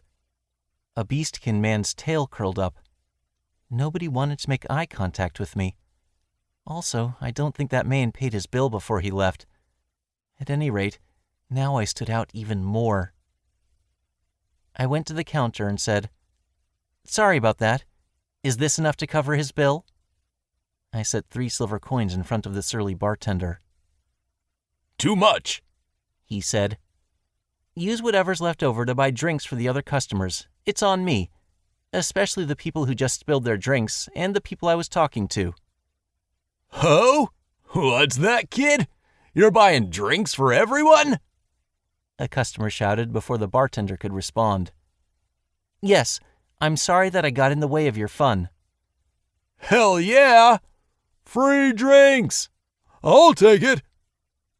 It only took a moment for the bar to regain its previous liveliness, faster than I would have expected, but I was happy about it. Then I went back to the delivery people's table to thank them and say I was leaving. "Sorry about all that," I said. "Hey, it's a bar. Fights happen all the time." "Yeah, what he said. You're pretty good, kid." "I am an adventurer after all."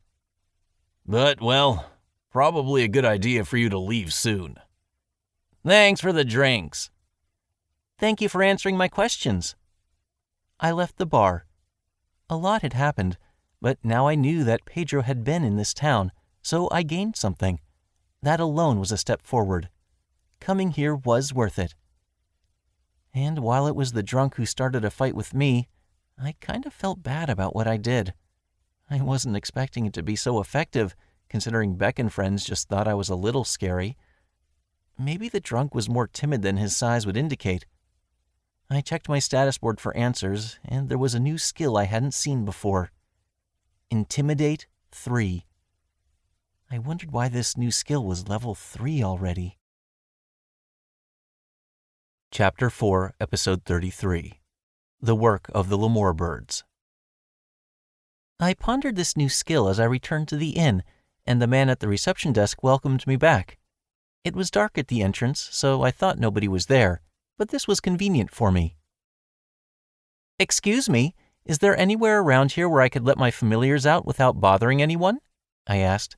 "I have some bird familiars." It seemed unquestionable that Pedro had taken this road, so I wanted to check the forest again. I explained the circumstances to the man. "You can use the roof," he said. "Nobody would be up there around this time. Oh, but if there's any laundry there, then watch out for that." "Thank you, I appreciate it." "The safety of the roads is important to all of us." With his permission, I headed straight for the roof. I climbed the wooden stairs he directed me to and opened the door at the top. Under the starry sky, ropes for hanging clothes on glowed in the moonlight. There was nothing else on the roof aside from a railing along the edge, so my birds could fly in any direction from here.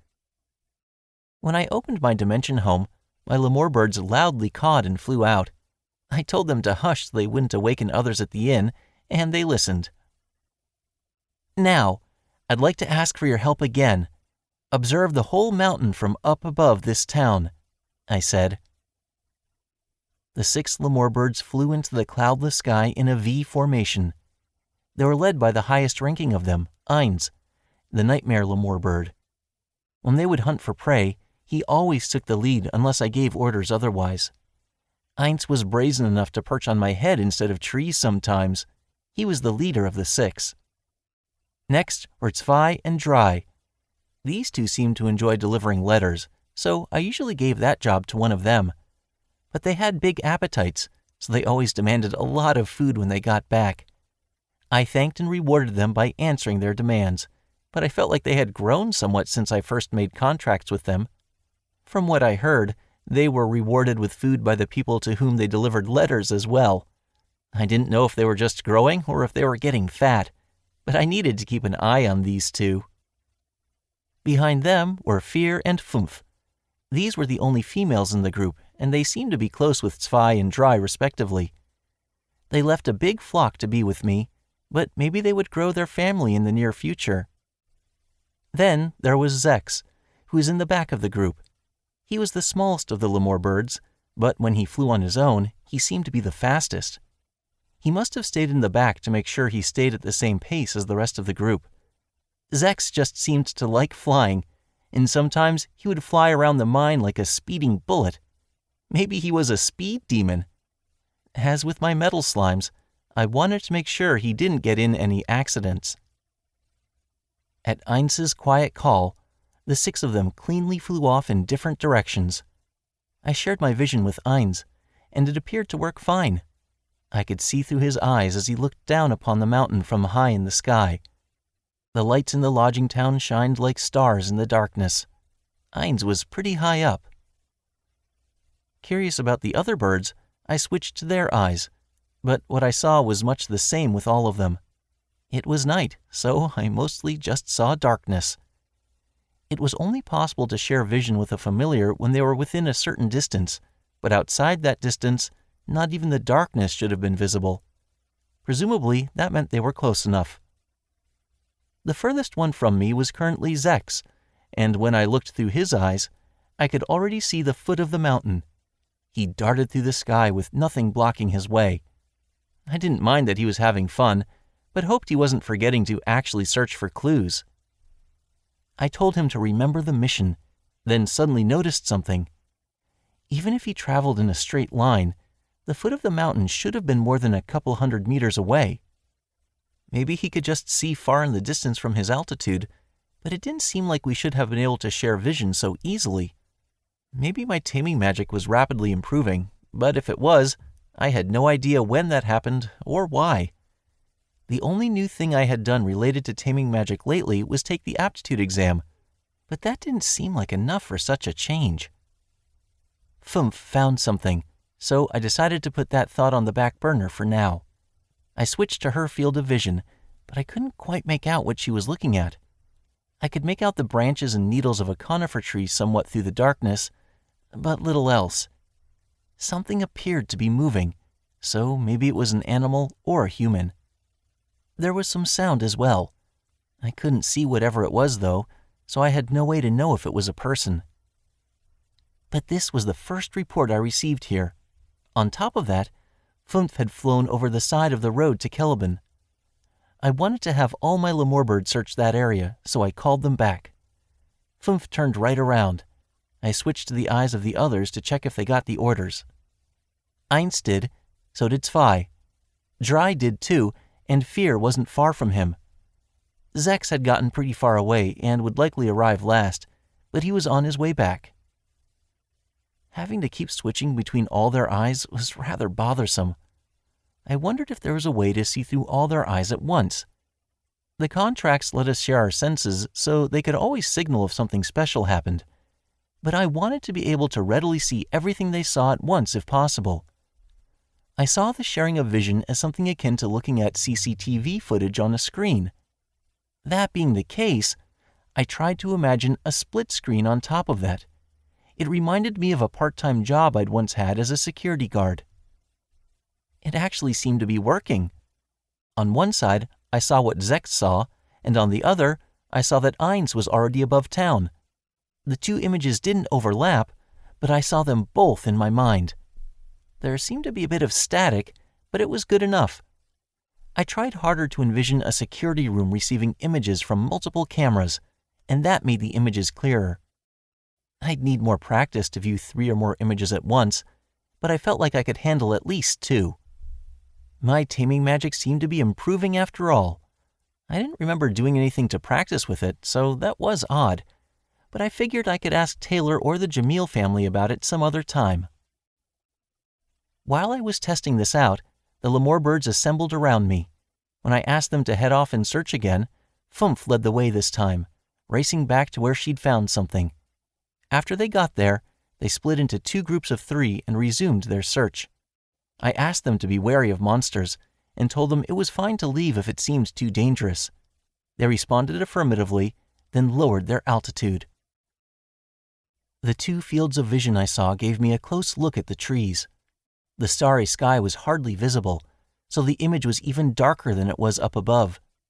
I could just barely make out the outlines of the trees, but I questioned how possible it was to search like this. The birds couldn't fly that fast here either, but it didn't seem to be an issue. They were migratory birds, so they were accustomed to flying at night. I asked them to keep up the search. They split up to search 2 different locations, and I observed them through their eyes. When the lemуrbirds really got moving, though, my eyes couldn't keep up. The darkness was bad enough on its own, but they just moved too fast. The lemуrbirds could apparently see, though. Maybe it was thanks to night vision or something. Bird eyes and human eyes were structured differently, so the fact that I could even get an image I could make sense of was pretty convenient, I guess. It seemed plausible to me that they were seeing with night vision and I wasn't, but maybe I just needed more experience. Just watching them while they did all the work made me feel kind of down. I got a report from Dry, Fumph, and Zex. They'd found something. I still didn't see any changes in Zex's field of vision, though. I had them halt for the time being, then ordered Eins, Zwei, and Vier to converge with them. I watched the 2 fields of vision rise into the sky and prayed for any clues about Pedro as the 6 birds safely united, then got searching again. They swooped back down even faster than before and zipped between the trees. They seemed to hear a sound, and all of them were confident that something was there, so I had them come to a stop. There was a light flickering between the trees, probably from a bonfire. Somebody was there. I had the birds watch carefully and got a gradually closer image of the light. Eventually, I saw a few humanoid shadows. 5 people surrounded the bonfire. They were quite exhausted-looking men, all sitting on wooden boxes. Chapter 4, Episode 34. The Work of the Familiars. These people were probably bandits. I couldn't be too sure from their appearance alone, but I had seen bandits in the forest of Ghana a fair number of times. From what I could see through the eyes of the lemуrbirds, they all had long hair and beards. It didn't look like they had bathed in days either. This wasn't the sort of place where the average citizen would go, and even if they were lumberjacks or some laborer of that nature, they would presumably keep up their appearances a little better. These people were definitely suspicious. I saw 5 men, all of whom seemed like underlings. It looked like they didn't even have enough armor for 3 people between them. Someone who's played a lot of RPGs might think that equipment is just lying around anywhere, but mountain bandits often didn't have access to enough equipment. Their leaders got all the good equipment, while the rest only got the leftovers. These people looked like typical underlings of an ill-equipped band of bandits, but they did all have swords that looked brand new. This was clearly strange. Nothing about these men made them look skilled enough to be worth giving good weapons. They were all covered in wounds and seemed easily distracted. They paid little attention to their surroundings and didn't even notice the lemуrbirds watching them. They weren't speaking to each other either, and they seemed puzzled about something. Compared to the rest of their meager equipment, the brand new swords were out of place, and Pedro's delivery contained swords forged by my client. Maybe it was too late to help him now. There was a pretty high chance that these men knew something, but at the same time, I could imagine the worst possible outcome already. In any case, I wanted information, and for that, I would need to capture these men alive. I prepared for battle, and on the off chance that these weren't bandits after all, I prepared to apologize and pay them compensation too. Once I was ready, I canceled my stay at the inn.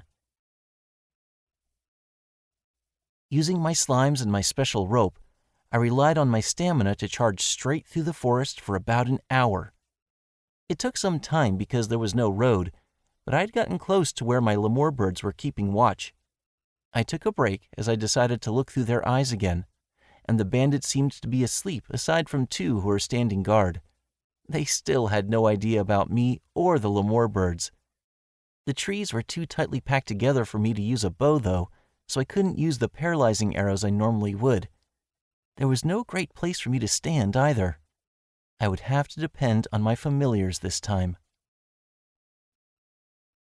Caw! Caw, caw! Ah! My head! My head! Knock it off! Get lost! I used it so seldom that I had almost forgotten, but Ainz, the nightmare lemur bird, could use a dark magic spell with a large effective radius that attacked the minds of its targets. He caused a lot of chaos that way before I formed a contract with him, so I trusted him to help suppress these bandits. Not only did he help, but he knocked them all out. Next, I had my katana and scabbard split up into 9 iron slimes and 9 metal slimes. They split into groups of 3 and wrapped around the men's limbs and necks, serving as metal bindings. Once I confirmed that the men were completely restricted, I used the slime's appetite as a metal detector of sorts and disarmed the men. Then I set their equipment against a random tree. 3 of the men regained consciousness. What? What's going on here? Hey, a kid? One said. They didn't know what was happening at first, but when they noticed they had been restrained, they were quick to figure it out. Hey, did you do this? Let me go! You know her from the Poison Spider Gang, don't you? Poison Spider Gang? I asked. Aren't you the bandits who got exterminated recently? The men didn't answer, and they seemed to regret saying anything. It looked like I was right, thankfully. Now I wouldn't have to apologize. And you over there, I know you're awake. The other man uncomfortably laughed. Of the 5 men, the 2 furthest to the right shouted at me. The man furthest to the left was awakened by their shouts, but pretended to be asleep the entire time, although not very convincingly. He didn't yell at me or try to run. He just awkwardly laughed. Hey, say something! One of the others complained. You were gonna try and escape by yourself, weren't you? Now the group was starting to fall apart. They woke up yet another of the men who joined the argument. I wasn't getting anywhere with them, and they were wasting my time. I cast Earth Fence on the 3 who were arguing, creating a wide fence made of stone around them. This spell was created for offensive purposes, and the stakes had sharp tips that the trapped men couldn't help but stare at. Save the arguments for later, I said. I have some questions for you. Who's your leader? Me! 3 of them said. Who? Me, I said. Like hell you are. Who'd work for you? Huh. You people, leaders, don't make me laugh. My good man, you ought to know that our boss was exterminated, the man farthest to the left said with an uncomfortable laugh. It sounded like he was trying to curry favor with me, and his voice was sickening, but he seemed like the easiest to talk to. I have some questions for you. What? You won't get away with this. You can still save yourself if you let me go right now, you little snot. I'll tell you anything. Only one of them was playing along. I suspected that he was planning something, though. Are you kidding me? You dimwit! At times like these, you're supposed to try and negotiate. Don't fall for it. Naturally, his ally started to shout him down. Shut up. We've already been captured. Too late to say anything now. I'll tell you anything, young man. Just spare my life. I don't care what happens to the rest of these guys. Just spare me. Now he was so desperate that he was selling out his allies. Screw you, you piece of crap! The others cried. His declaration only sowed the seeds of division even more. It was hard to tolerate listening to them shouting at each other, so I asked Ainz for a favor. A single cry from him was enough to shut them up. Now that it was quiet again, I moved on. I'm going to ask questions, and I want answers. Just so you know, you're being restrained by my familiars. You won't find any keyholes on those bindings, so they'll only come off when I command them to. For the purpose of hunting bandits, I came up with this new use for my metallic slimes. Even if they ran away from me like this, I could track them down using my familiar contracts as long as the slimes were still on them. Pursuing them would be simple. Not only that, But these slimes were resistant to physical attacks, so they were quite durable. Even I would have trouble prying them off. You think you've got guts, kid? I don't know about familiars or whatever, but you're not so tough if you're using junk like this. You probably don't have the guts to kill us, am I right? I wouldn't kill without good reason, but I'll do it if I have to. As if. You're not planning on it, I can tell. You're not scaring anyone, punk. The men seemed convinced that they wouldn't be killed, so they started to get full of themselves. I had no idea what happened to my intimidate skill, but that sure would have been handy. Hey, I'll tell you one more time. Let us go right now, and we'll let you off easy. Do you understand the position you're in? I asked. These bandits didn't seem to be hiding their true strength, and I couldn't see any secret plan they might have had either. My Lemur birds were watching the surrounding area, and they didn't have any other men waiting to ambush me that I could see. I didn't understand why they were so confident. What will you do if I let you go in the first place? Turn yourselves in? Have a change of heart and get a real job, maybe? I snapped at the men, shutting them up. If they actually did express some level of remorse, I still wouldn't have any reason to trust them. If I let them go, they would likely just continue their lives as bandits. That's how it seemed to me, at least, so I operated off that assumption. If I let you go, you might just hurt more people, I said. I don't want to kill you needlessly, no, but I'm not irresponsible enough to just let you go free. Now that I captured them, I was going to turn them into the guards in some town. I couldn't let them hurt any more people. If they tried to resist, then they would get what's coming to them. Huh! You're just trying to act cool. Don't get cocky, kid. Now that I really look, you've got some nice clothes, weapons, and armor. Familiars and magic, too. I bet you've got a lot of money. If we sold all your stuff, I imagine we'd make some decent cash. Rich kid, huh? I hate rich kids. You can get food and have fun without a care in the world. You look down on the poor. You think you're better than us. The man grumbled and grabbed the collar around his neck. That was a bad idea. What's with this collar? Hey, what's wrong? It's I forgot to mention, I ordered the familiars around your necks to stay right up against your skin, I explained. It was easy enough to yank on the collars with enough force, but then the slimes would morph to make sure they didn't leave contact with the skin. It would only cause the collars to tighten around their necks. And if you try to violently break free, get a certain distance away from me without permission, or attempt to attack me, the collars will choke you. And of course, I could order them to strangle you at any time if I wanted. All the slimes would have to do was put pressure on the carotid artery for a certain amount of time to kill a person. They were like the slave collars that were standard in fantasy light novels. Except the strangling would be entirely on them in this case. I don't need your explanations. Make it stop already! His neck was strangled, and the pain got worse. He pulled it away from his neck some more to escape the pain, which only made it even tighter. The man did this repeatedly until he couldn't even speak anymore. But it wasn't quite enough pressure to make him pass out. What are you just watching for? He's gonna die! They finally seemed to feel like their lives were in danger, a look of panic on their faces. They emotionally and selfishly cried out, reminding me of my boss in my past life. So what? I replied. Chapter 4, Episode 35. The Bandits' True Intentions. They looked at me with disbelief. You serious?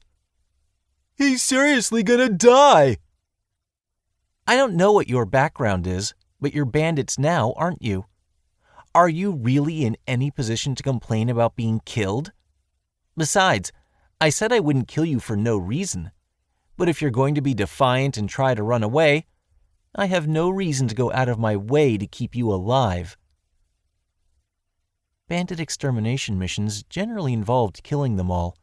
The reward could be higher if they were captured alive, but it wasn't a requirement. It was different if there was some need to extract information from them, but the adventurer's life tended to be the top priority. "I've still got some questions I want to ask, if you're willing to talk," I said. Yes, of course. I'll tell you anything. I don't want to die," the one cooperative man said again. "Then I don't need all of you, so it's not much trouble for me if one of you dies." That's ridiculous! How can you just kill someone like that? As if bandits like you should talk. You've killed people with those swords, right?" I said. At the same time, the suffering man passed out. I figured I'd done enough to scare them at that point. "Well, I should have warned you about the collars sooner, so I'll let you off easy this time." I ordered the slime collar to enlarge a bit. Hey! Is he alive? "Who knows?" I said. What do you mean, who knows? "His chest is moving, so I'd guess he is. But if he dies, he dies." I got close to him, but not close enough to confirm if he was alive or dead. I didn't want someone to hit me in the back of the head while I was checking. Besides, human blood, flesh, bones, and organs are all enjoyed by my familiars, so his corpse wouldn't go to waste. Don't worry about that." The conscious men shuddered. Understandably, nobody cares how well their body is treated after they're dead. I was living life over here again, but I had no idea what was happening to my body on Earth. "Anyway, you'll be fine as long as you don't struggle. Just listen to me, and I won't kill you," I said. They finally went quiet, so I asked about the swords. "I'm looking for a missing person. He was traveling on the road up above in a carriage full of weapons heading to Caliban. Your swords are the same sort he was delivering, and they're all new, too. I also checked those wooden boxes, and they contain metal. To get straight to the point, did you attack him?" "Yes, we just stole these swords the other day. Same with what's in the boxes. I don't know the name of the guy or remember what he looked like, but that was probably him. He was on the road up there too." "Sounds like I'm right then. How did you attack him? All I learned when I asked around was that he used this road, but nobody saw anything suspicious."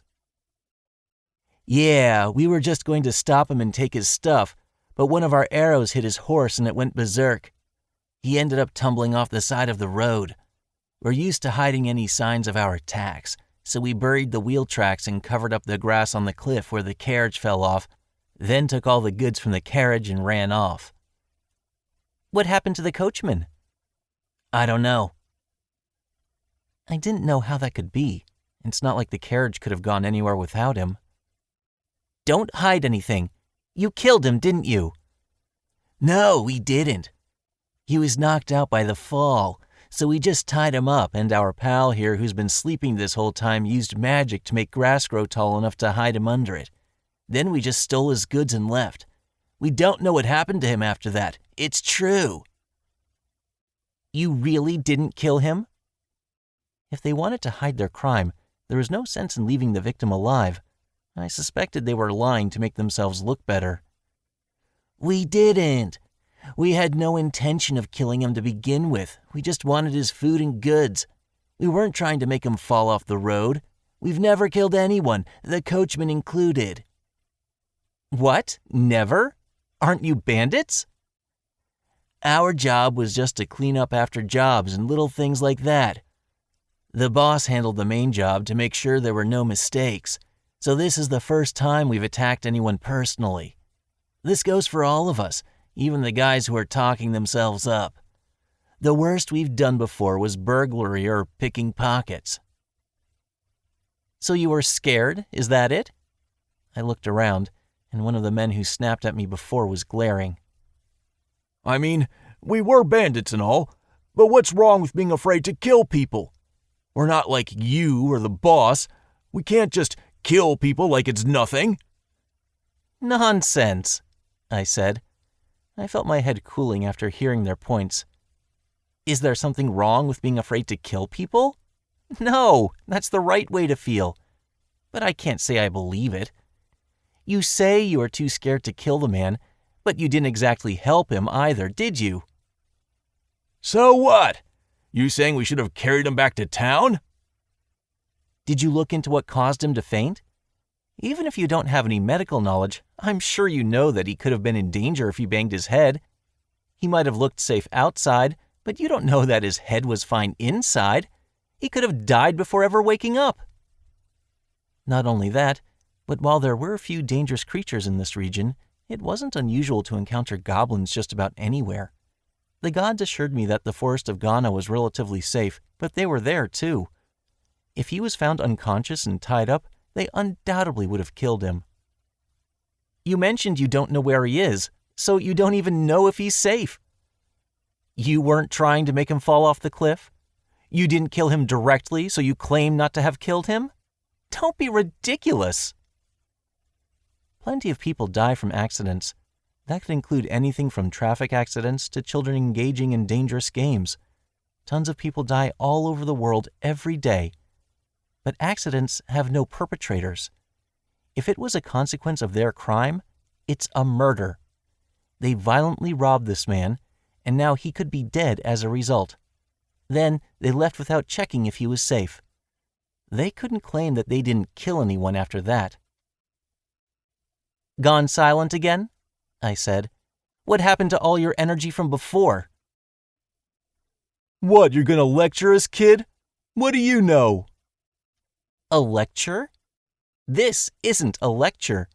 You're saying you don't want to kill anyone, but all the while, you may have left someone to die. It disgusts me that you can boldly make these claims, that's all. And I had no time to waste with these people anyway. Wait a second. I helped you, didn't I? I'm not going to kill you. I just don't like you.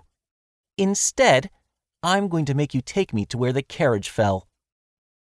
3 days after an incident on Earth, the rate of survival that much time after an incident dropped considerably. And that was assuming they had food, water, and a way to keep warm. Without those, depending on whether there was an injury or not, the time limit was even shorter. I opened my dimension home. I'm not going to kill you either, but you'll be staying in here for a while. Next time you come out, you'll be outside a guard station in some town, I said as I picked up the bandit who slept the entire time and got to work confining him. Over here? Yes, no mistake about it, young master. Quit calling me that, it creeps me out. My apologies.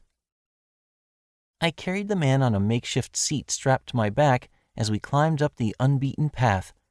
I had ordered the apologetic man to provide directions, and, as expected, the scene of the crime was on the road near Caliban. But the bandits wandered the mountains for days, and the only way they could find the way to the crash site was to head back to the road first. We gave up on walking straight to the crash site and decided to go to the road first. Thanks to the lemur birds ahead of us, we didn't get lost. I have another question, I said. Of course, anything you want. You staged your attack 2 days ago, right? Why were you still in the forest? Normally you'd want to get away as soon as possible. We climbed down the mountain at first, but there was nothing but plains and nowhere to hide. We'd look suspicious if we ran into anyone in these get-ups, so we just had to go back up the mountain. Then if I hadn't captured you, what were you planning to do?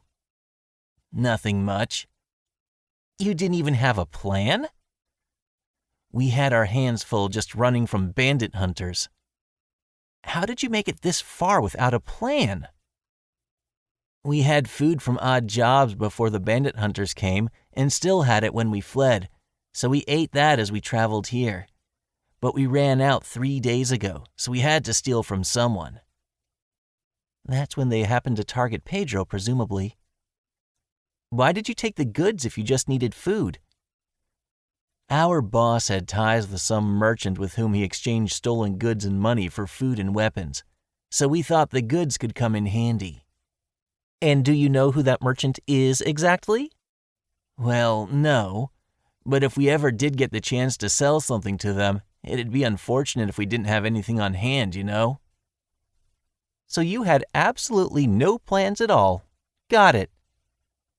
I did often just operate on instinct too, but I was never this reckless. I'm impressed you were able to survive as bandits at all. I just did random errands and followed orders. Cleaning and laundry were things I did back in my home village too. I think you'd be better off going home than staying as a bandit. Is there some reason you can't? Yes, well, I punched the mayor and got exiled. All right, I knew they had power, but you got exiled just for a fight? Why did you do that in the first place? I think this is similar with most villages, but the mayor collects taxes to pay to the feudal lord. He and his family also manage the collected crops, and they can also write and do math. They take advantage of that to pocket some of the crops and money for themselves. The man claims that he ditched work and headed to an unpopulated area when he happened to pass by the mayor and his son discussing embezzlement behind a hut. He asked them about it and got no answer, so he got upset and punched the mayor. They drew a crowd, and the man was accused of the crime of threatening the mayor's son to steal taxes. They acted like the son was resisting, and the mayor came to tell me to stop. I was the only one who heard the truth, so in the end, the villagers trusted the mayor over me. They all looked at me coldly, and the mayor exiled me for an attempted crime. And if I didn't leave the village, they threatened to tell the tax collector that I tried to steal taxes and get me the death penalty. I had no choice but to leave. Any attempt to take a feudal lord's taxes would inevitably result in punishment, if not necessarily the death penalty. But the mayor only took extra from the villagers while paying the proper amount of taxes each year. That was all he needed to convince the tax collector of anything. They wouldn't bother to do a proper investigation. Bribes could get tax collectors to turn a blind eye to some things, according to the man. I didn't know how much of this was true, but at any rate, this was why the man left the village. And then you became a bandit? I worked at a shop in the city for a while and tried adventuring, but I failed at everything, so that didn't last long. I had to steal to eat, and when it looked like I'd get caught, I ran away and eventually ended up as a bandit. Does the same go for the others? I'm sure they've got similar stories. You never know where life will take you. But if I had a good head on my shoulders, I never would have become a goddamn bandit to begin with. Oh, sorry. Excuse my language. It's not like I asked you to speak politely. As he was being self-disparaging, he accidentally let his feelings out.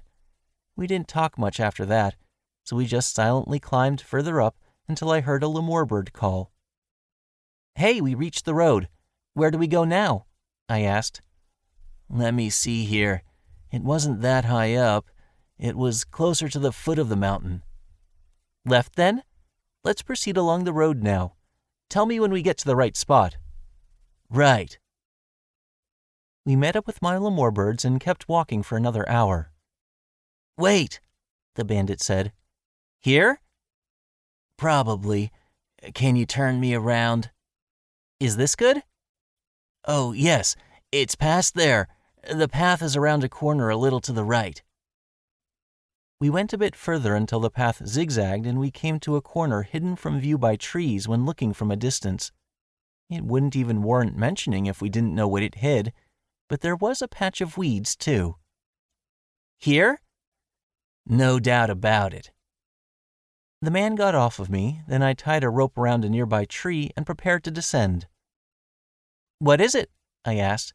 He was trying to look down off the cliff. Just wondering if he's alive, he said. It seemed a bit late now, but I guess he felt guilty. That's what I'm going to find out. Are you going to wait here? I asked, but I was going to take him with whether he liked it or not. You'll find him faster if I guide you there. All right, hold this, I said. If he was interested in going himself, I was having him descend himself. I handed him a rope and tied one end of it to the slime serving as his handcuffs. At the same time, I removed the bindings around his legs. Whether we're taking him back alive or dead, you'll get in the way if I carry you, so climb down with your own legs.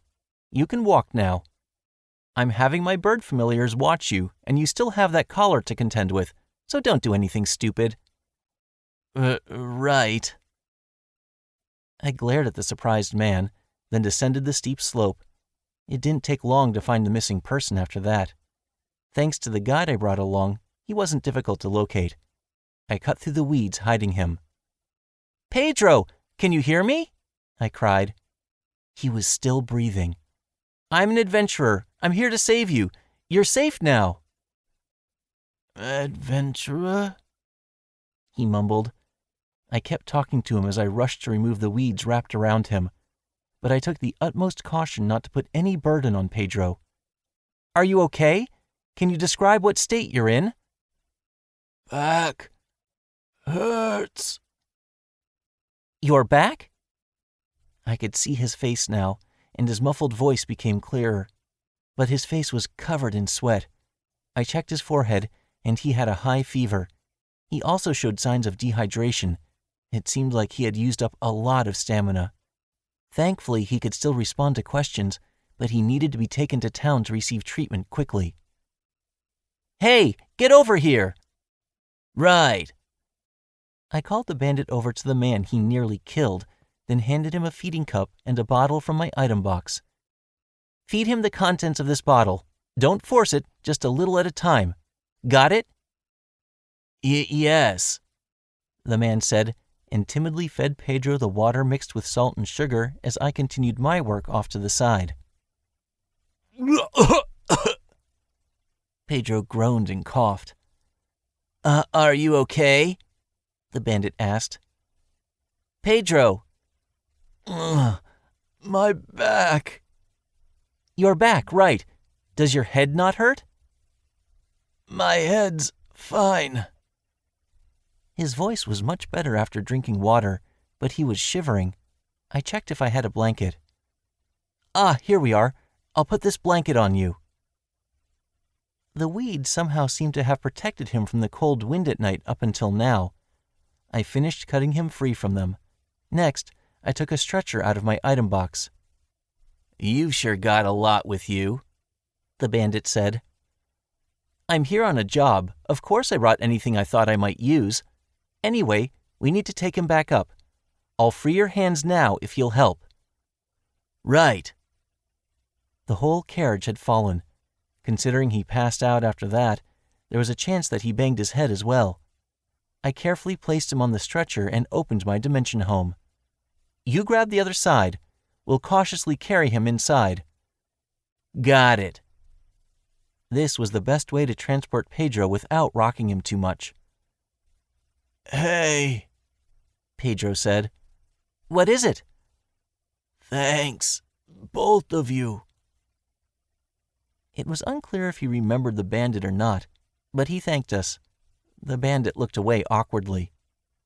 "Let's go." Maybe he felt some internal conflict, but I wouldn't let sentimentality stop him from assisting me. We had to get Pedro to town as soon as possible so he could get medical treatment.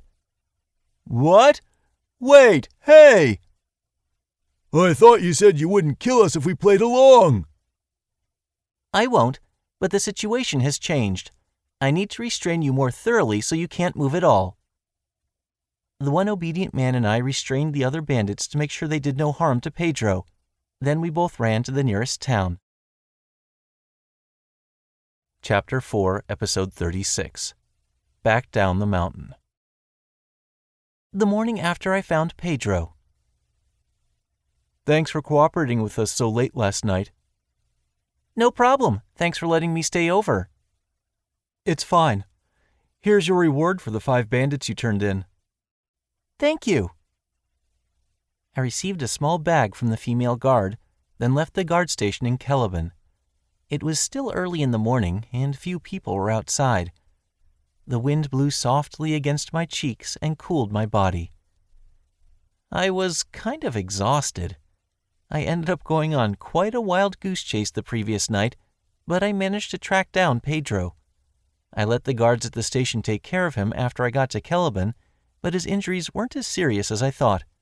By this morning, it looked like he'd pull through. I'd heard that Beastkin could take a lot of punishment, but maybe they were even harder to kill than I imagined. What he needed right now was rest, and it seemed like it could be a while before his back pain was gone, but as long as he stayed alive, he could manage. I was glad that the worst-case scenario had been avoided. It wouldn't be easy for him, but he did have an acquaintance who cared enough to put out a search request for him, so I had no doubt he would be fine in the end.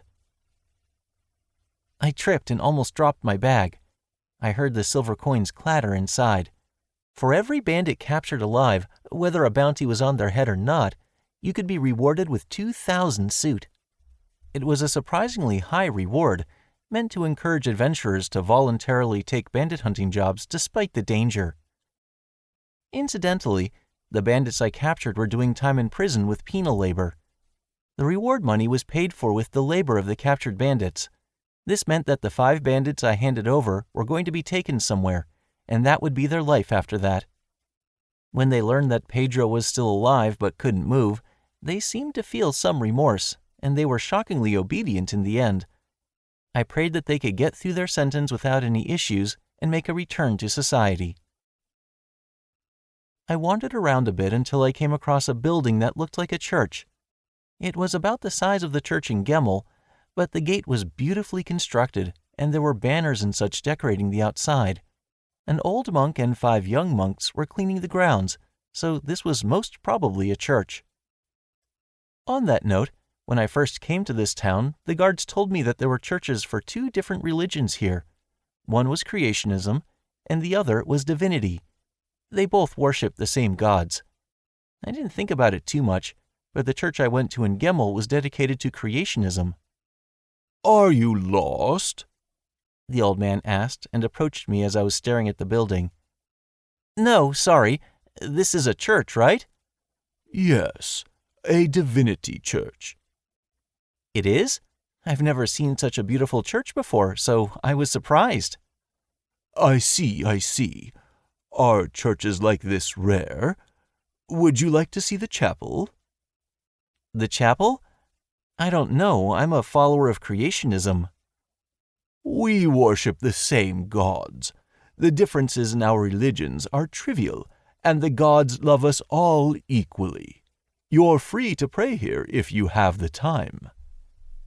"I'd be happy to then." I was in no particular rush and didn't want to reject his offer, so I decided to go with the man. We climbed a grand staircase made of stone and entered the building, setting foot on the crimson carpet. The monks we passed by welcomed me with smiles. "This is the chapel," the man said. "Come in." Beyond the door, there were lines of candlestands made of polished brass, and a path to an altar with statues of the gods. There were benches in muted colors to each side of the path for followers to sit and pray. Nobody seemed to be here yet. "No need to be reserved. Approach the altar," the monk said. I did as told and prayed as close to the statues as I could. The same phenomenon happened as in the other church. The monk was apparently right that the difference in religion was irrelevant. The instant I began to pray, I felt light surround me. I was so used to this by now that it actually felt relieving.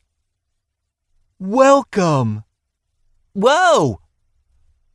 Soon after I came to the divine realm, I was greeted by Lulusha in an oddly excited manner. Honestly, I couldn't keep up with her energy. "We have a special guest, you two," she said. "Is someone else here?" I turned to see who Lulusha was talking to. There were 2 goddesses I didn't recognize. One was a kindly, middle-aged woman who looked refined, like a noble. The other was a warrior, both beautiful and wild. The 2 contrasting goddesses were sitting at a table and drinking tea. "Oh my, a new guest? Welcome. We'll need more tea and snacks," said the refined woman. "Neat. I've heard about you, but I didn't believe you'd actually come when summoned," said the warrior. Pleasure to meet you. I'm Ryoma Takebayashi. I know, the refined woman said. You're the boy who came from Earth, aren't you? I'm Wilaris, the goddess of land and harvests. Thank you so much for coming to our world and protecting the lives of people and monsters. Make yourself at home. You feel comfortable around Lulusha, don't you? I hope you can feel the same around me.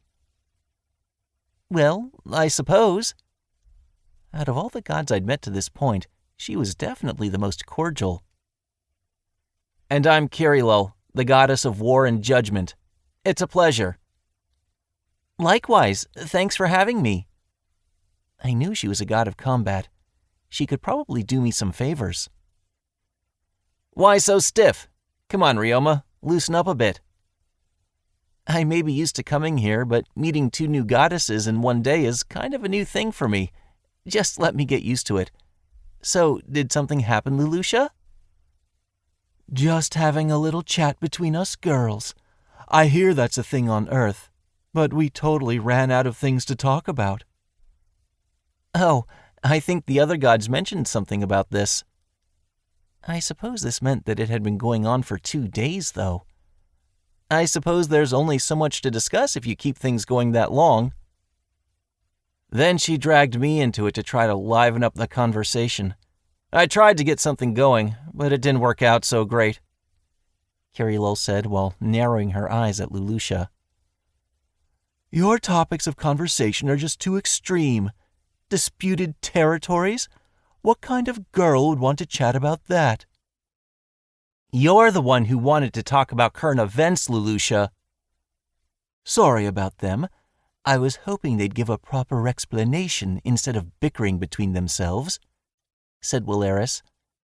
Have some tea and cakes. Thank you, I said, accepting what Wilaris offered. What brought you to the church, by the way? Did you have some business with someone? Not in particular. I just happened to pass by and a monk invited me inside. Did Lulusha do something? One moment, she said and shut her eyes. The other gods often did the same when they were looking into something. Looks like she didn't do anything. The decision to invite you to the church was that man's alone. It seems he wanted to sway you toward his religion. Was that his intention? That's what it looks like. He's not a bad person, though. You look like a child, so it doesn't seem like he plans on asking you for donations. He simply wants to proselytize. Divinity as a religion is proactive about converting others and collecting charity, but that gives them a lot of spending power, so they do a lot of work for orphans and those in poverty. Many of their followers care deeply about helping others, so I hope you don't get the wrong idea about them. Wilaris was as mild-mannered as her appearance suggested. I found religions kind of sketchy, so she backed them up. Their main goal may have been to convert people, but maybe it was rude of me to question their value. Or it was rude to question the motives of that monk at the very least. Got it, thank you, I said. No problem. To tell the truth, the kind of clergy members you're worried about do exist. Caution is important, especially in your case. You were blessed not only by Lulusha, but by Gain and Kufo as well, weren't you? Yes, and Takun too. I see. There have been others in the past with multiple blessings, but it's extremely rare. If people learn that you have 4 whole blessings, you're sure to hear from a lot of churches. The Church of Divinity in particular refers to blessed people as saints and worships them in much the same way they do the gods. So if they find out about you, there's a good chance that you'll be given a burden you don't want to have. I wouldn't want that for you either, so be careful. Thank you so much for telling me. Can we quit talking about this already? Kirilol said to Lulusha. It'll never end otherwise, Lulusha replied. It sounded like they had just finished arguing. Oh, what are you 2 talking about? About the person who invited me into the chapel, I said. Oh, him. He happened to show up at an awfully convenient time, so he thought that might have been your doing, Lulusha," Will-Eris explained. "Oh, I wouldn't go that far." "I confirmed that myself, I know." Lulusha was acting a bit troublesome today. Maybe she was trying to set the mood for this whole meetup she was holding. "By the way, Ryoma, has anything happened with you lately?" she asked. Wow, awkward segue much? I was running around the mountains on a job to find a missing person up until a few hours ago. I explained everything that had gone on up to the previous night. "That sounds like it was rough," Lulusha said. My familiars did a lot of the work this time around. I feel like the slimes and lemur birds did almost everything, actually. In fact, I was starting to think that was pretty normal for me. Not like I was trying to be lazy, though. "But you were the one who extracted information from the bandits, weren't you? Couldn't you just say that you all worked together?" Just remember to reward them when you get back. They deserve it, Kirilol said. Of course. The lemur birds in particular had to fly for hours during their search, and it was them who found the bandits. I wanted to treat them after we got back to Gemmel. When I told that to Kirilol, she gave me a carefree smile. I had heard from someone that the god of war hated people from other worlds, but she didn't give me that impression. She actually seemed nice and friendly. What? Something on my face? She asked. I almost told her that it was nothing, but there was no use in lying to the gods. Instead, I told her what was on my mind. No human has ever called me friendly before. I hate people from other worlds?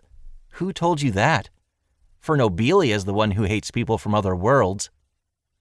The goddess herself didn't seem to know what I was talking about.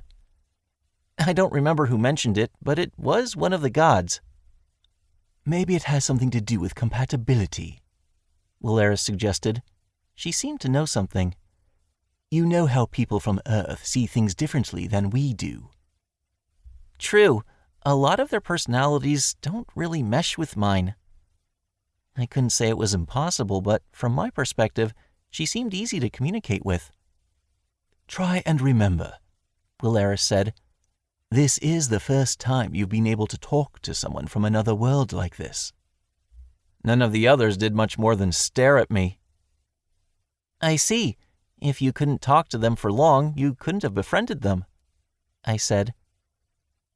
Kirilol's role and the standards by which we select humans to bring over may have been a problem too, said Will-Eris. I asked if she could explain in more detail. According to her, whenever they summoned people from Earth, the Earth god prepared a few candidates. Of those candidates, the gods here selected me. Sometimes there were candidates that clearly couldn't adapt to this world, who had dangerous views, or who had overly violent personalities, and they were never chosen. That's why we have a tendency to select people with no history of fighting. And Kirilol is a war goddess, you know. She hates those who abuse the weak or cause needless bloodshed, but approves of hunting or fighting to protect others, even if it means war. Right? Will-Eris asked Kirilol. I don't object to anyone who does all they can to survive, whether bugs, animals, monsters, or humans. If that means taking up a weapon and fighting, I can't disapprove. To use a phrase from your homeworld, it's survival of the fittest. If you can solve problems by talking things out, that's fine, but sometimes you have to fight. There are a fair number of people who don't accept that, and they think I'm just needlessly promoting war and view me as an evil god. I don't get along with those people so much. It sounded like there was some resentment there, but I understood where she was coming from. If I were treated that way, I would probably think the same thing. She also couldn't intervene and clear up those misunderstandings, so that made matters worse. Ryoma, you were comfortable with fighting from the start, weren't you? Lulusha asked. I did have to survive in the forest for 3 years after all. And you have no issues with hunting or killing bandits too, Kirilol said. I've got no reason to hate you. Seems like you were pretty strong to begin with, too. Thank you. Kirilol had a high opinion of me. Hearing praise for my strength from the war goddess was honestly delightful. "I've got an idea," she said. "How about we have a fight, you and me?" Excuse me?" She made an abrupt and very strange request of me. Chapter 4, Episode 37, Beyond Crime and Punishment. "Not on my watch you won't," Willaris said, putting a stop to the fight before it could begin. "Come on, at least let us fight a little," Kerilol complained. "Not like he comes to visit every day, and nobody'll get hurt as long as we fight here." "I won't allow it. Ryoma may look human right now, but he's just a soul in this form. You won't hurt his body, but you could hurt his soul. Those wounds could be even more serious, if anything. If it went wrong, you could destroy his mind. If you absolutely insist on fighting, you should either ask Tekun to provide armor of some sort, or see if Phenobelia can help." Willaris went from mild-mannered to stern and unyielding. Kerilol was blatantly annoyed, but I didn't especially want to get my mind destroyed either. "Maybe I can ask Tekun, but talking to Phenobelia is a huge pain. As if he'd help anyway." "Would you rather she taught you how to use your Intimidate skill instead, Ryoma? You said something about not knowing how to use it." "Yes, I have a feeling it could be useful."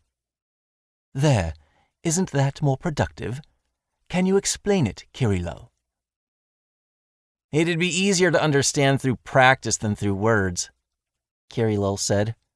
"Well, I'm sure you'll be back some more in the future, so we can try it then. The Intimidate skill is honestly tough to handle, I think." "What does that mean? Am I not strong enough?" "No, the opposite. Anyone as strong as you should be able to use it naturally. Listen, the Intimidate skill is about playing on your foe's fears and instincts. When you're good enough at it, you should be able to prevent the enemy from taking action and use it for feint attacks. In a battle between two master fighters, you'll always see this technique come up. You're in that class of fighter, so you can use it just fine in battle. The thing is that if you're not in the right mood, you can't use it at all. Like, if you can't make your voice sound threatening, any huge guy will be more intimidating no matter how weak he is." The Intimidate skill could appear on someone even in everyday life, but in those cases, it would only be level 1 or 2. "Think about it like this," Kerilol continued. "You see a big guy. He's squatting on the ground and trembling. He's sobbing and wetting himself. Then he shouts, 'I'll kill you!' Are you afraid of that guy?" "No, I would probably just find him creepy." "Yeah, probably. Words alone aren't enough to frighten someone. You need the right attitude and intent, too." "I see. How does that work for me, though? I can evidently still intimidate people with this body, and I take a pretty dauntless attitude, too. I've successfully intimidated people before, but sometimes it works and sometimes it doesn't." "In your case, it's probably a problem of the heart. You're Japanese, right? Those people are all about talking things out peacefully and thinking everyone can come to an understanding." "Kerilol, I think your viewpoint is terribly skewed. But Japan is considered more peaceful than the average country, I guess." "Really? Most of the Japanese that have come here were like that, though." "Have a lot of Japanese people been brought here?" "Yes, well, we mentioned how we pick the safest people to bring over," Leloucha said. "Perhaps a relatively high proportion of those people are Japanese. Of course, we also select people from outside Japan," Willaris added. "Most of them either get used to the way we do things here or turn a blind eye to it, but some insist on pacifism and die because of it. I never could understand it, but you have to admire their commitment." I had no idea there were people like that, but we were getting off topic, so I tried to get things back on track. "So yeah, I'm sure there are all kinds of different people in Japan, but it's fair to say it's a peaceful country, right?" Kerilol asked. "Yes." And when you lived there, did you regularly threaten people of your own will? No, I can't say I did, I admitted. Sometimes people were scared of my appearance, but never because I wanted them to be. In fact, my frightening appearance made me need to compensate by trying to act less scary. Not that it was ever enough back then. That's what I thought. You formed a habit. You can be intimidating when you really have to be, but you probably hold back subconsciously. Seems like you developed in a kind of irregular way, too.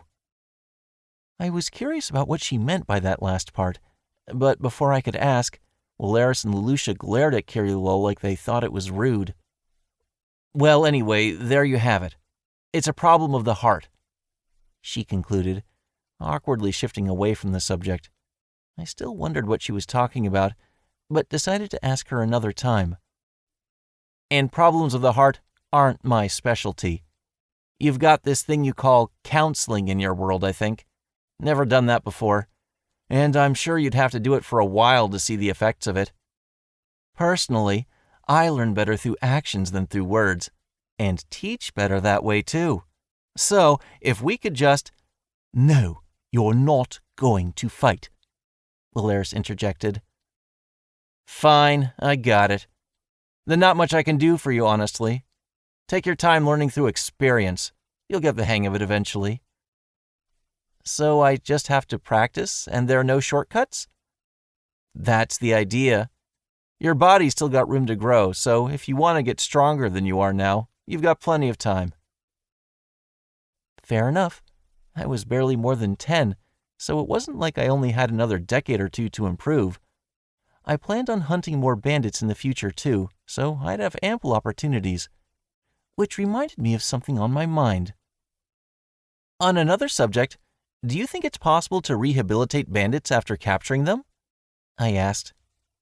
I hoped that the bandits I captured could be rehabilitated, so I wanted their opinion, but they looked conflicted about it. Unfortunately, it's common for criminals to go on to commit more crimes, said Leloucha.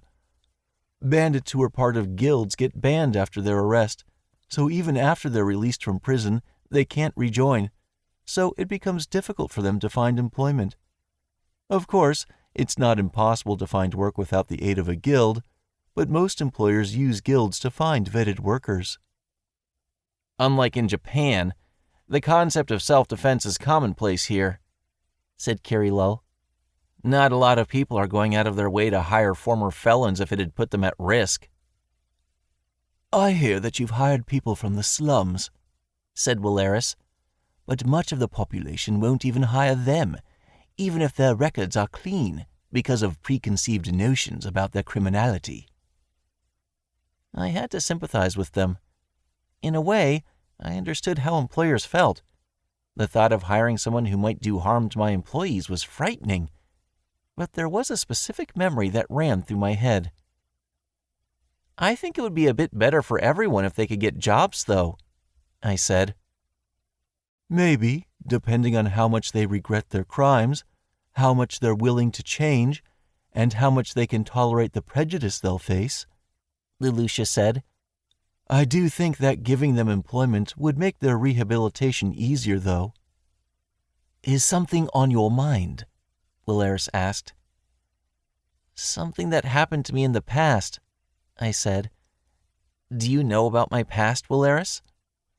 Nothing that would be relevant to this conversation. Me neither, Kirilo said.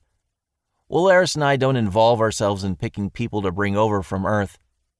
All we know is what Leloucha and the others tell us, or what we see of your lives here. Takes time to memorize everything about a person's life anyway.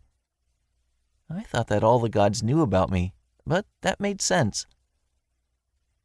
A lot happened to me when I was younger. I can laugh about it now, though. I'm rather proud of how far I've come, I suppose. Wolaris, Kirilo, and Leloucha to a lesser extent responded with fascinated gasps. I guess I said something curious. Ryoma, would you mind telling us a bit about that? Leloucha asked. You don't have to, but we're out of things to talk about. That was understandable, considering they had been doing this for 3 days. "Sure, I suppose so. It's all water under the bridge anyhow," I said. "Just try not to yell at me if you get bored. I can't promise it'll be too interesting." It was my first year out of school. On the way home from work late at night, I was shopping at a convenience store when I had the misfortune to run into 3 muggers. None of them were even hiding their faces, but they had guns and fired them at the ceiling. There was an uproar in the store, but they cackled and glared at the customers, demanding everyone's wallets, including mine. They ordered the cashier to hand over all the money too. They sounded drunk, and something was off about their voices that's still eerie as I think back to it. I could at least surmise from their words and actions that they didn't have the best mental health. The cashier was scared into trying to get the store's money to those 3, but he was trembling, tripping over himself, and dropping coins everywhere. The 3 muggers kept laughing and urging him to hurry up. The biggest problem came a moment later, when something seemed to occur to one of them. He shouted and suddenly pointed his gun at a woman in the store, gleefully declaring that he would kill her to set an example. That was when I took action. I can't imagine that the man was entirely sane, but I took him to be serious about what he said.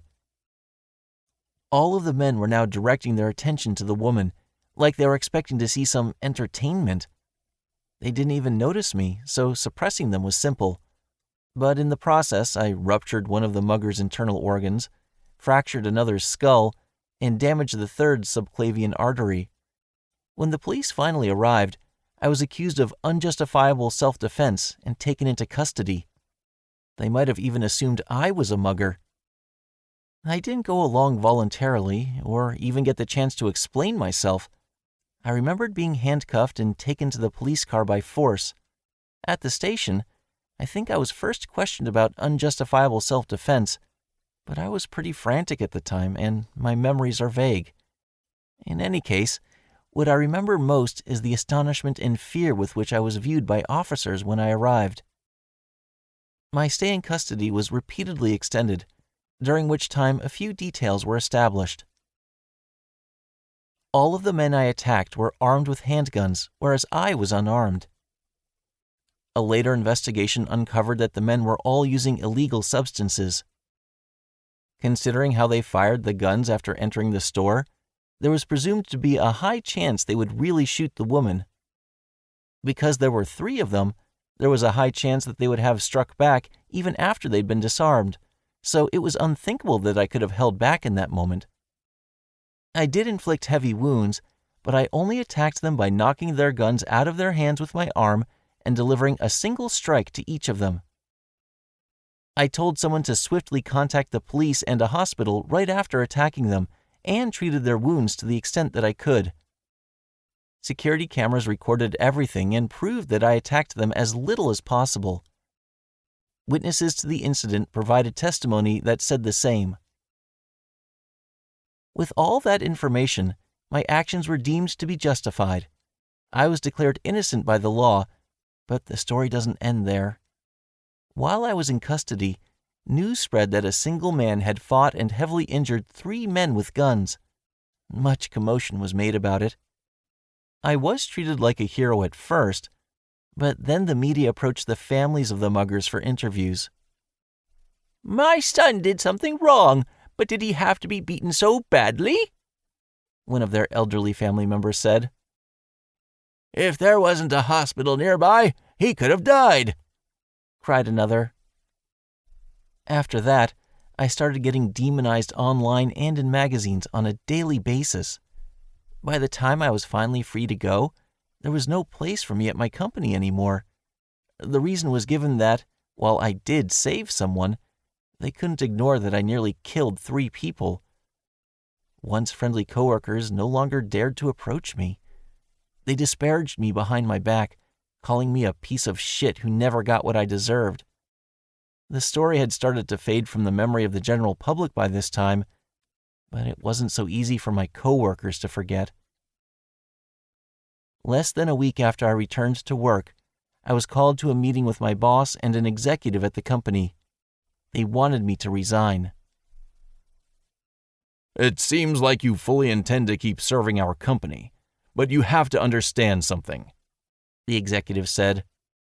"It's going to be difficult for all of us if you stay, yourself included. Quit your job here and find another path in life. I believe you're behind in your work too, aren't you? Personally, I think this is the best thing I can do for you."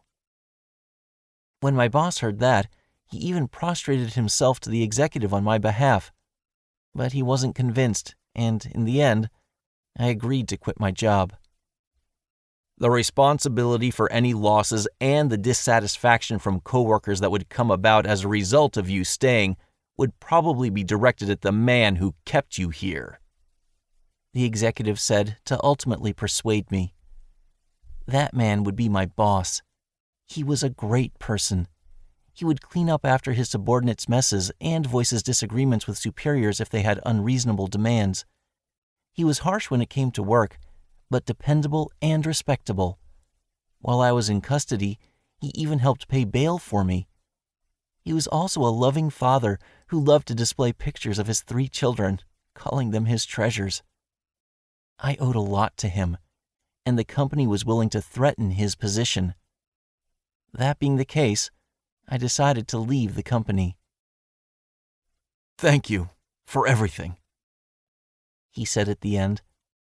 He sounded frustrated and apologetic, but also somewhat relieved. I had burdened him a lot, so that was to be expected. I looked for a new workplace after that, but because I quit my first place of employment after so short a time, nobody would hire me, and I didn't even get the chance to explain why I quit in interviews. Eventually, I found the company that I worked at until I died, one of the most abusive of businesses. And that's the story. What do you think? I asked. I tried to make light of it, but the goddesses looked sour. I can't say I was expecting that positive a reaction in the first place, though. "I don't know what to say. That's definitely contrary to everything I've heard about Japan," Valeris said. You mean the incident that happened? Yes, I think that's extremely uncommon. Illegal substances are thoroughly restricted in Japan, and there are hardly any gun-related crimes. But that doesn't mean these things never happen at all. A year never went by when there wasn't news of someone being arrested for drug possession, and sometimes that news was about athletes or actors. It was rare, but it happened. The 3 muggers just happened to be using some. Anyway, isn't it weird how the police responded? Carrie Lull asked. Between you and the muggers, it's pretty clear who was in the wrong. So why'd you have to be detained for so long? Plus, nasty rumors were spread about you and you even lost your job. But now you talk about it like it was no big deal. How? Carrie Lull sounded like she couldn't comprehend it. Of all the gods I had met, her emotions were the easiest to understand. Well, like I said, it's all water under the bridge now. And I don't understand everything that happened at the time myself. I did think that the way the police acted was strange, but they wouldn't tell me what was going on internally. The media was also as sensational then as in the modern day. I didn't know exactly where everyone in my company or neighborhood got their news, but once one of them had heard something about me, they could all share it with each other. I thought about it a lot at the time, but now I just have to assume that I got unlucky. I don't know who could have set up such a situation on purpose, short of a god or something, I said with a smile, but then realized I said something I shouldn't have. The 3 goddesses all frowned. I'm sorry, I shouldn't have said that. Huh? Said Leloucha. Oh? Said Valeris. What are you apologizing for? Said Carrie Lull. I had thought that they weren't pleased about me blaming a god. I didn't intend to say it was their fault or anything, but if I were a god, I wouldn't care for humans accusing gods of causing their misfortune. We were kind of friends, but that didn't mean I could forget my manners, especially when I was meeting 2 of these goddesses for the first time. There are some things you just shouldn't say. That's how I felt, at least, so I explained how I felt. "Oh, no. You're totally off the mark there," said Carrie Lull. "What she said. We aren't offended at all. Don't worry," said Leloucha. "Indeed," said Waleris. "We know you weren't talking about us, and it's reasonable that you would think that way in your situation." That was good to hear, but it didn't explain their reactions a moment ago. "By the way, is that experience related to what you said about jobs for criminals?" "Oh, yes. After what I went through, I think I can understand the anxiety over not having work, how hard life is for them, and how cruelly they're viewed by society." But it wasn't just former criminals who lived those lives. People from the slums were in a similar position and had to endure it despite their innocence. There were a few times in my past life where it all felt like too much for me to bear, and I'd been held in custody and nearly brought to court myself. But I still felt like I managed to live honestly to the very end. Maybe that's why I was irked by those bandits. They became bandits of their own will. They worked for a killer, but they still insisted that they were against killing and that they never killed anyone because they didn't do it personally. That they felt comfortable claiming that was disgusting. I hated that they thought they had no other options.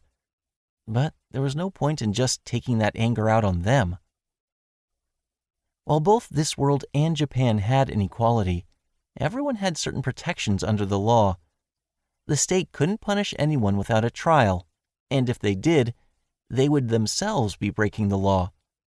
And criminals did time in prison, so one could say that they already paid for their crimes by the time they were released.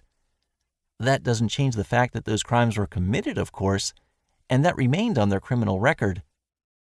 Those with a criminal record had a fair chance of committing crimes again, so I could understand the distrust toward them.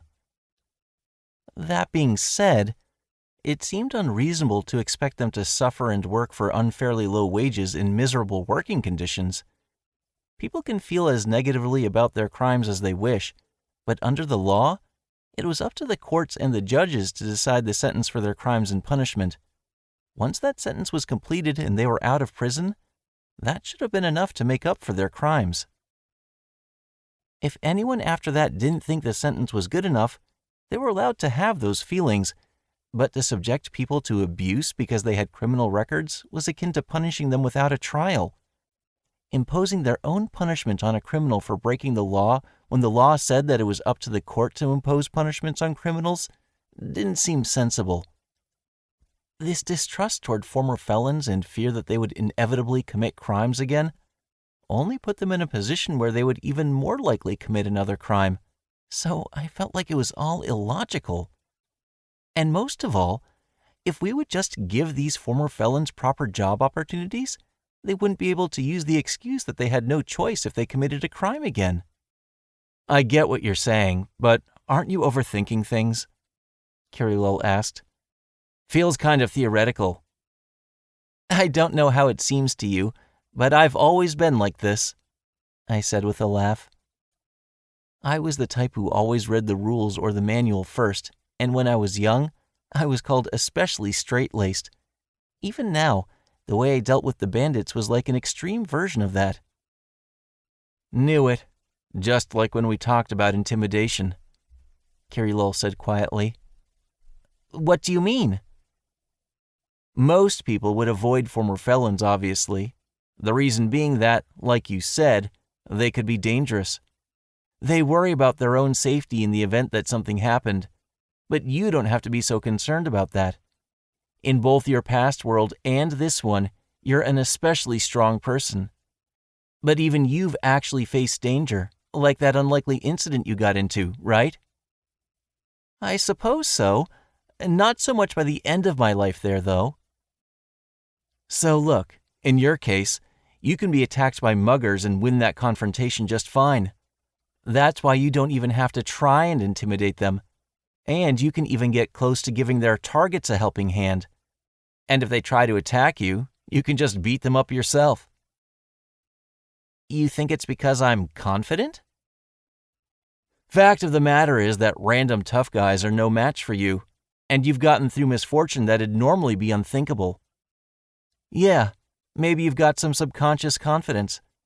What you make of that is up to you. Anyway, there aren't a lot of guys who think the way you do, let alone put those thoughts into action.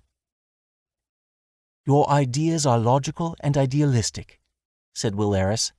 In a nation of laws, I think that's the right perspective to take. But unfortunately, Kirillul is right that most people react to former felons with fear and aversion. That's entirely natural, and it's hard to blame them. Suppressing that emotional response with logic and choosing to offer assistance instead isn't easy, and I don't think you need me to tell you that. I lived for 39 years, so yes, I like to think I understand how emotions can be a nuisance. I can't count the number of times I wished that we could solve everything with theories, I said. Will Eris looked at me like a mother at her child and poured tea into my empty cup. I know that what I'm saying is idealistic, and it won't easily be realized. That's what makes it an ideal. Reality is different. But despite understanding reality, you won't give up on your ideals? Will Eris asked, getting at the core of what I was feeling. But while I felt like that was correct, something was wrong, and I wasn't sure what. But my doubts were dispelled unexpectedly quickly. On Earth, there's a concept in religion called divine grace, I said. Presumably the way gods influence us in our everyday lives and help us. Maybe some receive the grace of the gods. But if some do, there must be others who don't. I happen to actually receive the grace of this world's gods out of all possible candidates, the only reason I was here now. And as I thought back on it, my life since I reincarnated had been nothing but happiness. I had absolute freedom and lived to my heart's content. I met friendly people and was never left wanting for money. Everything was perfect, almost too perfect. I could never have imagined enjoying each day so much before. That was my reality now. But, as the bandit who guided me talked about, being falsely accused of crimes and forced into life as a criminal were still very real issues in this world. I myself had often told myself that I had no choice when problems arose in my life on Earth. They must have despised this reality. As I kept thinking about it, I couldn't help but start grinning. Is this just escapism too? Escapism has a rather negative connotation, Will Eris said, but it still looks like you're enjoying it to me. Yes, I guess so. Maybe I am having fun right now. I had no choice. This was reality. I kept thinking that to myself, but as I did, smoldering emotions started to ignite in my heart. I remembered this feeling. It was a feeling that I stubbornly refused to give up as a child, but that I naturally repressed as a working adult. I refuse to accept that reality has to be this way. That's the only answer I can give you, Will Eris, I said, gazing right into her eyes. These were my true feelings. A lot of things about the world were absurd. There were times when I knew things were wrong, but I couldn't say so. There were times when I had to tolerate things that shouldn't have been necessary. I didn't want to accept the world as it was, but I had to convince myself that there was no other way. Now, however, that was in the past. Maybe this is the kind of thing children say when they don't understand reality, I said. But I can't honestly think that I'm wrong about this. Is it because I was reincarnated as a child? Oh my, were you not always like this? Will Eris asked. The documentation on his life before reincarnation did say he was relatively stubborn, said Leloucha. What? According to who? The Earth God? I asked. Leloucha, can you let me look at that documentation for just a little bit? No, we can't have that. It's for the eyes of the gods only. But I think the description of your personality was pretty accurate. It also mentioned how logical you are. Stubborn, logical, and possessing unique sensibilities. But after everything you experienced throughout school and work, you repressed yourself and conformed to the world around you. Tough to live within a community when you can't be yourself, I'll bet. Well, I can't argue with that. Kirillol and Wolaris looked at Lulusha and me with smiles. That was when the soft light began to shine brighter. Oh, it seems that our time is almost up, Wolaris said. You had a lot to say here, but what do you plan to do now? Kirillol asked. Well, I do enjoy the life I'm living and the freedom I'm afforded. I want to hold on to that. I have plans to open more laundromats, and I have no intention of abandoning those.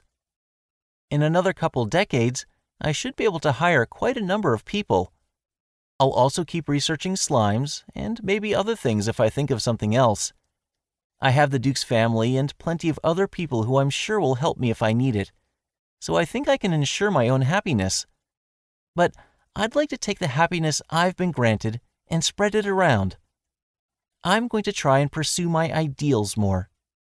To do that, I think I'll have to learn more about this country and the world, but I'm only 11, so I have time to spare. Unless there's some reason that I have to give up on my ideals, that is. Much of my happiness was thanks to the people around me and the luck I had been blessed with. Maybe that was thanks to the blessing of the gods, but whether it was through my own work or not, I was happy. And all I thought about was making sure I stayed happy. Even when it came to expanding my business in the ways I was recommended, I was cautious, if not entirely passive. But now, I wanted to proactively seek happiness. This world was already close to ideal for me, so I could be satisfied with my current life. But I was granted a chance at a second life, so maybe that was all the more reason to pursue perfection even more. I did more than enough giving up in my past life. If there was a reason for me to give up in this one, I couldn't think of it. When I said all of this and puffed out my chest, Wolaris gave me a cheerful smile and said, "It's true, you are 11 now. That's far too early to be giving up on your dreams. In fact, no matter how old you are, whether you choose to pursue your ideals or not is up to you. You are your own person. I did say that your ideals will be hard for everyone to accept, but I respect your desire to help others. I pray that you will retain those feelings throughout your life." Wolaris exuded such a godly aura that I couldn't help but bow to her. Then I took a painful slap to the back. "What was that for, Kirillol?" I asked. "No need to bow to her," she said. "That wasn't a divine decree or anything. You know, sometimes you seem kind of like a certain crafty jerk in glasses I know, but sometimes you're surprisingly dumb." I wasn't too pleased to be called an idiot by a god. The crafty jerk in glasses I had to assume was Fernobelia, the god of magic. "Well, I like people who are dumb the way you are," she continued. "Like I said before, I have nothing against fights. Fighting isn't just about trying to win. It's about giving something everything you've got. Where there is conflict, changes and developments naturally arise. However you choose to live, you're sure to end up in some sort of struggle, even if you just live passively. And if you pursue your ideals, there will be too many conflicts to count. You might lose or run plenty of times, and that's fine.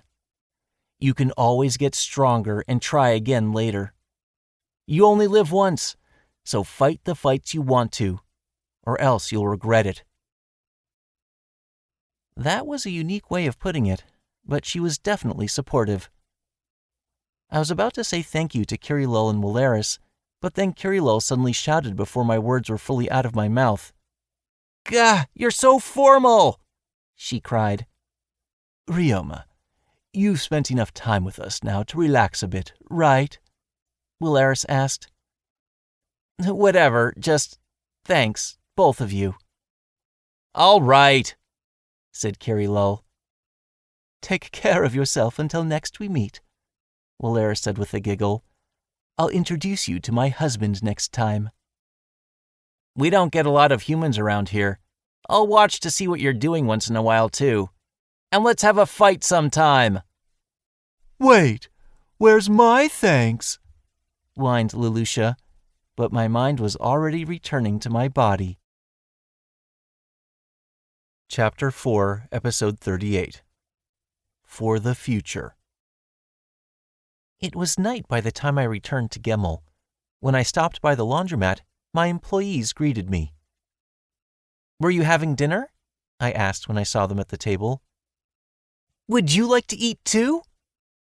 It's raining outside. You must be cold. At least have some soup.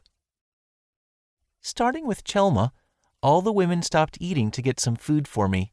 I happily accepted the soup and swallowed a spoonful. It warmed me from the inside out. "Thank you," I said. It was nothing. We're glad you're back. What was the job you were on? It all started pretty abruptly. I explained how I happened to run into someone at the guild who was looking for a missing person, how I took his request, and how I ended up finding the person. Then I took him to Caliban, said hello to my acquaintances there, and came home. Glad to hear you saved him. That was certainly some good fortune. I also delivered the goods he was supposed to deliver, and the weapon shop owner understood he had been hurt, so he should still be able to get work in the future. "Oh, that reminds me," I said, opening my item box. "Carm, take a look at this." A list of magic items? He said. And the Deneau Magic Item Workshop worked with the Morgan Trading Company on the magic items sold at the Founding Festival, didn't they? I hear they've been expanding their influence as of late. I figured you'd know something. They were some of the acquaintances I spoke to. I have a personal connection to them from before. They wanted me to pick some magic items. When I visited Deneau, he asked how he could thank me for the music boxes, since they were making him a fortune. I asked him to develop a clock with an alarm function, but to my surprise, they already had one in the back of the store. It was made before I even ordered it. They said it was probably my idea, which confused me a little until they mentioned that Serge told them about it. I did remember telling Serge about it when I showed him the music box. But a single new clock was apparently not nearly enough to pay me back for the fortune they made, so they asked if I wanted anything else. But I have everything I'd need for camping and such already, and none of it is broken or anything, so I couldn't think of anything I would need. I got that list of magic items from them, so if you see anything on there that the laundromat could use, just tell me and I can get it. How many could we ask for? He said just to ask for everything we'd want. I figured that if we ask for too much, they'll tell us about it. Besides, if there's something we really need, I wouldn't mind buying it ourselves. We have money to spare, don't we? Yes, we have more than enough capital. Good. If you don't mind, could you ask the other employees about what they might need? I'll contact the Lenif branch to ask them. Understood. Show me too, Carm, said Jane. What's on there? Asked Maria. If there are any magic items that could help with security, I want that, said Li Lin. Agreed. Not that we need anything, but I would be curious, said Faye. All of the employees seemed interested. They passed the list around and mentioned magic items that drew their attention. I've heard of these stoves before. I've never used one, but they're supposed to make it very easy to adjust heat. I'd love to try one if I could. There are plenty of other rare cooking tools here, too. I knew you'd want those, Chelma. You do cook every day, after all. But I might like to try it out myself. It's starting to get cold out, so maybe some sort of heater would be good? A magic item could save time on collecting firewood. Dulce, you don't have to collect firewood for use here. We'll buy it. Still, a magic item could potentially save us some money. We'll have to look into that and see if there's anything good. The discussion took place over a warm and lively meal. Once dinner was over, Carm told me that he had a few reports to give and that I should come to the office. I guess I came back to work at a bad time, so I was forcing him to work overtime. "I'm sorry," I said. I would hardly consider this overtime. The first report is about the formal wear you ordered the other day. The tailor informed us that your clothes will be done in 3 days. You'll be able to pick them up at any time after that. I thought that was pretty fast, but it was only the suit that would be done by then. The necktie pin wouldn't be finished for another week. Either way, that was still fairly quick. I did ask them to try and make it fast. Now you should get them with plenty of time to spare before the visit to the Duke's estate. The tailors say they will try to make something worthy of the jewel you provided. Sounds like they're enthusiastic about it, I said, stating my honest impressions. They've decided that you're a valuable customer, I'm sure, Carm replied with a light smile. By the way, I suggest you take Faye along as a bodyguard when you go to visit. Why? I don't doubt his abilities, but will I need him? It's not for safety. It's more of a formality. Maybe the type of people the Duke's family would introduce me to are the type who always kept servants around. That made sense. What about you, Carm? I can't leave the store, but I'll teach you the proper etiquette before you depart. I see. Will the store's security be fine without Faye? I would actually like to hire another security guard just in case. In that case, shall I ask for someone through the Adventurers Guild like last time? That would work, but what about hiring a professional security guard? Under my sister's guidance in Lenif, Calkins' team has been learning how to run a business quite admirably. When the time comes that they can be entrusted with new branch stores, we'll want trustworthy security guards for them to hire. This may be a good opportunity to start looking. I had heard before that Calkins' team was performing well, to the point that we considered giving them a new branch to run as early as next year. There would be a lot of other staff to hire when that happened, so this was a chance to hire some people early and see if they could be trusted, as well as teach them to work the job. Then we can do that. In any case, protecting the laundromat should be a top priority, I said. Understood. That's all for the reports, but next, you have a private message from Calkins' team. It seems they've made new discoveries regarding slime research, and they have a proposal. Really? They've made 2 discoveries, both about applications of cleaner slimes. I was on the edge of my seat already. First, Lobelia researched the beautifying effects of cleaner slimes. She had one clean her before bed every night and noticed that her skin had improved.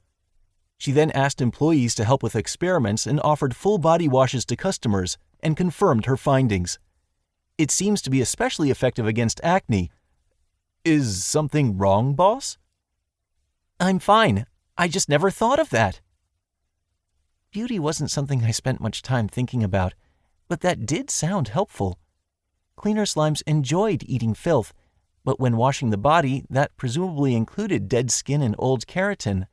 And acne is caused by excess sebum that builds up in pores. If all of that were removed, it would help maintain healthy skin. That would have beautifying effects, I guess.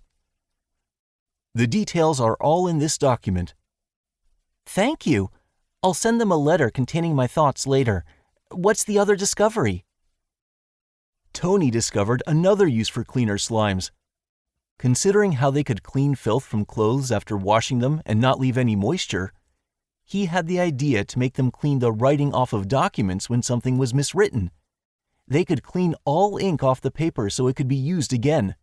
Writing mistakes are inevitable, especially when someone is new to the job, so this discovery could prove to save on future expenses.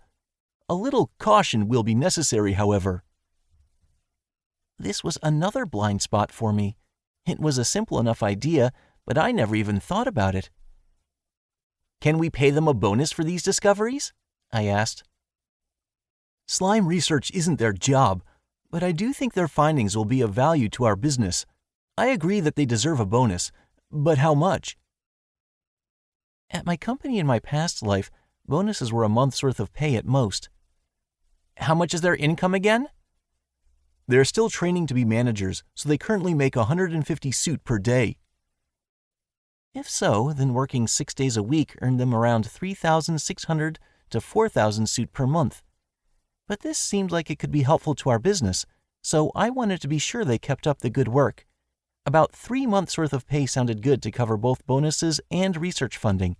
I suggested offering 10,000 suit to each of them. I was thinking about paying around 2 months' worth of their income, but our sales are exceeding expectations and we can consider this an investment for the future. If we're also using this money to fund research, then I suppose it's an acceptable amount. I'll notify them about it, Carm said. Please do. That was it for the reports. This seemed like a good time, so I decided to consult with him about what I had discussed with the gods, but without actually mentioning the gods or my past life, of course. Either way, his expression gradually darkened like he was opposed to my ideas. I suppressed the urge to ask him about it and awaited his response. For the moment, I can't agree with your proposals, he said. Particularly when it comes to hiring former felons. I can understand the reasoning behind providing them jobs, but we're still in our first year of business. We're performing favorably enough that we should easily be able to hire as many regular workers as we need. I don't think we have to go out of our way to hire risky personnel. I would at least wait until we have opened more branch stores and set up a more stable foundation. I guess you're right, I replied. It was a natural response. I didn't think he would accept the idea right away. He was right to think we should solidify our foundation first. So, I have a proposal. What? A proposal? Yes. I understand how you feel, boss. To be honest, I think these matters are supposed to be the job of the local government and of the churches. However, I've been here for over half a year, and I've seen the way you work. Your management style is sometimes shocking, but it also makes some sense. It's too soon to implement your proposal, but I wouldn't say there's any sense in objecting to it outright. We can put it in action when we're ready. Essentially, I see no problem with the hiring of former felons as an ultimate objective. I thought I would have to push harder, but you accepted that surprisingly easily. You are already willing to hire peasant girls with no particular skills and citizens of the slums, and you treat each of them with hospitality.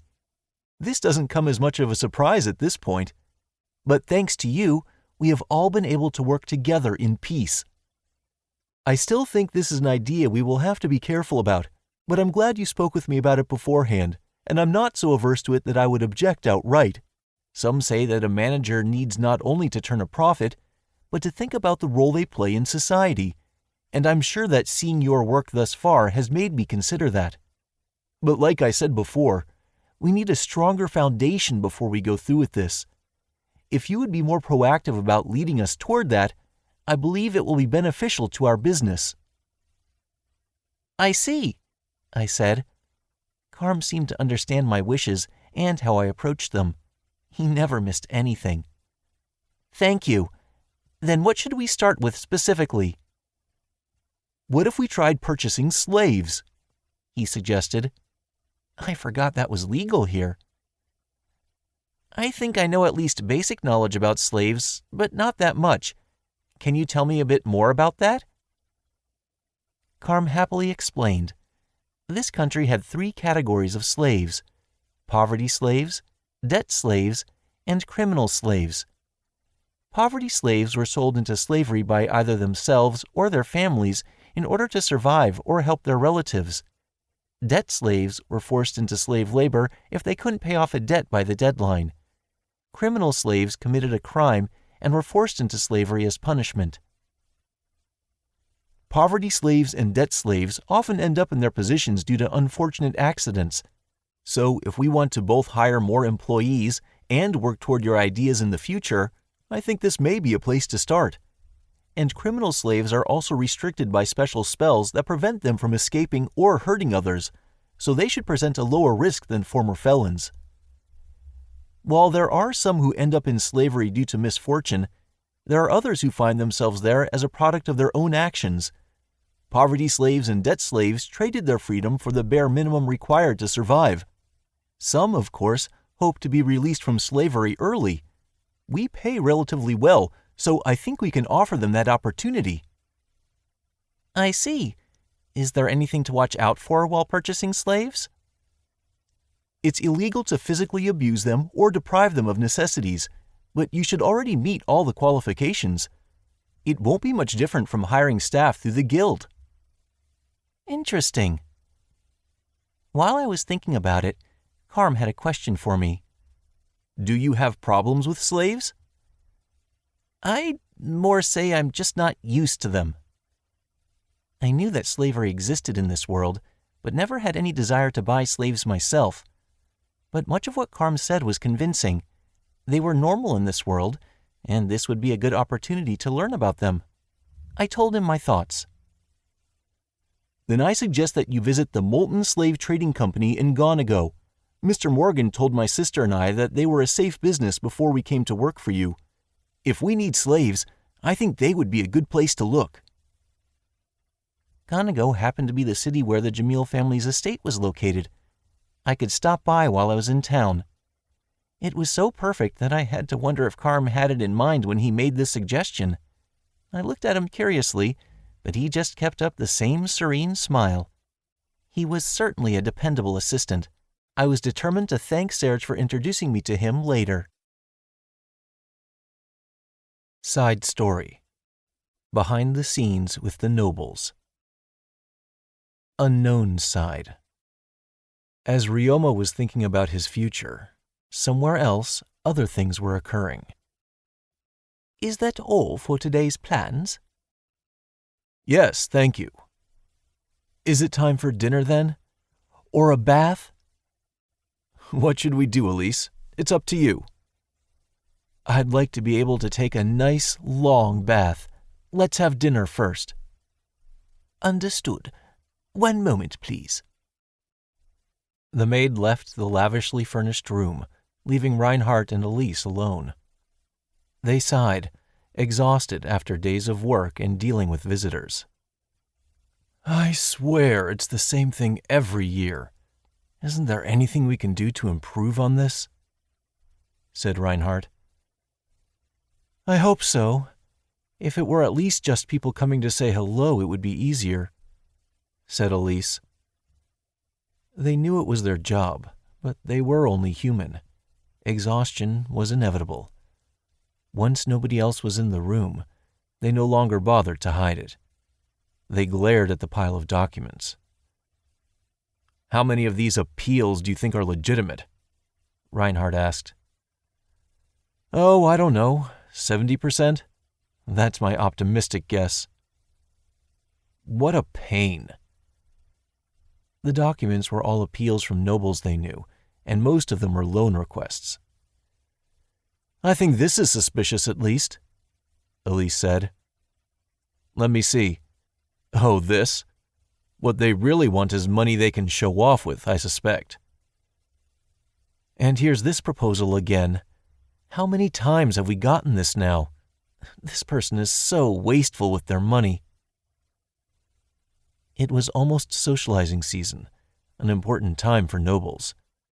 They held parties every night to meet others and deepen their relations.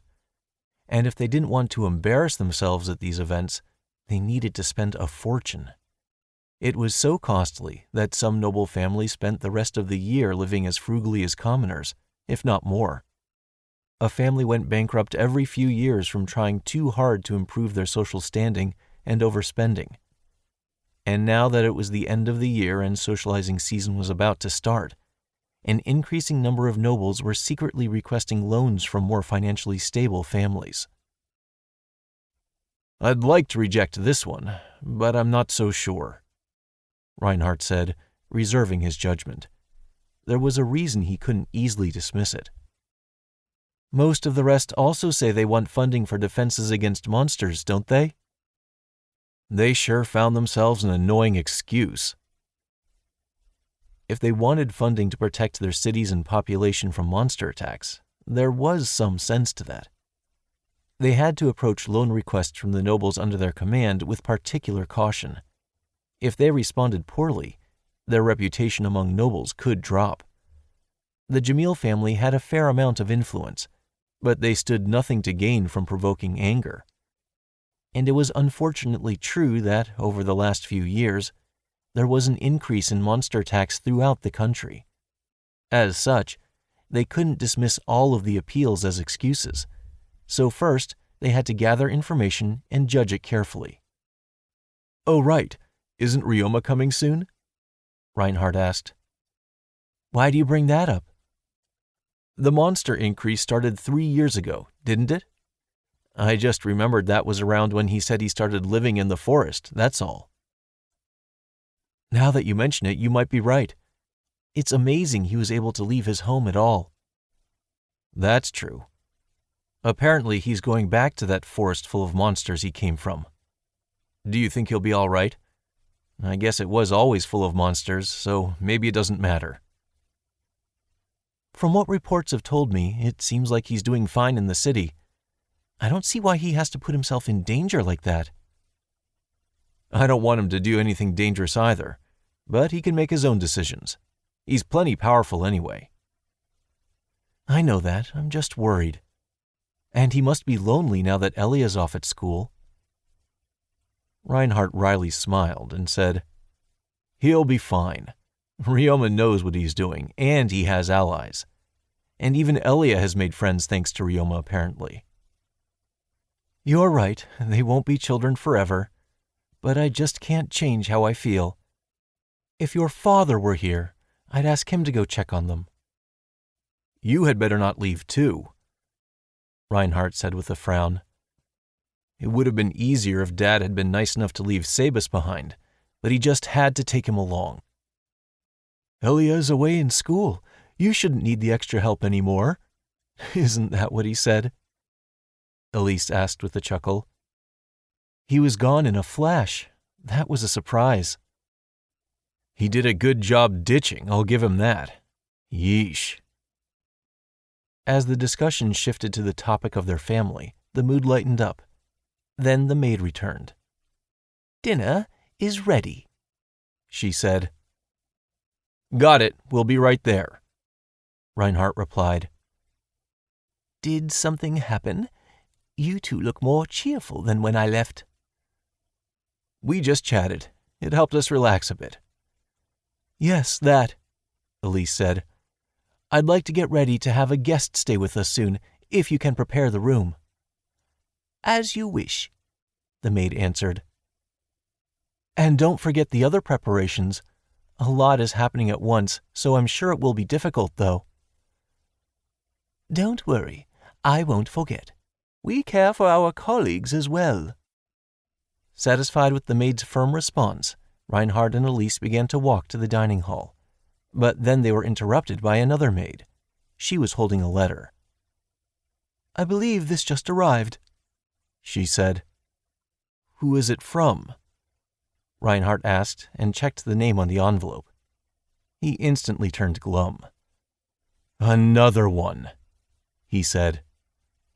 I just wish we could go check on Elia. We'll just have to wait. For now, let's have dinner.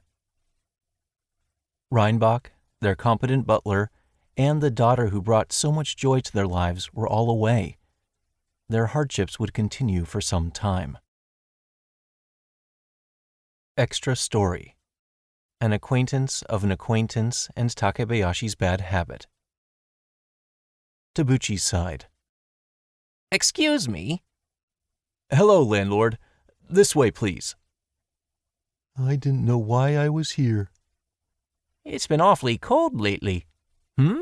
Aren't you Tabuchi? Oh, yes. Hello. What?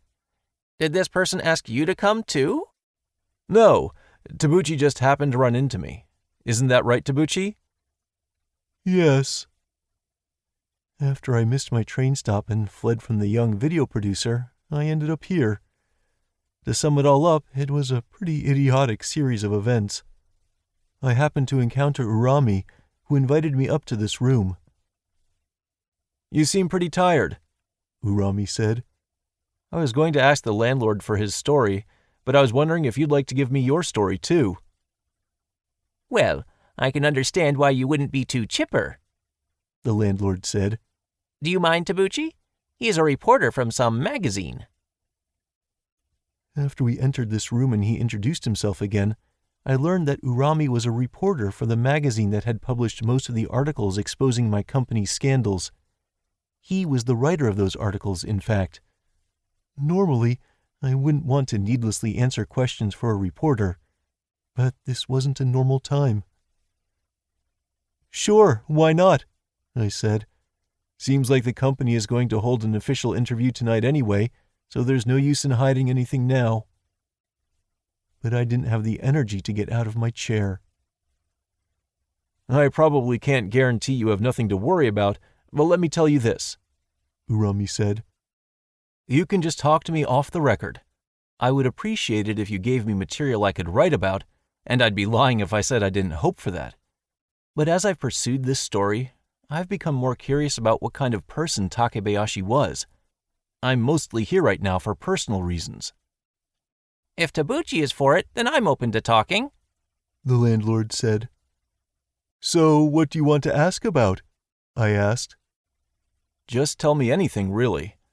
About how Takebayashi was in his day-to-day life, or about memories with him, anything of that sort. Oh, I'll grab some drinks and something to eat while we talk." Urami grabbed a few cans of beer and a convenience store bag full of snacks from the kitchen. I ended up accepting his request, but I didn't even know what to talk about. "By the way, were you close with Takebayashi, Urami?" I asked. "Oh, not as much as you two, I don't think. I did live next door, so I've met him, but I always get home at different times due to my job. I think I first met him when I moved in. I saw him outside the door and he welcomed me to the building. I believe he had also cooked too much dinner and given me a whole bunch of his spare curry. Later on, I would come home from work and sometimes see a plastic container full of food hanging from my doorknob, and I would return the favor with souvenirs from places I went to for work. I hardly ever met him in person, but we did have that kind of relationship." That reminded me of something. Takebayashi would sometimes bring pastries from different tourist sites to work for no particular reason. He always said they were given to him, so maybe those came from Urami. He even brought home-cooked food sometimes. That was especially nice to have when I began to live alone. "I got food from him too," the landlord said. "He gave me a recipe for croquettes, and in return, I taught him a recipe for stew." "Yeah, you only partly mash the potatoes. It makes the croquettes nice and thick." "You know about it too, Tabuchi. My son's taken quite a liking to them. We used to buy croquettes from the butcher in the neighborhood, but now we make them at home." Now that we had found a shared story to talk about, and we had some alcohol in us, we felt closer with one another, and the pace of the conversation picked up. "So you knew Takebayashi longer than either of us, right, landlord?" "I suppose so. More than 10 years, I think. I met him a while back. He was still young at the time, and he moved in with his mom." "Huh. What was he like back then?" "Well, he looked younger. Other than that, he didn't change much over time. He was just a bit gloomy, if I had to say." That was hard to imagine. At work and elsewhere, Takebayashi always said that he was doing fine. At the time, he'd fought these convenience store muggers and caused quite a stir. The weekly magazines were calling him a killer and saying what he did was unjustified, so he tried to escape them by moving here. You didn't know about that? I remember hearing that something happened to him, but I don't know much about it. Is that what happened? I don't remember any news like that. Well, you're still young, Tabuchi. You were probably a kid at the time. I was on edge around him myself for a while. I planned to evict him if he ever caused trouble, but he turned out to be an ordinary young man helping his mother as he looked for a job. Now that I think back on him, I'm ashamed that I bought into the news so much. He eventually got past the negative rumors and found a job, but then his mother passed away. Takebayashi was a good man, but he had no luck at all. The landlord muttered. I had to agree. It seemed like misfortune had followed him wherever he went. Unlucky? Urami, is something wrong?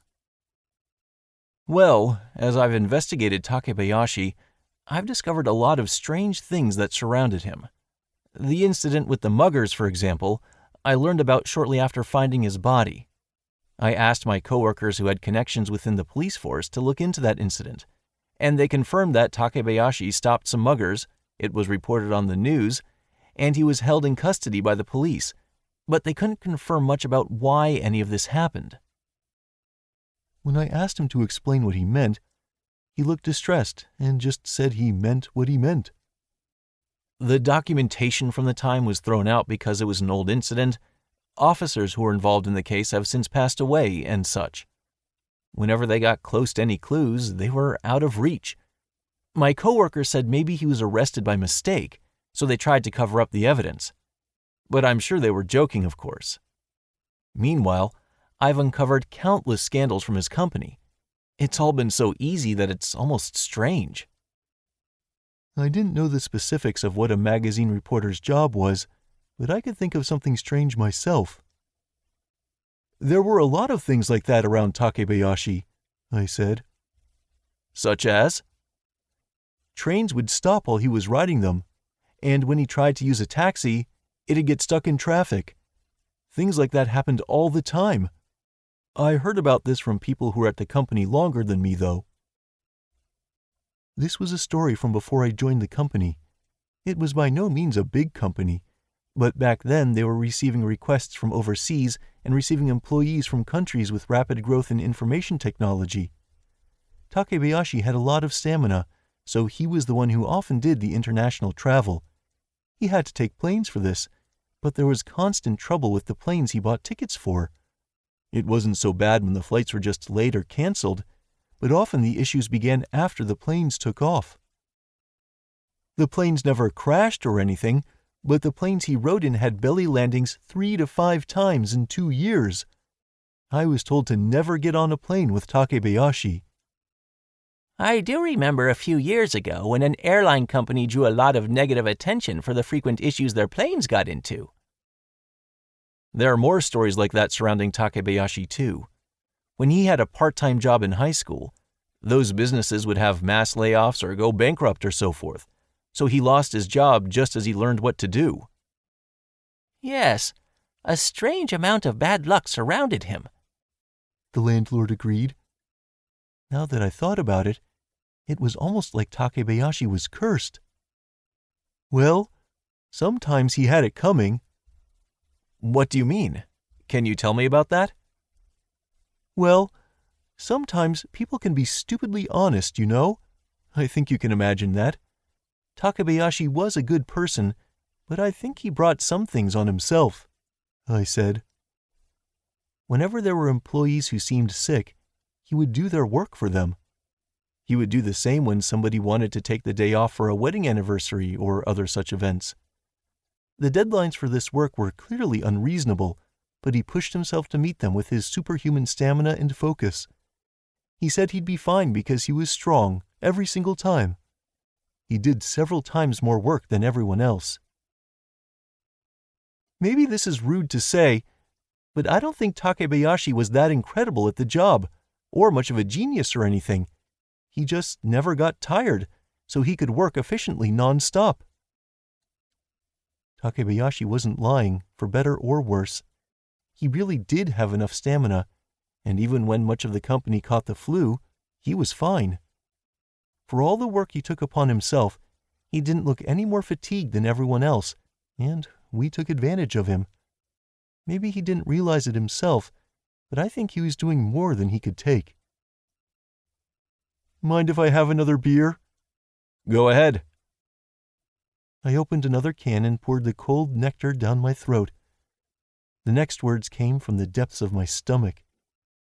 He always just said he'd be fine. Not just when it came to work, but when we were drinking too. Some people in our department would flake out after a single cup of beer. That wasn't true of me, but I couldn't hold my liquor too well either. When the boss was making us drink, Takebayashi would drink for us. And when any violence came about, he was the one who took the brunt of it. This is also something I just heard from older employees, but our company technically has a labor union, albeit in name only. Our company claimed to be ethical on the surface by presenting this labor union, but it was controlled by people with strong ties to the CEO and executives. They never did anything to help employees and had no right to hold negotiations. But if someone did ask them to negotiate, they would report to the upper brass, and depending on what they asked for, the employee who made the request could be punished for reasons claimed to be unrelated. They didn't exist to help workers, but as a trap for dissatisfied employees. Takebayashi knew it was a trap, but still asked for improved conditions.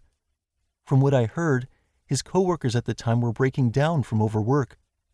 They didn't dare to say anything, so he took it upon himself to speak for them, whether it was a trap or not. And of course, he said that he was fine with whatever became of him. He didn't get fired in the end, but conditions obviously didn't improve, and they sort of made an example of him.